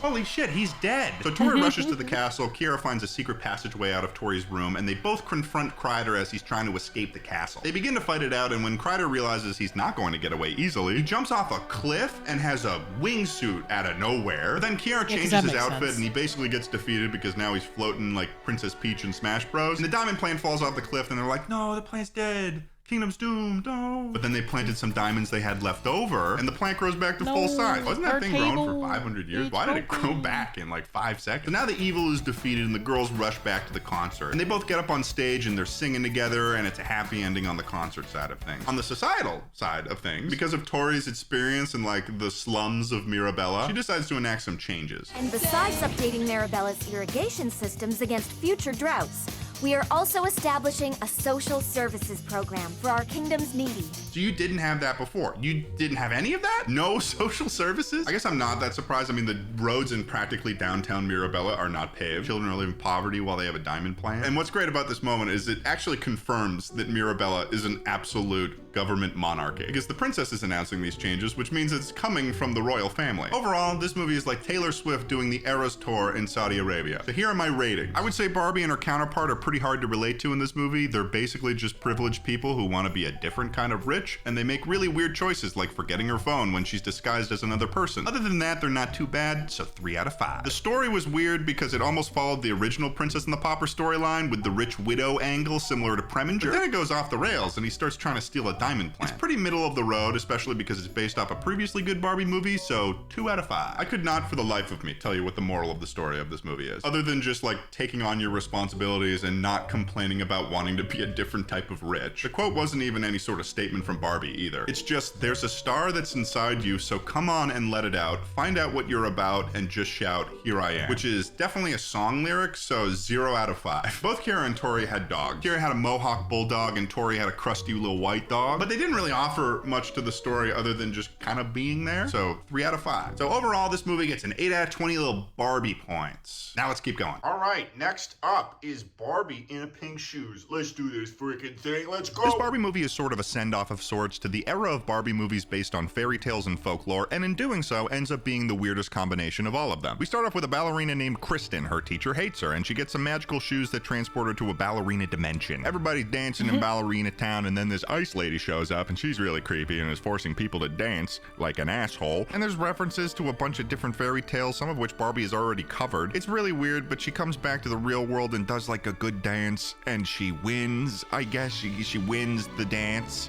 Like a 3 out of 5. Barbie's kind of basic in this one too, so 3 out of 5. There's not really a sidekick in this one, so 0 out of 5. And the moral is, listen to the beat of your heart and keep on dancing. I think this works with the story of being yourself in this, so 4 out of 5. Overall, Pink Shoes gets a 10 out of 20. Well, Mariposa and the Fairy Princess.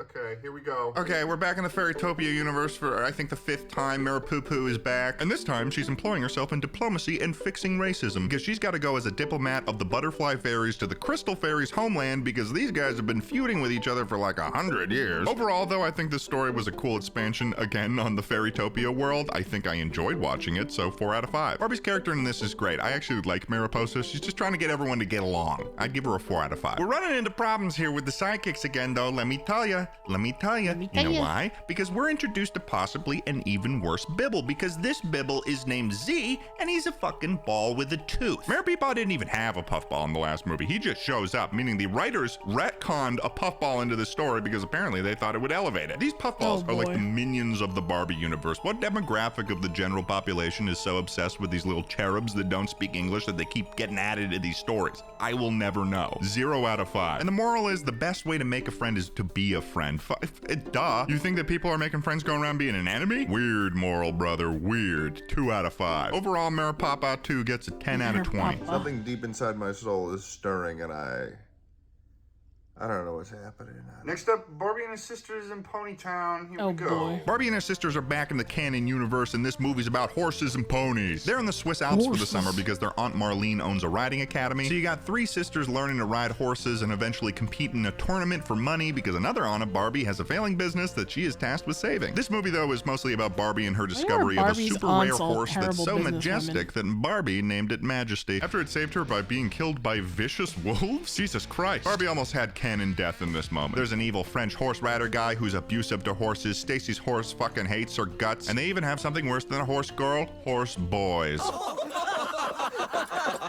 Look, Alpine has a new trick rider. What do you call that move? The mud dive? I'd probably give the story a 3 out of 5. Barbie in this movie was pretty solid. I think she had a good progression of her character in originally wanting to take this extremely rare horse from the Swiss Alps back to Malibu, but then chose to have it stay with its herd. I'd give her a 4 out of 5. I'd say the most prominent sidekick was the sexy horse, and this thing could fight wolves, which was pretty badass, but also got trapped under a boulder somehow, so 3 out of 5. And the moral is, if you love something, set it free. This matches the story, but it's also not super creative, so 3 out of 5. Overall, Barbie and her sisters in a ponytail gets a 13 out of 20. I'm sitting here and I'm about to watch Barbie and the Pearl Princess. I really am. I had all the intention in the world, and I've got the controller in my hand, and my finger is hovering over the buy movie thing, and I just can't. I can't. I've watched 10 Barbie movies today. I've got neighbors. They're probably looking in through the window saying, this is the ideal image in a sadist mind of a broken man. I feel like I'm studying for a test, this is someone who is completely lost their way. I don't fully know what's even going on here. Who is this woman? Is she an actress? Or is she, as I just saw in the last movie, a horse riding prodigy that can speak to fucking magical horses with sexy long flowing hair that can jump so high they can fly? And this is canon Barbie. Shit's not adding up here, Blondie. There's multiple films where they have to assemble a fucking super weapon in order to beat the main villain. Like a Barbie equivalent weapon of mass destruction. Oh, you want to kill that guy? Well, you gotta go on this journey and you gotta get 3 things. I don't think he's okay. 1, a box of your greatest fears. 2, a teardrop from a mermaid, and 3, what you've been looking for inside in order to build this scepter of truth in order to defeat Boxclaw. Yeah, Boxclaw. That's a Barbie movie name right there. Oh, Boxclaw. I'm so fucking done. Listen, I have watched 26 Barbie movies, one after the other. Just Barbie movie, Barbie movie, Barbie movie, Barbie movie. There's 15 more Barbie movies to go. One of them's only half an hour long, so I'm not too worried about that one. I'm going to bed right now. I will see you guys tomorrow for the 4th day in a row of watching every Barbie movie ever made.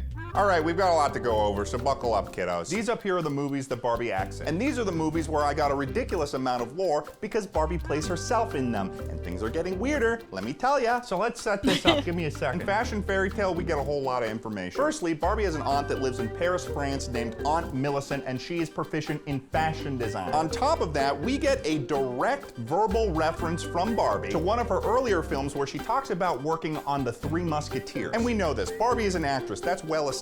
But this is even more significant because we've got Barbie making reference across eras to another Barbie film. Also, we get more confirmation that magic is real because fairies are canon in the Barbie universe. Also, Raquel changed her hair to brunette. I don't know why. In Fairy Secret, there's a whole lot of bullshit that becomes canon. The fairy dimension of Los Angeles. Huh? Fairies, the size of humans. Pegaponies. They're Pegasus, but we need to clarify that it is a pony version of Pegasus, apparently. In Barbie: A Perfect Christmas, we are introduced to Skipper, who is the 3rd oldest sister in Barbie's family, putting Barbie's immediate family unit now to a total of 4. But then, more shockingly, Chelsea shows up, as if she's always been there. This girl is supposed to be Kelly, but everyone's calling her Chelsea as if that's always been who she is.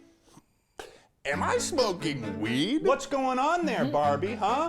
What's going on there, Barbie? And I'm not saying I'm a huge fan of Kelly, don't get me wrong. I'm not like a Kelly super fan, but I'd at least like some transparency from Barbie if she killed her sister and replaced her with another girl called Chelsea. That seems like something that the people should know about. Of course, this wouldn't be a problem at all if Skipper didn't directly reference the fashion show that Barbie did for Aunt Millicent, of which in that movie, Barbie makes a direct verbal reference to the acting that she did in The 3 Musketeers, which connects to the classic era of Barbie movies, the last time we saw Kelly, leading me to believe with some degree of confidence that Kelly exists in the same continuity as Chelsea.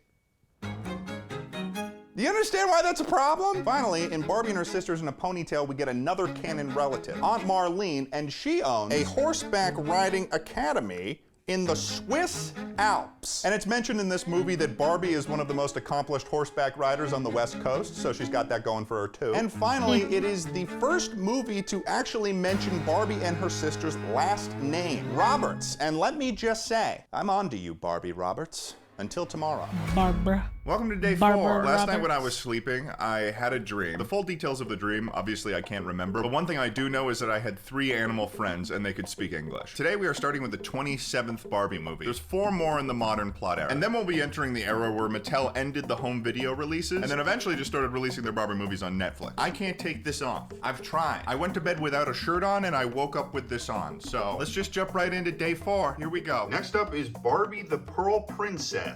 Let's do it. Okay, there's more mermaids this time, but it's a whole different set of mermaids. It's different mermaids. Barbie's character is a mermaid named Lumina who can do pearl magic, which is like using pearls, and it's just magic. There's not too much to say about this movie. It's another scenario where she's actually a princess that was stolen at birth, and the villain wants his son to be on the throne, usurping the throne. We know how this works. Her adoptive mother is this old lady mermaid who's actually like a really accomplished assassin. She's the villain's go-to person for poison, so I think she's killed a lot of people. She like might be a terrorist, but it all works out in the end. This one also in terms of story felt a little rushed with all of the beats. I'd give it a 3 out of 5. I think I enjoyed Barbie's character in this movie, so I'll give her a 4 out of 5. The sidekicks were pretty strong in this one. Barbie's sidekick is a seahorse named Cuda, but what I really liked is this incredibly nefarious villain sidekick named Murphy, who's a creepy eel. He kind of looks like a troll face, so 5 out of 5 for that creepy eel, dude.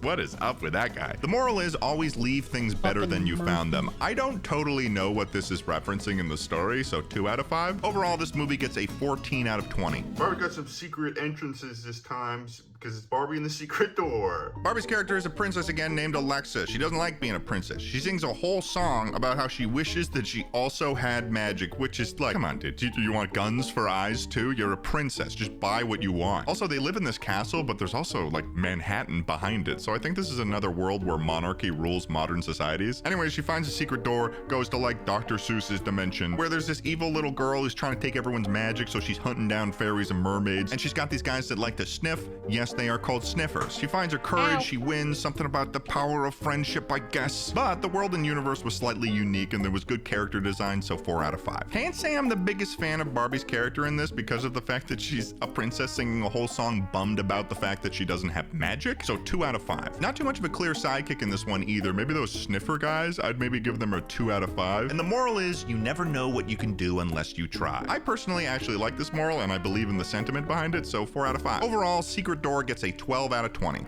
Next up is Barbie and Princess Power. I have no idea what this is gonna be. This movie is where the writers for Barbie just started going off the rails a little bit. I did not think this would be a movie I would see from Barbie, but here we are. Barbie stars as a princess that dresses like she was plucked out of iCarly, and she's got these 2 little nerd friends that make gadgets for her. There's an evil advisor. He's trying to make a super serum. It goes down the drain. Like literally, it goes down the drain. Ends up on a butterfly. Butterfly gives her a kiss. She goes into an ego death level K-hole and wakes up, and now she's got superpowers. So now she's going around doing crime fighting, throwing police cars at people, doing petty theft, which is a bit extreme. There's also a strange amount of chain reactions that happen in this movie that is not really explained. And then her jealous friend also gets superpowers, so now they're like at odds. But then the advisor guy makes himself some more serum, and he's trying to just straight up kill everyone. He tries to kill a whole city with a volcano. But then he gets his butt kicked, and then Barbie's character makes a community garden. This story was kind of painful. 2 out of 5. I also just didn't like Barbie in this, so 2 out of 5. In terms of sidekicks, Barbie's got a dog, yeah. But there's this little frog the advisor has, and he's kind of like a nutcase. So 4 out of 5. And the moral is, the power to change the world has been inside you all along. Which is true, as long as you get a drug that gives you superpowers and also you're a princess. Give me a break, dog. 1 out of 5. Overall, Barbie and Princess Power gets a 9 out of 20. This was a bad Barbie movie. Next up is Barbie and Rockin' Royals and play. What we have here with this movie is Barbie Camp Rock plus royalty also. Let me explain. Barbie's character is a princess. She's going to camp for royalty, I guess, but they mixed up the list and she's forced to go to Camp pop against her will. I think based on the dates of when this came out, it's a mixture between Camp Rock and Pitch Perfect, because you got the pop kids doing pop music, and then the Royals are doing a cappella. It's a really weird summer camp type story with a lot of music, and culminates in a sing-off between the two camps with the real estate of the losing camp on the line, which is like, don't put this on the campers, why are we doing this? There's a lot of similarities to the vibes from Princess and the Pop Star, and while it's ridiculous, it was interesting and there was character growth. I'll give this story a 4 out of 5. I think I'd give Barbie's character in this a 4 out of 5 as well. She was pretty resourceful and able to unite the two camps together with help from Eriko, so pretty good. There isn't any sidekicks really in this one, so as we know, that gets a 0 out of 5. And the moral is, rock your own story. I don't know what the fuck this is even supposed to mean. 1 out of 5. Overall, Barbie Rockin' Royals gets a 9 out of 20. Next up is Barbie and her sisters in a Great Puppy Adventure.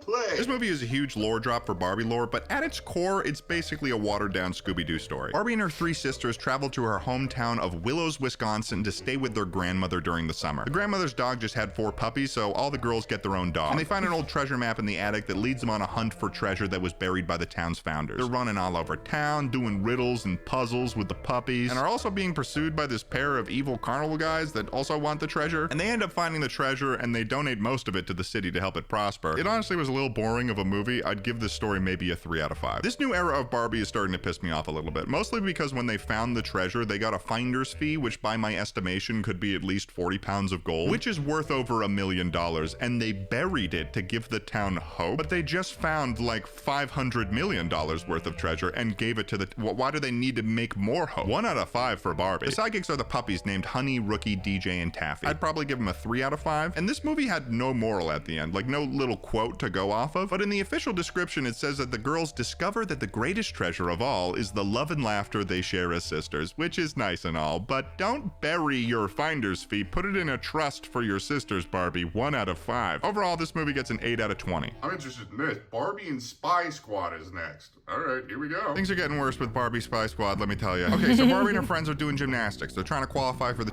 Okay. I think that's all that I'm gonna be able to do for tonight.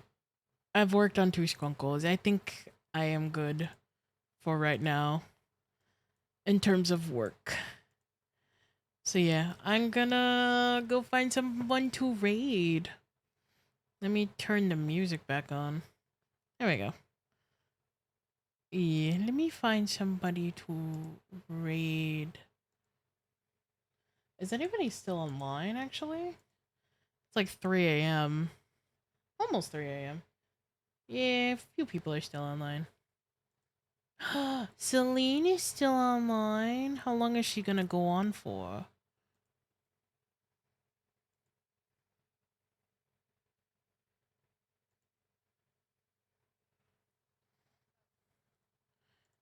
Yeah. It's been going on for 5 hours. Wow. Oh my goodness. I'm gonna look for somebody else just in case. Because I don't want to force her to keep going if she's gonna go to bed soon.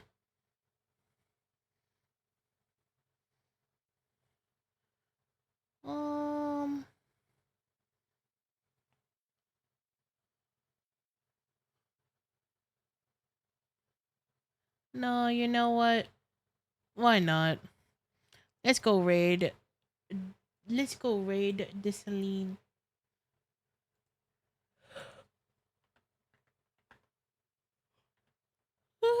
Excuse me.